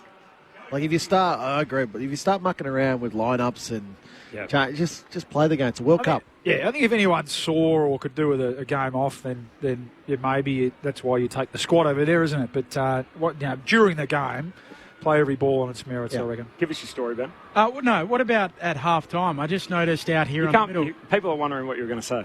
No. Scottish dad. Well, when I wanted to play cricket for Australia, Ramos, so I said I'll play cricket for Australia. Yep. Realised I wasn't good enough for that, so I thought I'll go play for New Zealand instead. Yep. Realised I wasn't good enough for that, thought I'll go play for Scotland. Realised Wasn't you're not even good enough for that. It's been a constant step down until I've realised. Realised pretty early on, too. Not good enough for any of those. I did realise at half time too. Little Oz kick game going on. It was the Western Bulldogs against Essendon. Was it? No Fremantle jumpers out there. It was a little bit bizarre. It's normally the... I know they don't want they don't want a VFL team, but come on, Little League. That's a bit much, isn't it? It's drawing the line there. Competitive balance. I'm not sure about it. We need the Freo jumpers in the Little League. Can't fly their Little League team over here either. That's fair enough. Ram, you mentioned earlier you were a Richmond fan growing up. I was. Where does Dustin Martin sit? Oh, yeah. The modern-day greats. Obviously, he plays his 300th game today, and you spent a fair bit of time watching the Tigs. Start with is he the greatest Richmond player ever? Oh, thinking about, look at that photo of the 300 games the other day. I mean, Kevin Bartlett was handy. Oh, Royce Hart was, my dad would always say Royce Hart was just the most magnificent footballer. So, yeah, they got, like Richmond's sort of history in the 60s and the 70s, they got a lot of really good players through that era, but it's hard to go past Dusty. Like three Norm Smith medals, like that's there's nobody there. That's just the most rarefied air in our game. But it's also his performances in the final series. Like it's not just the grand final that he's played well. He's played well in prelims and all those other finals. He's a terrific footballer, and I've actually really enjoyed the amount of social media attention, because you forget about all these Dustin Martin moments because we've just come to think it's a normal proceedings. But some of his stuff, you sort of line that up against the Gary Ablett Jr. and it's freaky. It's freaky, some of the stuff that they've been able to do on a football field. It's an incredible highlight reel. The best goal an AFL player might ever kick is Dustin Martin's Saturday. Like it's amazing what he's been able to produce over such a long period of time. It's sort of the same conversation as Bontempelli with the Western Bulldogs. It'd have to be a pretty good argument against to convince me otherwise with Dustin Martin. Dogs by 28 as the second half is upon us. Just repeating that Caleb Daniel is the unused tactical sub for the Bulldogs. Fifth time this year he's been in that role. He finished fourth in last year's BNF and yet has struggled to hold a place in his Dogs team, so he's the tactical sub. And Matthew Johnson was the sub for the Dockers. He was thrown in the second quarter after Michael Walters tore his right hamstring. Looks like a serious one too as he walked off slowly. Freo chasing the game. The Dogs impressive in that second term. It's the Bulldogs by 28 points. Third quarter is here on ABC Sport. You're with Ben Cameron. Umpire Williamson bounces it in the middle. Darcy and also English, both with hands on it. Sarong wins it for the Dockers. Off to Young, peeling around the back, kicks up toward Banfield. Can't take the mark, punched away from him. Into the middle of the ground, Bontempelli soccers it forward for the Dogs. Centre half forward, Lobb picks it up. Handball to Liberatore. Handball over the top. Gathered there quickly by Treloar. Runs a little arc. He'll chip short inside 50. And a good kick for Bramble. He marks 40 out on a slight angle to the right. And he can roost it too. We ran out of time, but I mean, clearly the Dockers have to get going around the ball. They actually won that clearance. That's where you'd love to see Hayden Young launch a ball deep inside 50 rather than trying to hit up a 50-50 to Bailey Banfield, which causes a turnover. A shallow entry, use your long leg, especially out of a centre bounce when the numbers are even ahead of the ball. And direct result is his shot on goal at the other end. A former Hawk comes in. His drop punt is good. As you were. The Dogs resume in the second half and they're out by a game high 34. 10-8-68 plays 5-4-34. 1 minute into the second half. Adam Ramanauskas, Luke Ball on Saturday Footy on ABC Sport. Well, he's been a handy pickup, Lockie Brown. I was a little bit surprised when Hawthorn were happy to let him go. Like they delisted him in the end. He's had the 14 possessions and a goal today. He's really found a spot in that Bulldogs backline. He runs well, he defends well, he kicks well. I was a little bit surprised with that one by the Hawks. It's interesting, really, if you look at that Marshall ball coming out of the defensive 50 and who's your designated kicker, he's really taken that role from Caleb Daniel. Yeah, and Johannesson not being there as well. He's playing a role, but just the Dogs mids here, that's the watch, just getting on top. Bontempelli, Treloar involved, Liberatore. Crooked bounce, some says play on. English ran across the circle, got first hands on it. Out in front of Bontempelli, paddles to his own advantage, collects 60 out. Hand pass away to Williams, can hook a kick across the body into the Dogs forward 50. Forced to spoil Clark. Waitman whacks it on again for the Dogs. Still 30 out from goal. Ripped out of the sky by Treloar. Hand pass to Bontempelli. Kicks to the top of the goal square. English reaching over the pack. And there's a bit of proper English for you as he comes up with it for the Dogs. 15 out, just right of centre. And Sean Darcy's barely in the screen. So it's a great kick by Bontempelli just to screw the ball back to the top of to the teeth of the goal square. And that's the athleticism of English. He's able to get 5 or 6 metres on Darcy really quickly. To make it hurt against the Dockers ruck duo, Tim English, the reigning All-Australian ruck, shows us why. Goes forward, towering mark and goals. And 3 minutes into the third term, it is more of the same. The Bulldogs by 40.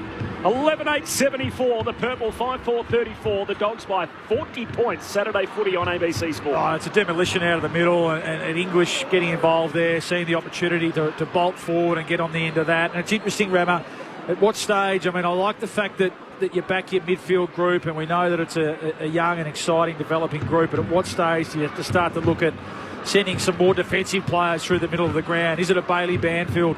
I mean, Bontempelli starting, Liberatore, they're starting to look really dangerous and get off the chain before it's too late. At what stage do you abandon the backing yours against theirs in for someone a bit more defensive? I mean, we've seen it work, haven't we, over the last month across the competition. 9 of the last 10 goals of this game going the way of the Western Bulldogs. Here's Young out of the middle for the Dockers.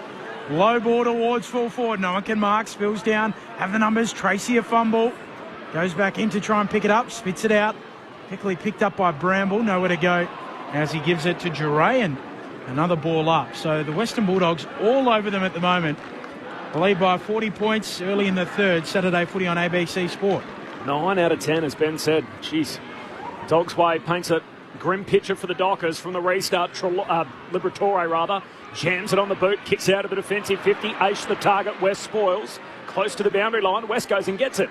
Half back for the Dogs. Hand pass inside to Richards. Kicks up to halfway for the Bulldogs. Ryan tracking that. Hand pass along the ground to Switkowski's advantage for Freo. Handball to Clark. His hand pass back inboard. Back into dispute, but Young recovers it for Freo. Handball to Sarong. Gives it to his mate Brayshaw. Trying to draw English. Hand pass away to Darcy. Pokes a kick into the forward pocket. Tracy never took his eyes off it. And Karmas lost flight of the footy. And in the end, Tracy will get a look here. Left forward pocket for the Dockers. Yeah, good hands. That kick just went over Bontempelli's head on centre wing, and Luke Ryan was then able to intercept. A little underground handball, and then Sarong another handball. Look, Darcy's not the one that you want kicking inside forward 50, but right option to go to Tracy. 25 goals, 8 for the season, Josh Tracy. His last set shot was an absolute blooper. This one misses near side. So wayward today, Tracy, in a way that he hasn't been so far this year. As those numbers will illustrate, 1 goal, 3. 39 points, the Bulldogs lead, 5 gone third term. And they work it quickly to the half-back flank. Through O'Donnell and onto Duray.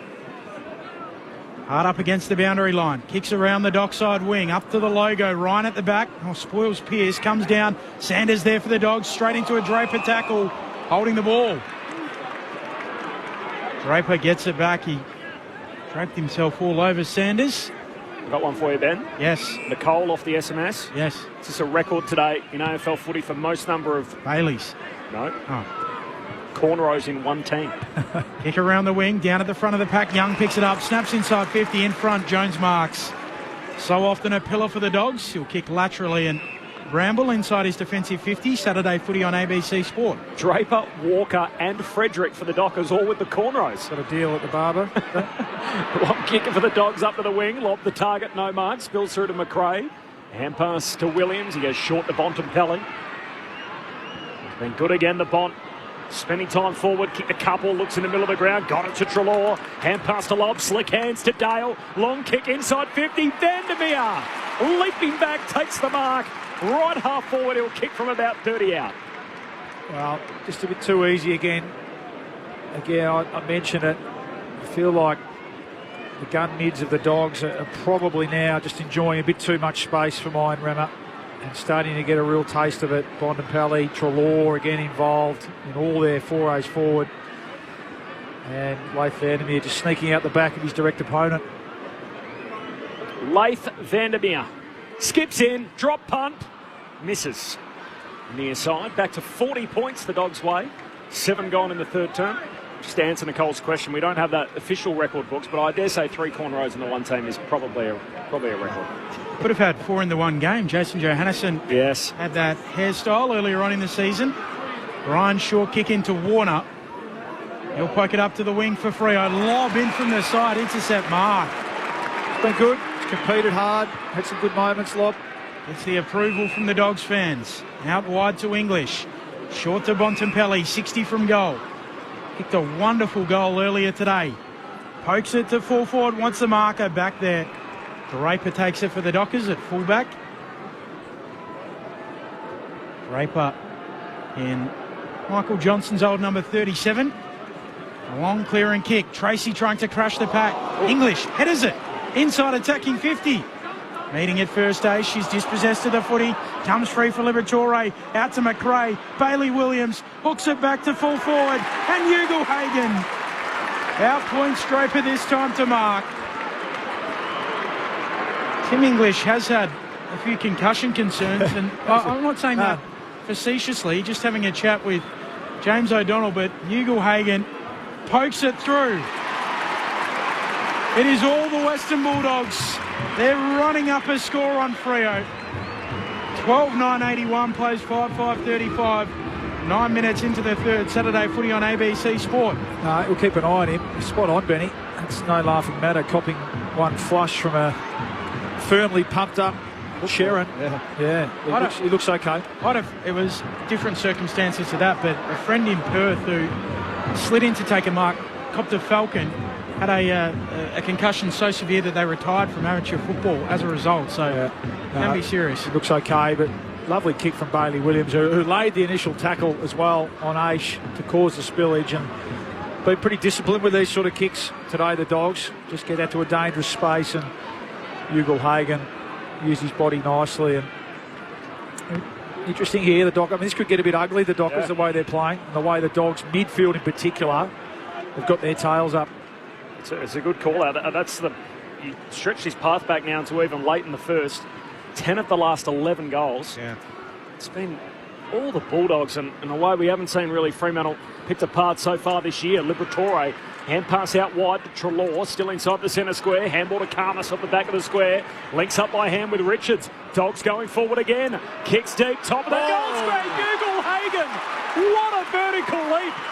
It looked like the ball had carried over his head, and somehow he got so high off the ground, rode onto Ryan as he was leaping back into the pack, and takes a superb mark, 15 out, just left of centre. A brilliant showcase of athleticism there by Ugle-Hagen. If he starts to do this consistently in games, he becomes one of the best forwards in the comp. Super bouncy, and now the goal to finish. Yes. Puts that through. He's got 2 in as many minutes. And the Dogs further distance themselves out in front.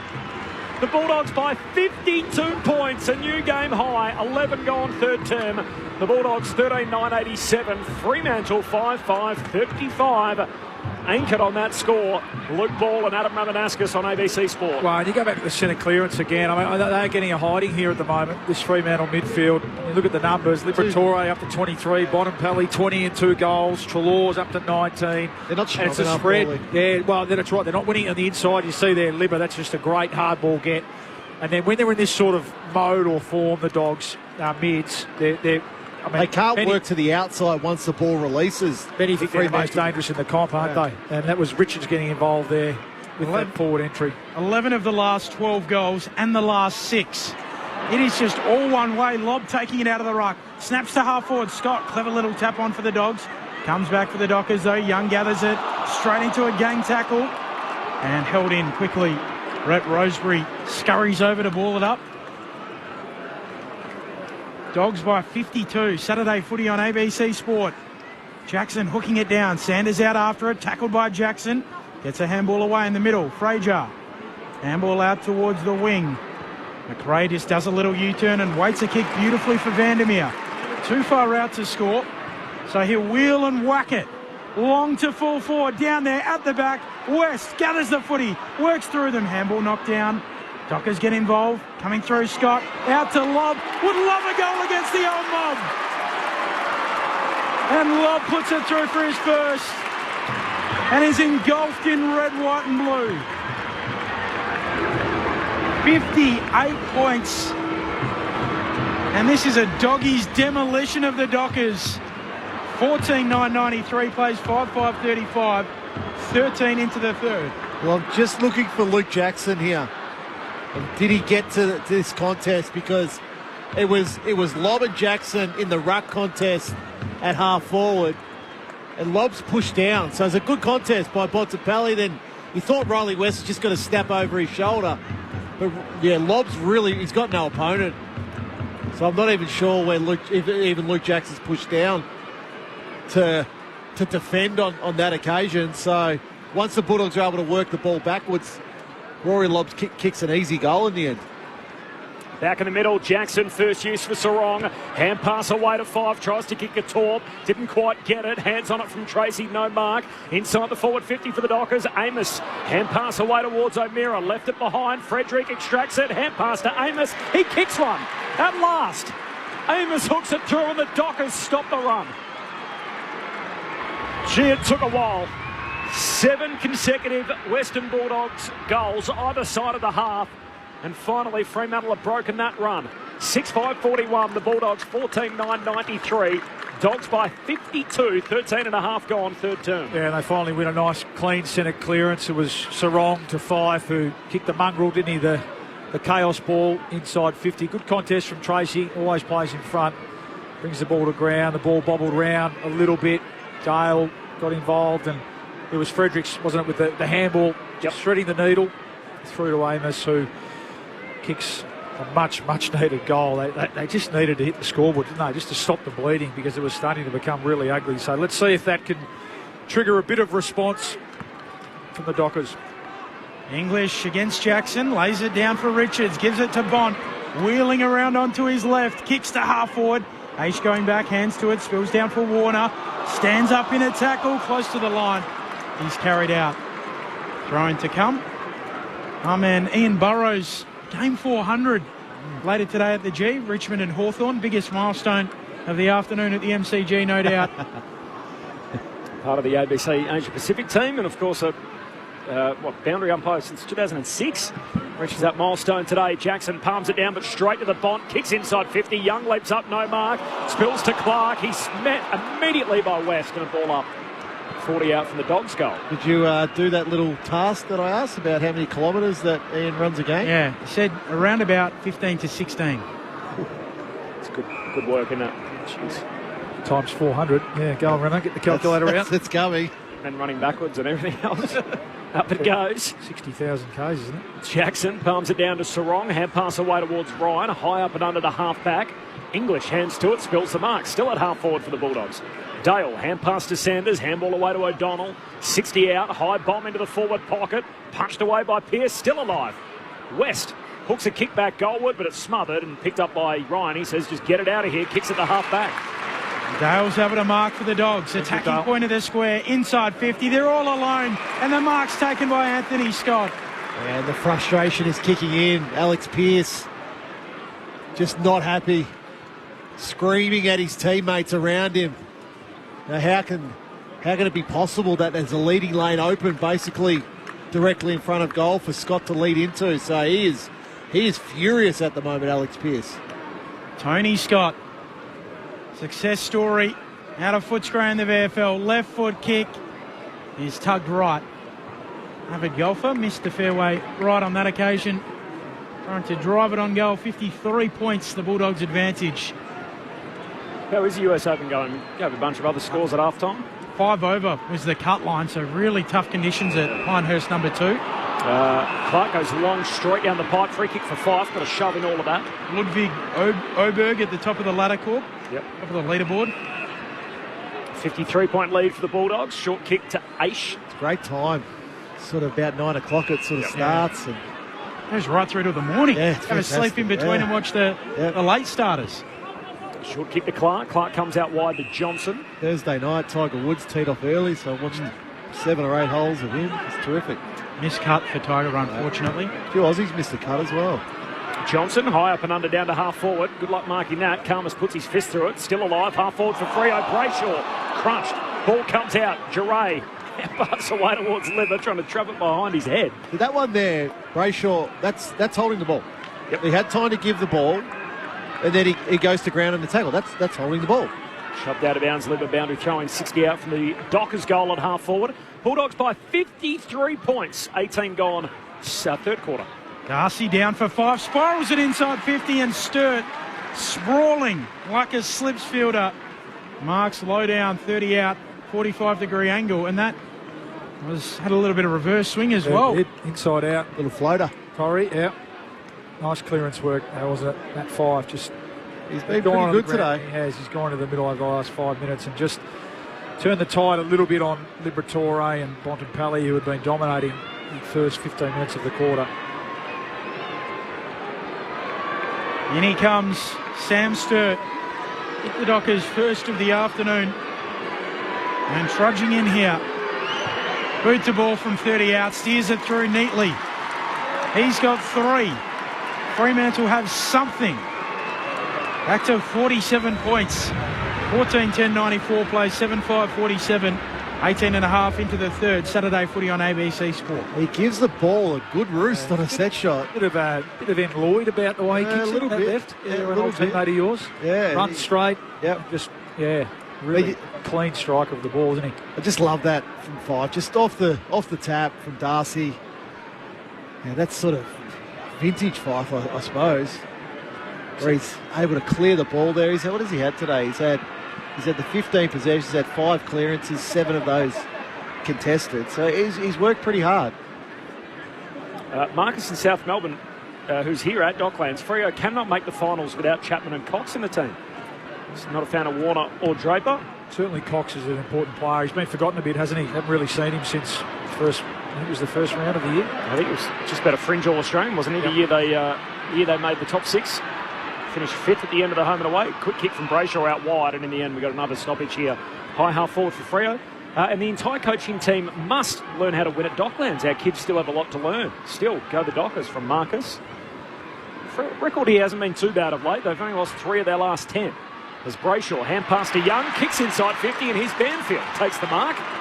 So Freo a chance to kick 3 quick ones here. Banfield will have a look from about 25 out directly in front.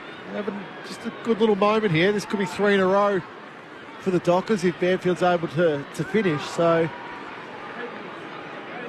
just putting a bit of respectability back on the scoreboard.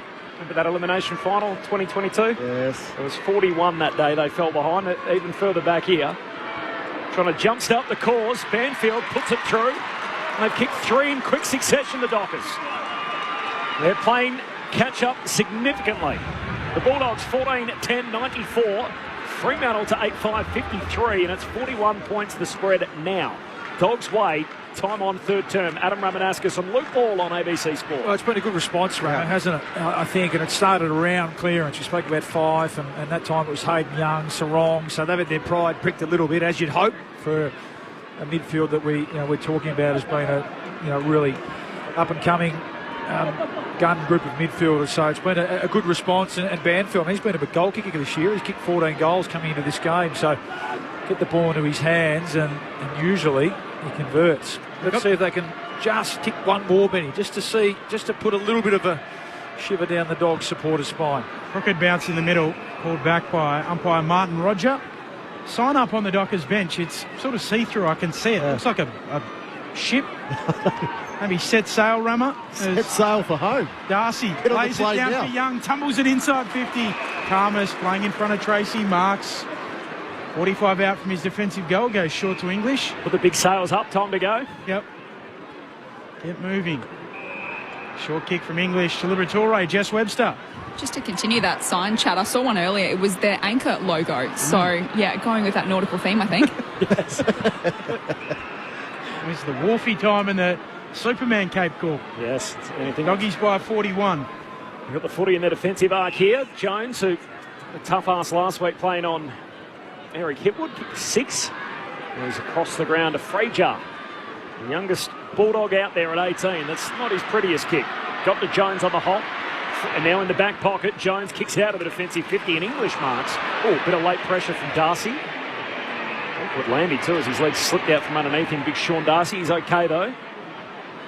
How's that matchup gone today, Bally? English v Darcy/Jackson? Well, it's sort of been a 2-on-2, hasn't it? I mean, English has certainly got better as the game's gone on.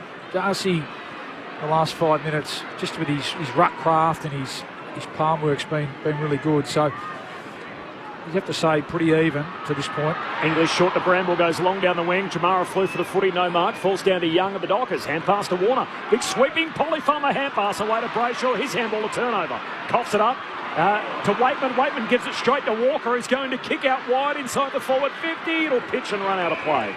In front of Frazier and Jackson, and we'll have a boundary throw in 50 metres out from the Dockers goal. Dogs by 41, but Freo have kicked the last 3. Saturday Arvo footy on ABC Sport. Corbin Middlemass, Ben Cameron, Jess Webster on the boundary. Now premiership pair Luke Ball and Adam Ramanaskas. 23 gone third term. Dogs by 41. Darcy flicking it to the back from the throw-in. Half forward for the Dockers. Coming through Johnson. Feeds it back to Warner. Off towards Walker. Off a step. Kicks inside 50 and Jones on his own takes the defensive mark for the Dogs. And at fullback. Rights off a kick up the middle. It's a good one to Duray. Gives it to the running Gallagher. Through the middle of Docklands. Long kick to full forward back there. Mark taken by Pearce for the Dockers. Dogs by 41. Saturday footy on ABC Sport. He was one of the men discussed in that All-Australian meeting during the week. Alex Pearce, a Fremantle skipper. Having a good year. G. O'Donnell went for the climb on the broad shoulders of Darcy. Gave away the free kick. Jackson for Freo takes the advantage. Hand pass to Brayshaw. Gives it to Banfield to kick it on the run. He pops it through. There's a little purple patch. They've kicked 4 in a row, the Dockers. Coming from a long way back. They're getting a little closer, one step at a time. 24 gone in the third term. Dogs lead cut to 35. It was 58 earlier in the quarter. Bulldogs 14-10-94. Freo 9-5-59. Saturday footy on ABC Sport. Dogs by 35. Yeah, well, it's interesting now what the Bulldogs do. The margin's still 35 points, so it's still quite significant, but there's still about 5 minutes to go in this quarter. So do you sort of put a couple behind the ball now if you're the Dogs to protect this lead? Because you don't want Fremantle now, the last 4, kicking another 2, then that margin sort of creeps into 4 goals at three-quarter time, and you make it. Then it's a real game. Just looking, there's no Bulldog signs on the bench. The sail goes up again. So keep it going. Keep piling the pressure on. Anchors away for the Dockers. Perhaps. Back underway. Coming up, Switkowski off centre half forward, trying to win the footy in the middle. Can't do so. Dogs by 35. You're always looking at the wingers now. They dropping back. So that's Bailey Williams and Gallagher. They're both equal with the contest at the moment. English taps it to Treloar. His kick a turnover. Warner marks. This is Carl Warner. Different spelling to Chad, no relation. Comes to the middle of the ground. Mark taken by Clark. Runs around them. Kicks to the attacking arc for the Dockers. Amos and Jones go at it. Ball jars free. Applying the tackle O'Meara. Wall up. Half forward for Freo. As Corbin said, in a purple patch. Kick the last 4. Don't forget Corey Warner. Yeah, Corey there as well at Sydney Swans. English palms it down. Treloar soccers it back to the outer corridor. Picked up by Clark. Had the blinkers on. West came and got him holding the ball. Did he give the handball? Yeah, he had to give it straight away, didn't he? He had Walker out. Yeah. Just waited too long, and that's a big play. Great work, Riley West. West for the Bulldogs. Shares it with Richards and pokes it further afield to the Bont. Keep the signature goal in the second term. He's got a couple for the day. Marcus Bontempelli, this disposal number 23 to go along with his couple of goals. Kicks along the boundary line and it bounces out of play. Touched on it earlier. It's been a game of runs. So the Dogs have had runs of 5 and 7 goals. And Fremantle now have had 2 runs of 4 goals. So essentially we've had 4 in the game of 4 goals or more. It's been that kind of afternoon momentum with Fremantle at the moment. Boundary throw in half forward for the Dogs. They lead by 35. English goes underneath the footy. Fife trying to get in there. West wrenches it from him. Dogs half forward. Off towards Bailey Williams. Long kick. Hugo Hagan juggling it. Lob suckers it through. Karate kick on the goal line. Leaping into the air. He pokes it through. And it's Rory Lobb on the double. Yeah, needed to be killed through that ball, Benny. Dogs back weren't out. able to do that. Sorry, Ben. Sorry, Rama. Dogs back out by 41. 15, 10, 100 plays 9-5, 59. Yeah, I've liked Bailey Williams' game today. He's played that wing role really well. He's had 19 possessions. That was his 5th inside 50 for the game. So gets it to the goal square, and it's a 2-on-2 contest. Lob, Ugle-Hagan, Draper, Pearce, and the Dogs are able to win it. Just Fremantle couldn't get that ball through to spoil. He literally got a toenail to that. For a 206 player, isn't it? But you think back to that caller before, Brennan Cox. That's where he has the impact, doesn't he? And Alex Pearce just hasn't had a great day today. Hasn't been able to impact at all. Only 6 possessions, 1 mark. So, yeah, they would want more from their captain there. That's just got to get through somehow for a point. Both his goals in his 3rd term, Rory Lobb. Freo with some go forward here. Brayshaw gave it to Young, tackled by Bontempelli, dispossessed. They scrap after it. English gave it to Richards. He's met. Lost it. Falls down towards Young. Centre half forward. Can't get a kick away. Jeet's a hot footy at the moment. Dale. Hand pass for the Dogs in the centre square. Liberatore tried to get it to Frazier. Knocked away from him. Clark for Freo. Keeps it in the Dockers front half. Hand pass to Sturt. Kicks down to half forward and a 1-on-1. Tracy and O'Donnell coming to lend a hand. Richards bowled over. Shoved in the back. Free kick for Richards at half back. Bulldogs by 41. Freo have kicked 4 of the last 5. 28 gone. 3rd term Saturday footy on ABC Sport. Fife perhaps a little frustrated. Just came and shoved. Led Richards out of the way. Richards steps him on the mark. Gets around him. Long kick up to the wing. Pearce puts his fist through it. Free kick. It'll go the way of Ugle-Hagan. So coming back. Rory Lobb with a beautiful spiral. Tom Brady would be happy with that one. 30 yards and didn't break stride. Ugle-Hagan on the logo. Kicks up to half forward. Mark taken by Vandermeer. Doggies 60 out from their goal. Saturday footy on ABC Sport. Puts it into the pocket. Jackson launches, brings it down. Liberatore spins, loses it. Sanders to McRae. Off towards Gallagher. He's driven into the turf. Ball up. 40 out from the attacking goal. A bit of argy-bargy, push and shove. Ball up coming. Beveridge running to the bench. Bulldogs by 41 late in the 3rd. Jackson grabs it out of the ruck. Hand pass away towards Clark. Hurried kick up to the wing. Trace. Oh, there's a whistle. There's a whistle and there's a free kick that's coming back here. There's a whole lot going on and Vandermeer is on the bottom of it, involved in a bit of push and shove. It's a downfield free for Fremantle. Still in their defensive half. Jess Webster's on the boundary. Jess. Luke Beveridge, who you mentioned, was running to the bench, went straight to Caleb Daniel, the sub, so expect that decision to be made probably at 3/4 time. Thanks, Jess. Across the ground come the Dockers. Walker to Draper. Short kick, wanted Switkowski, overcooked it. Picked up by Bramble. Takes the intercept mark. He's off and running. Lifts a hand pass to Lobb. There's a lot of white jumpers getting back. Lobb decides against going to Jamara, outnumbered. Hand pass to Bramble. Honours a lead of Ugle-Hagan and finds him inside 50. That's a brilliant kick by Bramble. And Alex Pearce shouldn't be looking around at his fellow defenders. That's all on him. Yep. Ugle-Hagan led back, then came forward, and Alex Pearce simply just got caught turning his head too much. Had no body contact at all with Ugle-Hagan. But the kick of Bramble, absolutely pinpoint perfect. Didn't play the last time these two teams met in round 7. Missed with personal reasons. He's shooting goalward here and misses this set shot to the near side. Dogs by 7 goals. 42-point advantage, 31 gone 3rd term. Saturday footy on ABC Sport. Up next, Dustin Martin's 300th game will take you to the G for the Tigers and the Hawks. Ryan with the kick in. Short to Pearce. Wide out.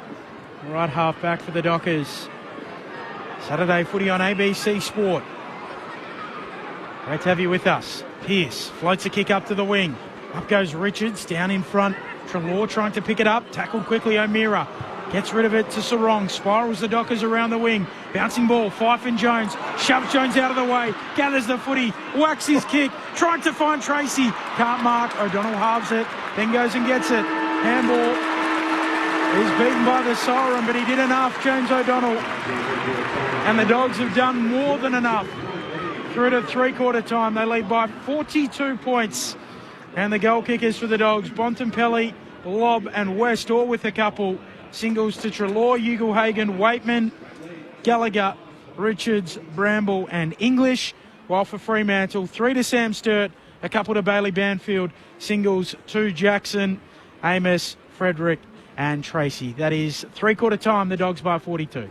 Tried his guts out in that quarter, Nat Fyfe, but I'm not sure any of his 4 kicks spun the way that he was hoping for, unfortunately. Better change your boots, Nat. Jeez, and little helicopter there to win the quarter as well from the 2-time Brownlow medalist. It's three-quarter time, the Dogs by 7 goals. The thoughts of Rama and Bawley, plus a quick trip to the MCG. All of that coming up next on ABC Sport.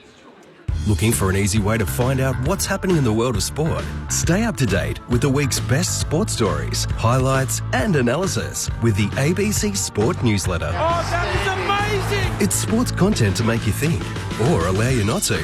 Delivered to your inbox every Saturday. Game, set, bingo. To sign up and get the latest sports news each week, head to abc.net.au/connect, scroll down and select ABC Sport. This is ABC Sports coverage of the 2024 AFL season. Every match on the ABC Listen app. Look for the AFL button. Trelaw still inside the centre square. Handball to Karmas at the back of the square. Links up by hand with Richards. Dogs going forward again. Kicks deep. Top of the goal straight. Google Hagen. What a vertical leap. Super bouncy. And now the goal to finish. Yes. Puts that through. He's got 2 in as many minutes. Darcy down for 5. Spirals it inside 50 and Sturt sprawling like a slips fielder. Marks low down. Moves the ball from 30 out. Steers it through neatly. He's got 3. O'Donnell went for the climb on the broad shoulders of Darcy. Gave away the free kick. Jackson for Freo takes the advantage. Hand pass to Brayshaw. Gives it to Banfield to kick it on the run. He pops it through. There's a little purple patch. They've kicked 4 in a row, the Dockers. English goes underneath the footy. Trying to get in there. West wrenches it from him. Dogs half forward. Off towards Bailey Williams. Long kick. Hugo Hagen juggling it. Lob suckers it through. Karate kick on the goal line. The 2024 AFL Premiership season. On your radio. ABC Sport Digital. And on the ABC Listen app. Dogs by 4 points at quarter time, 28 at the half, and now 42 at three-quarter time. They've won every quarter. They lead by 7 goals as we turn for home. And looking ahead next, it's Dustin Martin's 300th game at the MCG. Matt Clinch heading up the call. Clinchy. Corby, I need you to stay with me. The more people want to come to this game, the more they are keen to roll in. And if you could only see the streets around the MCG, the concourse is heaving as people make their way from the bars at Punt Road into the MCG. A crowd expected of over 80,000. I think it's going to be over 85,000 to see one man, Dustin Martin, who celebrates his 300th game. And what a matchup it is. The Hawks have won 5 of their last 6. So all of a sudden, the brown and gold are very much in form. And I was listening to you earlier today. You're right. These two sides have only played in the one final back in the 1920s. So today will be some occasion, and no doubt Dustin Martin will be keen to let his footy do the talking. There's no late changes for either side, so Kane McAuliffe and Luke Bruce are the respective subs. Did you get the confession by the end? Are we all in agreement that Dustin Martin is the greatest ever Tiger we've seen? I think he's... What did you think of the end, Ram? Did you go that far? Well, Kevin Bartlett, I think, is a name that I think can rival Dusty. Yep. He's the only one? A lot of longevity for KB as well. Like, what does that count for? We know the brilliance of Dusty. What he is, undisputably, is the central figure in one of the great dynasties. I think you've got to separate modern and modern era and prior, I think. You know, because it's hard to compare apples. But clearly in the last 20 years, 25 years, he absolutely is. Of that team, one of the first guys you'll think of will be Dustin Martin when you think about the 3 flags they won in the 4 years. In the most important games, he's been the best player comfortably.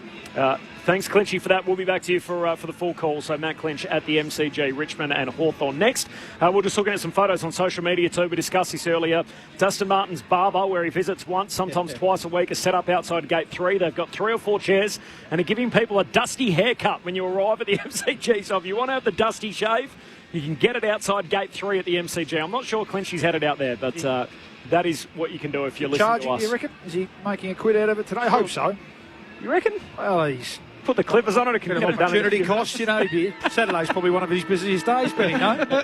Bulldogs by 42. What have you got for us, Bawley and Rama? What do we make of that quarter? 6 goals to 4 the Dogs' way. Well, it goes back to Fremantle's kicking efficiency. They're at 57%. The Dogs are at 72. Inside 50s, the Western Bulldogs had 15 that quarter for 6 goals 3. So 9 scoring shots from 15 inside 50. So just too good. Like the Fremantle had a little burst for 10 minutes in that quarter where they're able to kick 4 goals. But yeah, it's been a disappointing day for the Dockers after quarter time. I just think they've allowed the Bulldogs to play the game on their terms. Now, like I said, they had a little burst bally, but that's about it. So I really want to see the Bulldogs finish this game off and come out with a 10-goal margin. Yeah, it was a smashing, really. The first 10, 15 minutes of that quarter, through the middle of the ground, it was a mauling, pun intended, from the Dogs' midfield group. There was just not enough defensive attention paid to the quality of Liberatore and Bontempelli and Treloar, and an English push forward, kicked the goal. Credit to them. They dug in and they fought back and had a good little period, but that last goal might just make it all too hard for the Dockers this quarter. But they need to play it out. Plenty to play for. Dogs by 7 goals as we start the final term. Darcy with the hit out to start this last quarter, rather, as Darcy wins it down to Treloar. He's tackled and a ball up alongside the centre circles. Jess Webster on the boundary. Dogs made their sub at 3/4 time. Caleb Daniel into the action. It's Anthony Scott who is the tactical sub. Thanks, Jess. Darcy grabs it out of the ruck. Quick kick forward for the Dockers. Unkind bounce for Karmas. He goes back and gets it. Centre half back. He's mowed down. Caught holding the ball. Good chase from Tracy. And he'll have a look here from 50 out. True centre half forward. He showed some real speed and intent and desire to chase I love today. his defensive efforts. I think that's I haven't seen that live up until today. I mean, it hasn't been his day with ball in hand. We know that, but I think that's a great thing to be able to add to your game, isn't it? As a big key forward, and he's clearly got some real speed and power, hasn't he? 25 goals for the year. He's been so accurate today. Not so. Right-footed drop punt. He's back on target, but through it goes. Kicks his second of the day. Fremantle needs 7 of those in his final term. They get 1 back here. Dogs by 36 points. 60 seconds travelled final term. Bulldogs 15-11. Fremantle 10-5. Adam Ramanauskas and Luke Ball on ABC Sport. I've been impressed with him now for a couple of years. Just that from a key forward. We don't see enough of that defensive pursuit there of your opponent to lay a strong tackle. Then to go back and kick the goal from outside 50, it's great to see from a forward. And can they find a couple of more? Can they get 4 quick goals and make this game a little bit more interesting in the finish? Centre bounce, critical. I mean, there's just no margin for error, is there, for the Dockers this quarter? So need to have a really dominant performance in the middle of the ground here in the centre bounce this quarter. Darcy knocks it down to Young. Out the front door he goes. Low ball looking for Amos. Got him, no. Drops it at the last minute. Frederick picks it up. Stripped in the tackle. Free kick. It'll come back and Amos will get it. Yeah, and I think it was there. I think there was a genuine chop of the arm. He had a bit of separation. It was a lovely kick out of the centre. A little bit of tunnelling. What's he paid? He over the shoulder. I think the spoil was a bit wrong from O'Donnell. Got him over the shoulder. Let's have another look. Lovely kick from Young. Coming out of the front of the clearance. Yeah, not a heap in it. Not a heap in it, but a little half chance. He needs to unwrap the gift. Corby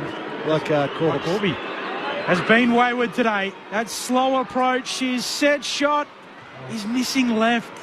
And that really is a momentum killer. Hit that all of a sudden, they are right back in it. Dogs by 35, 3 minutes into the final term. Saturday footy on ABC Sport. What was the best gift you received, Colt? It's probably, Ben got me we're headed overseas later in the year, a big history buff, Raymond. So Ben organised me a little JFK sort of site tour in Dallas. Nice. Well done. 3-hour interactive tour. Looking forward to that. So that's probably up there. I appreciate that. Thank you, Alice, too, for the cake. Did you guys get any cake or you haven't got involved? I'm sort of body's a temple sort of thing. Should get some on the way out. As the Dockers keep it in their front half here as Pearce kicks inside the forward 50, collected by Jackson, high half forward. Hand pass missed his intended target in the end. As Pearce got it away, turns it over, and in the end the Dogs race off the back flank. Waitman kicks up into the front half, taken by West, 70 metres out, goes long to Jamara, one out in the cage. Great work from Pearce, breaks it up. Ugle-Hagen's back onto it, still inside 50. Hand pass releases West, lines up the sticks, shoots goalward, his kick fades and misses the whole set. Out on the full. Dogs by 35 points, 4 gone final term. Hemmed up against the right-hand goalpost. Ryan will get short for Clark. Clark goes further out wide. Still inside the defensive 50, the Dockers with Draper. Short to O'Meara. And they work their way back into it and make this interesting late. Dusty's milestone match coming up at the conclusion of this. O'Meara, high ball to the logo, pack forms, Karmas in good position, Tracy swats it down, follows up, tackled by McRae and held in. He just sat there. Yeah, did well to get a hand in, didn't he? Well, it's virtually 3-on-1 in that contest, and gets the ball to ground, follows it up. Competitor, isn't he? The effort. I think he's a COVID steal as well, which I'll explain as Darcy down beautifully for Sarong. This is the handball again, a couple of those for Sarong. This time he gets it, finds the target, Young dumps it on the right, shanks it out of bounds on the full, and the Dogs to get it in their back pocket. So I think he had a good bottom age year, didn't play much due to COVID, and then the Dockers recruiters able to find Josh Tracy as a rookie, and might well have gone higher than that. Karmas just sits it on the head of the pack on the wing. Spills down towards Sarong. Sweeps a hand pass away to Clark. Dockers keep it in their front half. Handball to Walker. Got to get on his bike. He's mowed down. Great chase down tackle from Richards. McRae takes the advantage to Treloar. Kicks for Ugle-Hagan. Collects on the half volley. Wants to run away from Pearce. Pearce caught him. Holding the ball. Great work from Alex Pearce. Just tugged the back of the jumper and able to rip him down. Banfield takes the advantage for Fremantle, kicks up to the wing. Young brings it to ground for Brayshaw, sends his kick out to half forward, and Tracy marks. 6 minutes. Tracy straight on the chest of Jackson. Leading out from full forward, takes the mark. 6 gone in the final term, Dogs by 35. And for Fremantle, desperation belongs to them. Jackson wasting no time going back to take the kick. And they get to the skipper here at half forward or half back for the Dockers, who, as we said, it's not his best day, but had a couple of good moments this quarter, Alex Pearce. And it was an interesting, wasn't it? Ugle-Hagan looked at him and thought, I've got you, old boy. And no, Pearce put his head down and affected the turnover. And beautiful kick from Tracy to set up this shot at goal. Any chance they've got, he's got to kick this. Fremantle throwing caution to the wind. In his final term, playing from a long way back. Jackson's drop punt is good. Fremantle have kicked 6 of the last 7. They're edging closer and they're inside 5 goals. Momentum significantly with the road team, but they've given away such a head start. 7 gone final term. Dogs by 29. Bulldogs 15-11-101. Fremantle with the wet sail 11-6-72. Tracy involved again. Just that work rate that we've been so impressed with. Leads up to the wing, gets the mark, turns, then just hits Jackson with a beautiful kick. Now look at Hayden Youngte. He's played midfield. He's had 22 possessions, but this is the difference with the guy going from half-back into the midfield. Now, he's a beautiful kicker to football. He's had 15 kicks, but only gone at 33%. That's just that little difference in pressure when you're around the football constantly and have to make that quick decision. Darcy lays it down for Young on the burst again. Here he goes out of the middle. Kicks long. Jones is there. Spoilt down. Hits the deck. Full forward for the Dockers. Sarong onto it. Stripped by Bramble. That's holding the ball. Bramble's got him, and Sarong hasn't had a great day. He's had a bit of the footy, but made a few errors and the Dogs are away. Kick releases Dale, peels off the back flank, characteristic fashion, finds Ugle-Hagan. Waitman wants it downhill, kicks it in his direction. Draper getting back, Waitman flies, he's getting a free. Contact in the air against Draper. Well, he didn't even try to mark that, Cody Waitman. And Waitman just leapt up, looking for the contact. He found it, and he'll get a free. 45-degree angle, 20 out. Tough position to be in, isn't it, as a defender? But he's got to be Draper, you just got to be a bit better. It's just conceding, isn't it? Giving away an easy free kick, taking your eyes off the ball, and making body contact. It's like Draper just conceded that he was going to mark it, or it was going to, or I'm going to give away the free kick. Freo chasing the game. They've thrown caution to the wind in this final term. The wind hits back. Waitman, a steadier for the Dogs. He's got his third.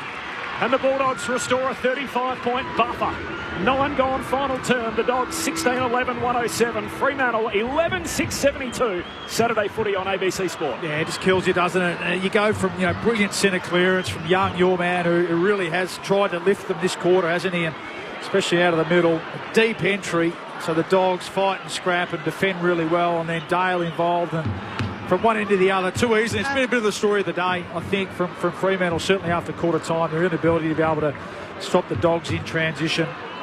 And disappointing, as we said, from Draper, who, look, it's a tough position to be in as a defender, out of position with the ball movement at speed like that, but too easy to give away the free kick like that to Waitman. So they get the answer, the Dogs. Crooked bounce in the middle. Umpire lets them go. Neither ruck decisive. Young trying to get it out of the middle again. Puts it on his right. Dribbles it forward. Treloar gets back to clean up. Handball errant. Bramble there for the Dogs, though. Back to Treloar. Just backward to the centre line on the wing. Retreats with the kick. Good one for Bailey Dale on the half-back flank. He'll go further out wide to Bailey Williams. Bailey Williams gallivanting down the wing. Driving kick. Inside attacking 50 for lob. Ryan stands in front of them. Can't take the mark. Attacking up for the Dogs. Picked up by Bontempelli. Handball away to Bramble. Cruising by to kick to full forward. Ugle-Hagan up he goes. No mark. Out of midair. Gallagher hacks it off the half volley through for his second. And the old Dogs might not have new tricks, but Harvey Gallagher is a young dog who does. 41 points their lead, 17-11, 113. Plays 11-6, 72. We got there eventually. Lead ball. And Adam Ramanowski. I didn't know where we were going. Well done. Journey. Well done. You saved it. Saved it somehow. But look, I think what happens on a lot of occasions when teams go inside forward 50, they're happy to kick to a pocket. Whereas, you look at that kick there, Bramble goes back to the teeth of the goal square and just puts all Fremantle's defenders under pressure. Ugle-Hagan's involved in the contest, then just opportunistic by Gallagher off the ground. Been really good, Bramble. Been one of his best games, I think, for the club. 22 possessions, kicked a goal, had a hand in several others. New dog with the old trick, new old dog old. Trick Young. Sarong out of the middle, kicks to centre half forward. Carries over the head of the pack, picked up by Frazier back there for the Bulldogs. Hand pass away to Bramble. He gives it to Jones and kicks to half back for Richards. Dogs by 41. They've steadied the ship here. They've kicked 2 in a row after Fremantle were able to close within 5 goals. Dogs cut through the middle of the ground. Kick from Bontempelli, missed the target. Aish for Freo. Hand pass to Jackson, handball to Brayshaw, back to Jackson, kicks inside 50, and here's Amos, who takes the mark about 40 metres out in the corridor. Did you pass year 12 English, Benny? English lit. Oh. Flying colours, thanks. Well, you might need to go back and have another go at it. Not my best work. Not my worst either, unfortunately. Jai Amos, he's missed almost as many as he's kicked this year, which is very unusual given the way that he started his AFL career as a teenager. Stutters in, misses out to the right. So that is, we've seen it obviously back end of last year into this year, but that whole approach is broken, and Amos another behind. So it's just far too close to the man on the mark, Corb, and it's a habit now. Dogs by 40. He was so fluent early in his career and barely missed. And as I said, another behind in the year. So he's now up to 19 goals, 17 for the season for Jai Amos. Dogs by 40 points. Baker's dozen minutes into this last term. Lob with a kick towards half forward for the Dogs, off the hands of the pack, coming through Williams. Gives it off to West. Running by, loops a handball. Hospital handball. Ryan looks after Ugle-Hagan, who eventually gathers it. He's rolled to ground by Luke Ryan. Yeah, and gee, you can see that knows him coming. a bit, doesn't he? Yeah, he sure did. That was as hospital a handball as you'll ever see from Ugle-Hagan, but maybe a sign of the times there with players just being a little bit more careful. Ed Richards just rolling Johnson to ground.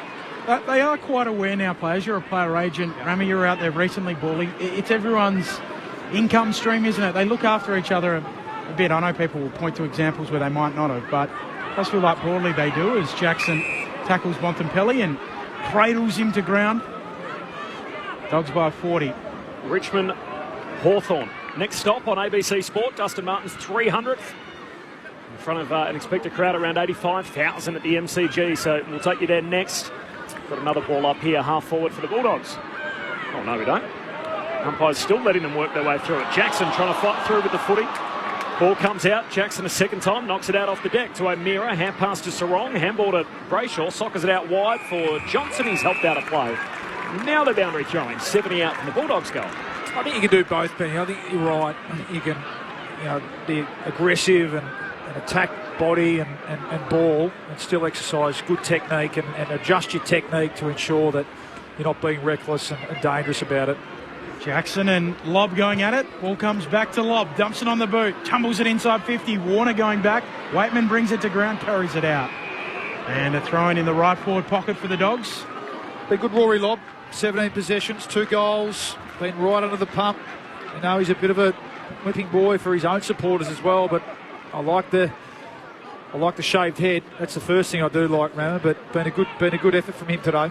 Lobb wins a head out here. Comes down towards Brayshaw, though. Tumbles a kick out of the defensive arc. Frazier overruns it. Banfield throws his boot at it. On the wing. Banfield a second time. Sockers it up towards halfway. O'Donnell collects. He's tackled by Amos. And a ball up. So if results go the expected way this weekend, that means the favourites win the remaining matches. The Dockers will be 8th and the Bulldogs will be 9th at the end of the weekend. So huge game in the context of the season. Otherwise, that could have been the Dockers in the top 4 and the Bulldogs as low as 13th. Liberatore wins a hard footy. Hand pass out to McRae. Kicks inside 50. The tackle from Ugle-Hagan on Pearce. It slipped and he's called for a leg. The Dockers off half back. Here they go. Clark running through centre half back. Kicks out towards the wing.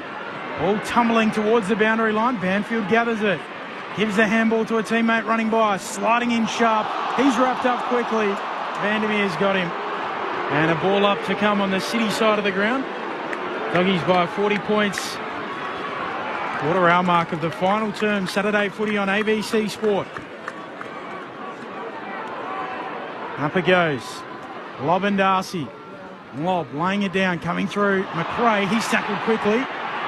And a ball up again on that City side of the ground.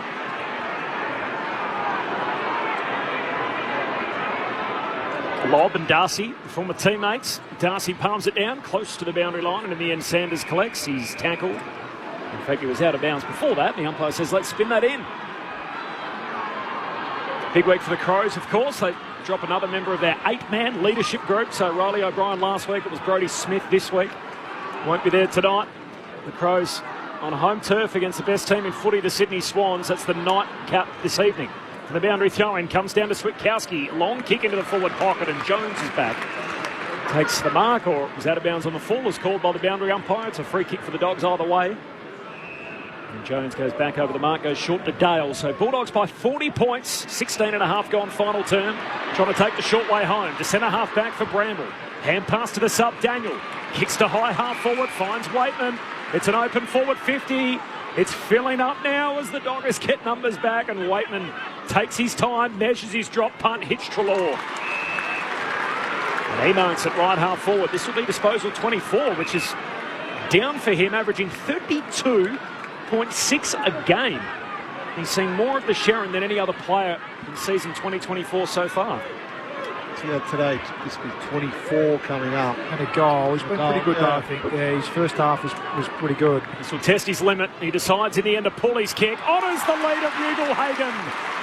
And the emerging superstar leaps out and marks 15 out directly in front. Well, that's not good enough for Fremantle to allow that. Pearce got a little block. It's a handover to Luke Ryan. And then Luke Ryan just allows Jamara to run and jump at the ball for an easy mark. He's emerging, isn't he? You do feel like this is his time, with Norton in particular out of the side for an extended period. To give him 23 for the year, Ugle-Hagan pops it through. And the celebration is indeed on in the western suburbs of Melbourne. Big number. The Doggies by 46 points. 18 gone final term. Adam Ramanauskas and Luke Ball on ABC Sport. 119 points conceded is a big number.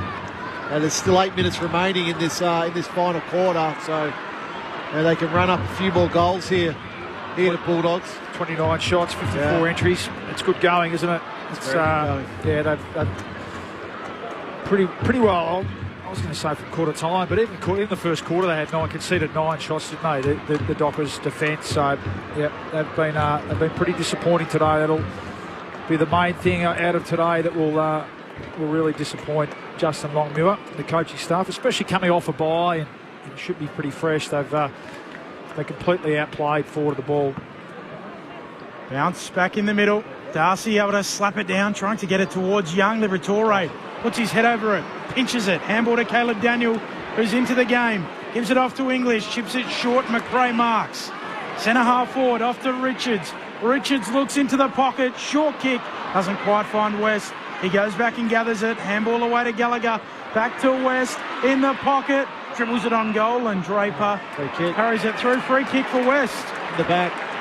Got a little shove. Yeah, all the two hands are in the back there. They don't get paid often enough, in my opinion, Bally. Last 6 games, the Dockers have been conceding 64 points per match. That's almost double today, 119 and counting. West is going to snap on his right from the left forward pocket. Hooks it through. What a way to celebrate your 50th game. His 3rd goal. And he looks every bit like his father's son. 19-11, 125, plays 11-7, 20 minutes into the 4th. I'm sure his father kicked 3 on too many occasions, Scotty. Scotty would... He'd have 40 possessions most weeks. Unbelievable player. But 8 kicks, 22 handballs, Scotty West. Ken Judge famously awarded him the Brownlow Medal in the year he ran 2nd. So they're sitting on the table next to him at the Brownlow Medal, and he says, "Oh, don't worry, Westy, we played Melbourne in the final game. There's no way Woden polls a vote." He had bugger all of the footy, and sure enough, 2 votes. Woden, and I think they're still picking poor old Westy up off the floor. I think a couple of times he went to a Brownlow medal confident, Scotty West, but never quite got there. But his son, Riley, what's that, 11 possessions, 3 goals, so certainly doing his job in the Bulldogs forward line today. Having a career year, young Riley West, a 23-year-old. Back in the middle of the ground, the Dockers through Darcy. Hand pass away towards Young.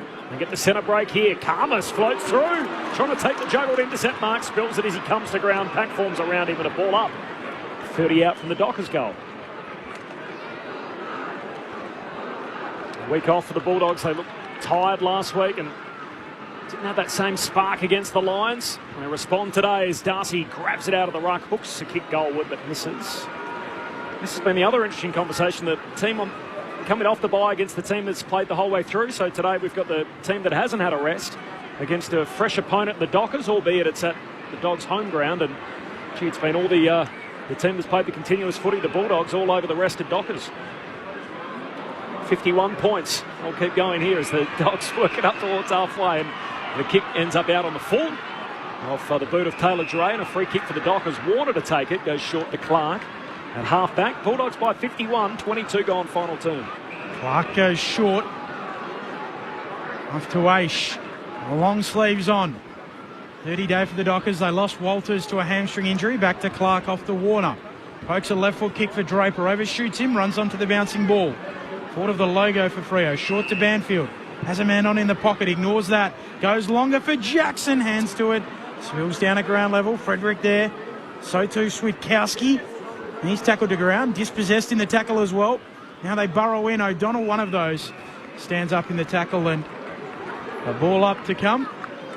The left forward pocket here for the Dockers. Darcy taps it to himself, back feeds the handball to Banfield. Veers out onto his left, pulls it back, looking for a centering ball. Bontempelli, he does it all. Gets back and punches it through, minor score. Dogs by a neat 50. Late in this final term, Saturday footy on ABC Sport. Kimberley from Yarraville off the SMS. Hey fellas, making another zucchini slice this afternoon while listening to your call. Yes, it has bacon. I'm taking it to my niece's 6th birthday party tomorrow. It's my family favourite. Delicious. Beautiful. Oh. Not quite as good the next day, I don't think. It gets a bit soggy. I like that. Bacon, shallow pan. Good zucchini slice weather this. 0437 774 774 the SMS. Shout out. G'day guys, having a birthday lunch for mother-in-law at Wanneroo Tavern from Gaza.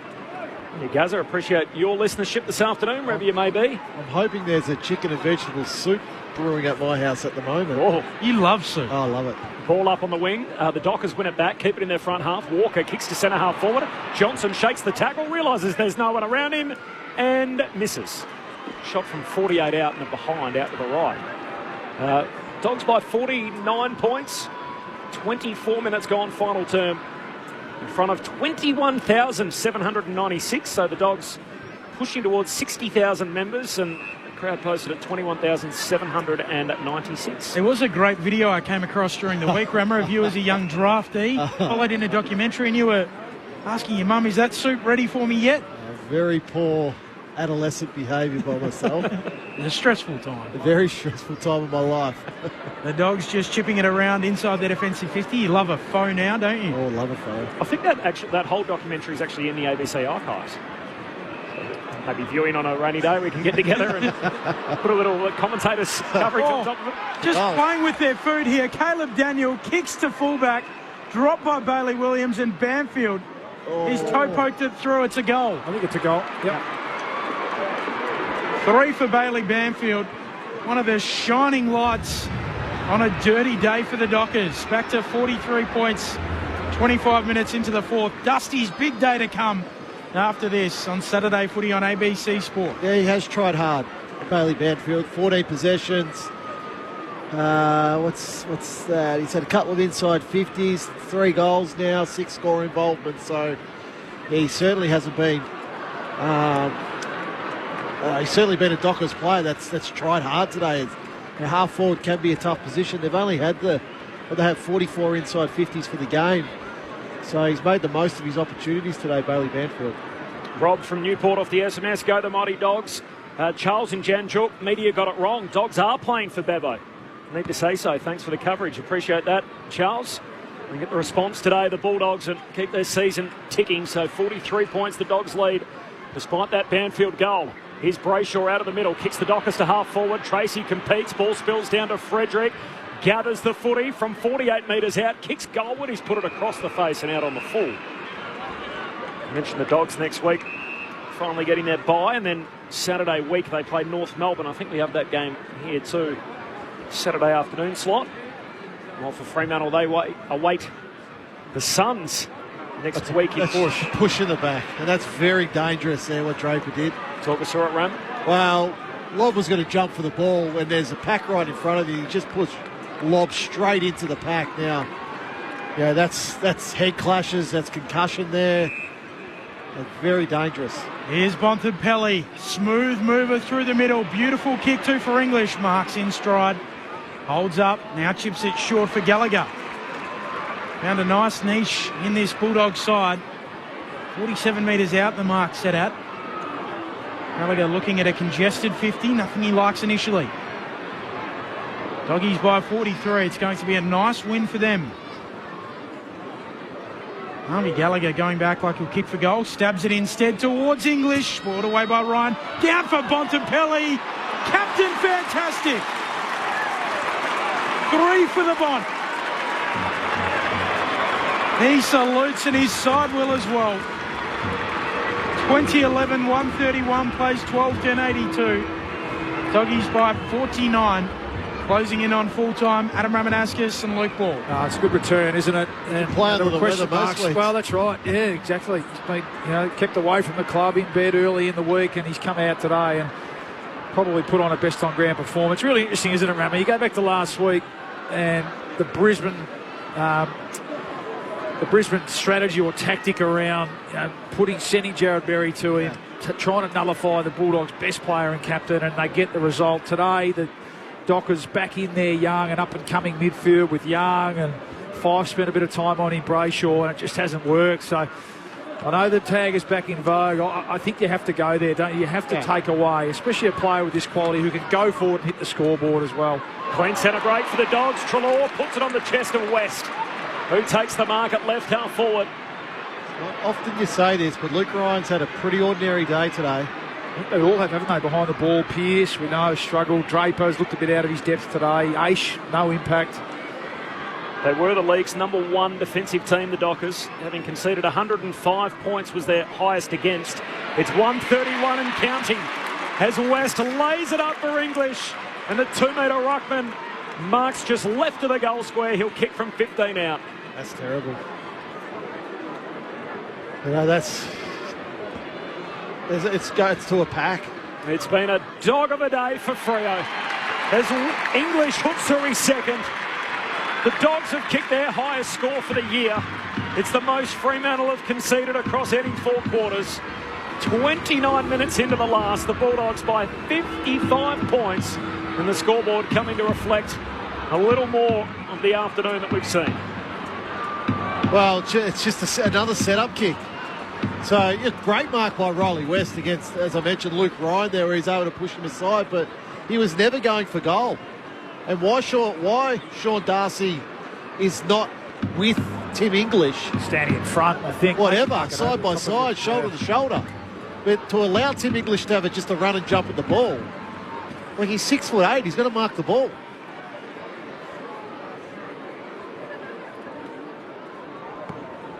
Back in the middle. The Dogs absolutely all over them. Darcy taking it out of the ruck. Gets a handball away to Treloar. Gives it off to Richards. They want to pile on more pain. Couple of running bounces. Pokes it to the pocket. And West again. Western Bulldogs and Riley West. Don't pass this one off, son. Your 50th game. Get yourself 4. Just electric. Centre clearance work again, the Dogs. When they got their full complement, they are going to be hard to beat. They bat deep through the middle. Great to see Richards back. He's had a big impact right from the first quarter today. Just really across the 4 quarters, it's been a dominant midfield performance from the Dogs. Drop punt, hard up against the boundary line. It is a beautiful act of skill. 4 for Riley West in game 50. Doggies by 61. 22-11, 143, plays 12-10-82. That's a game-high lead of 61 points as we close in on full-time. And you mentioned that injury list. It's still decent for the Bulldogs. So Waitman and Richards obviously came back in today, but you got Harms out with a hamstring, Norton with a knee, Johannesson with a hamstring, Alex Keith did his hamstring last week, Bailey Smith with an ACL, Ryan Gardner with a wrist, Nick Caulfield did his shoulder early in the year. So Darcy suspended. Suspended. So they've still got, if they can get a few of those guys back in the run home in this season, they're a good football team, the Bulldogs, when they're up and going. English to Bontempelli, slick hands to Richards, kicks it onto the chest of Lobb. That's how they draw it up during the week. That's a bullet. That's the kick of the year. How is that kick? In the last minute of the game. Richards with a dart onto the chest of Lobb, leading out of the goal square, and he'll kick from 25 out straight in front. That's a Rory McIlroy stinger. Yeah. Speaking of the US Open. Little one-eyed. How about that? How's the handball from Bontempelli too? As good as it can be out of the middle to finish it off. It's Rory Lobb who gets to celebrate. His teammates get around him, and Lobb's got 3 against his old charge. The Bulldogs by 67 points. 32 minutes gone in the last. It's a statement afternoon for Beverages Bulldogs. 23-11, 149. Freo 12-10-82.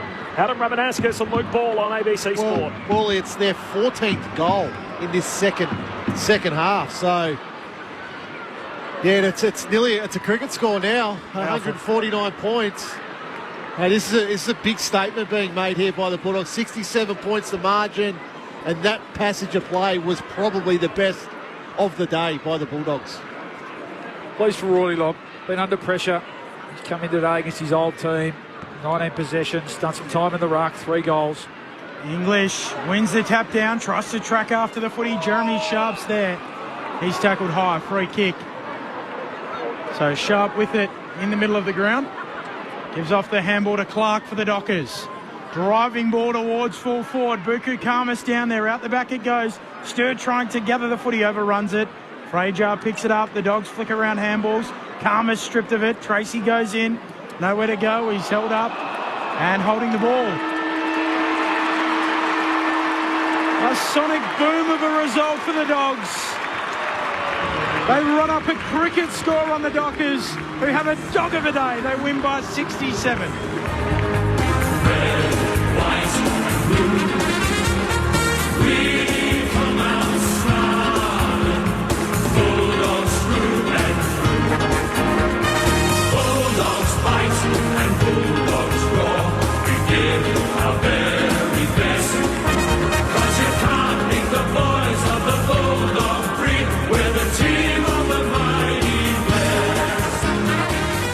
23-11, 149, plays 12-10-82. It finishes up at 67 points, as big as it was across the afternoon.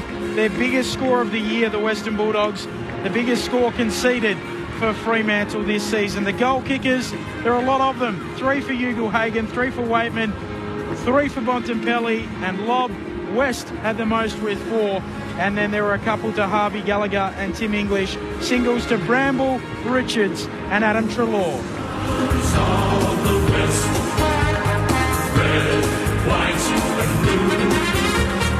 We come out snarling, Bulldogs through and through. Bulldogs fight and Bulldogs roar. We give our very best. 'Cause you can't beat the boys of the Bulldog breed. We're the team of the mighty West. 'Cause you can't beat the boys of the Bulldog breed. The team of the mighty West.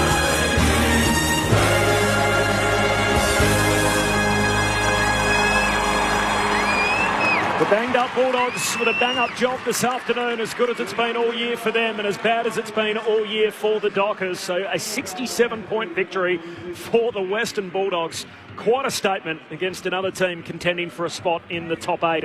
Adam Ramanauskas and Luke Ball, we've got a couple of minutes before we get out of here, but how do you put all that into words? Yeah, just quickly, so inside 50, 60 to 46 in the Bulldogs' favour, obviously 34 scoring shots out of those 60 inside 50, so incredibly efficient. Fremantle kicked the ball at 62% today. They kept giving it back to the Bulldogs, and then the work rate of the Bulldogs after quarter time, in terms of you look at metres gained, and it was plus 1,400 for the Bulldogs. So once they worked out how to stop Fremantle's spread, Fremantle then simply couldn't stop the Bulldogs spread after that, and they were able just to pierce through. They made Luke Ryan and Alex Pearce look like second-rate defenders, and we know how good they've been this year. So a really well-rounded effort by the Bulldogs. You know, Bond had a big game. Lockie Bramble was good. Dale was good. Bailey Williams was good. Tim English was good. So there's a number of good for the Bulldogs. There's a number of bad, unfortunately, for the Dockers.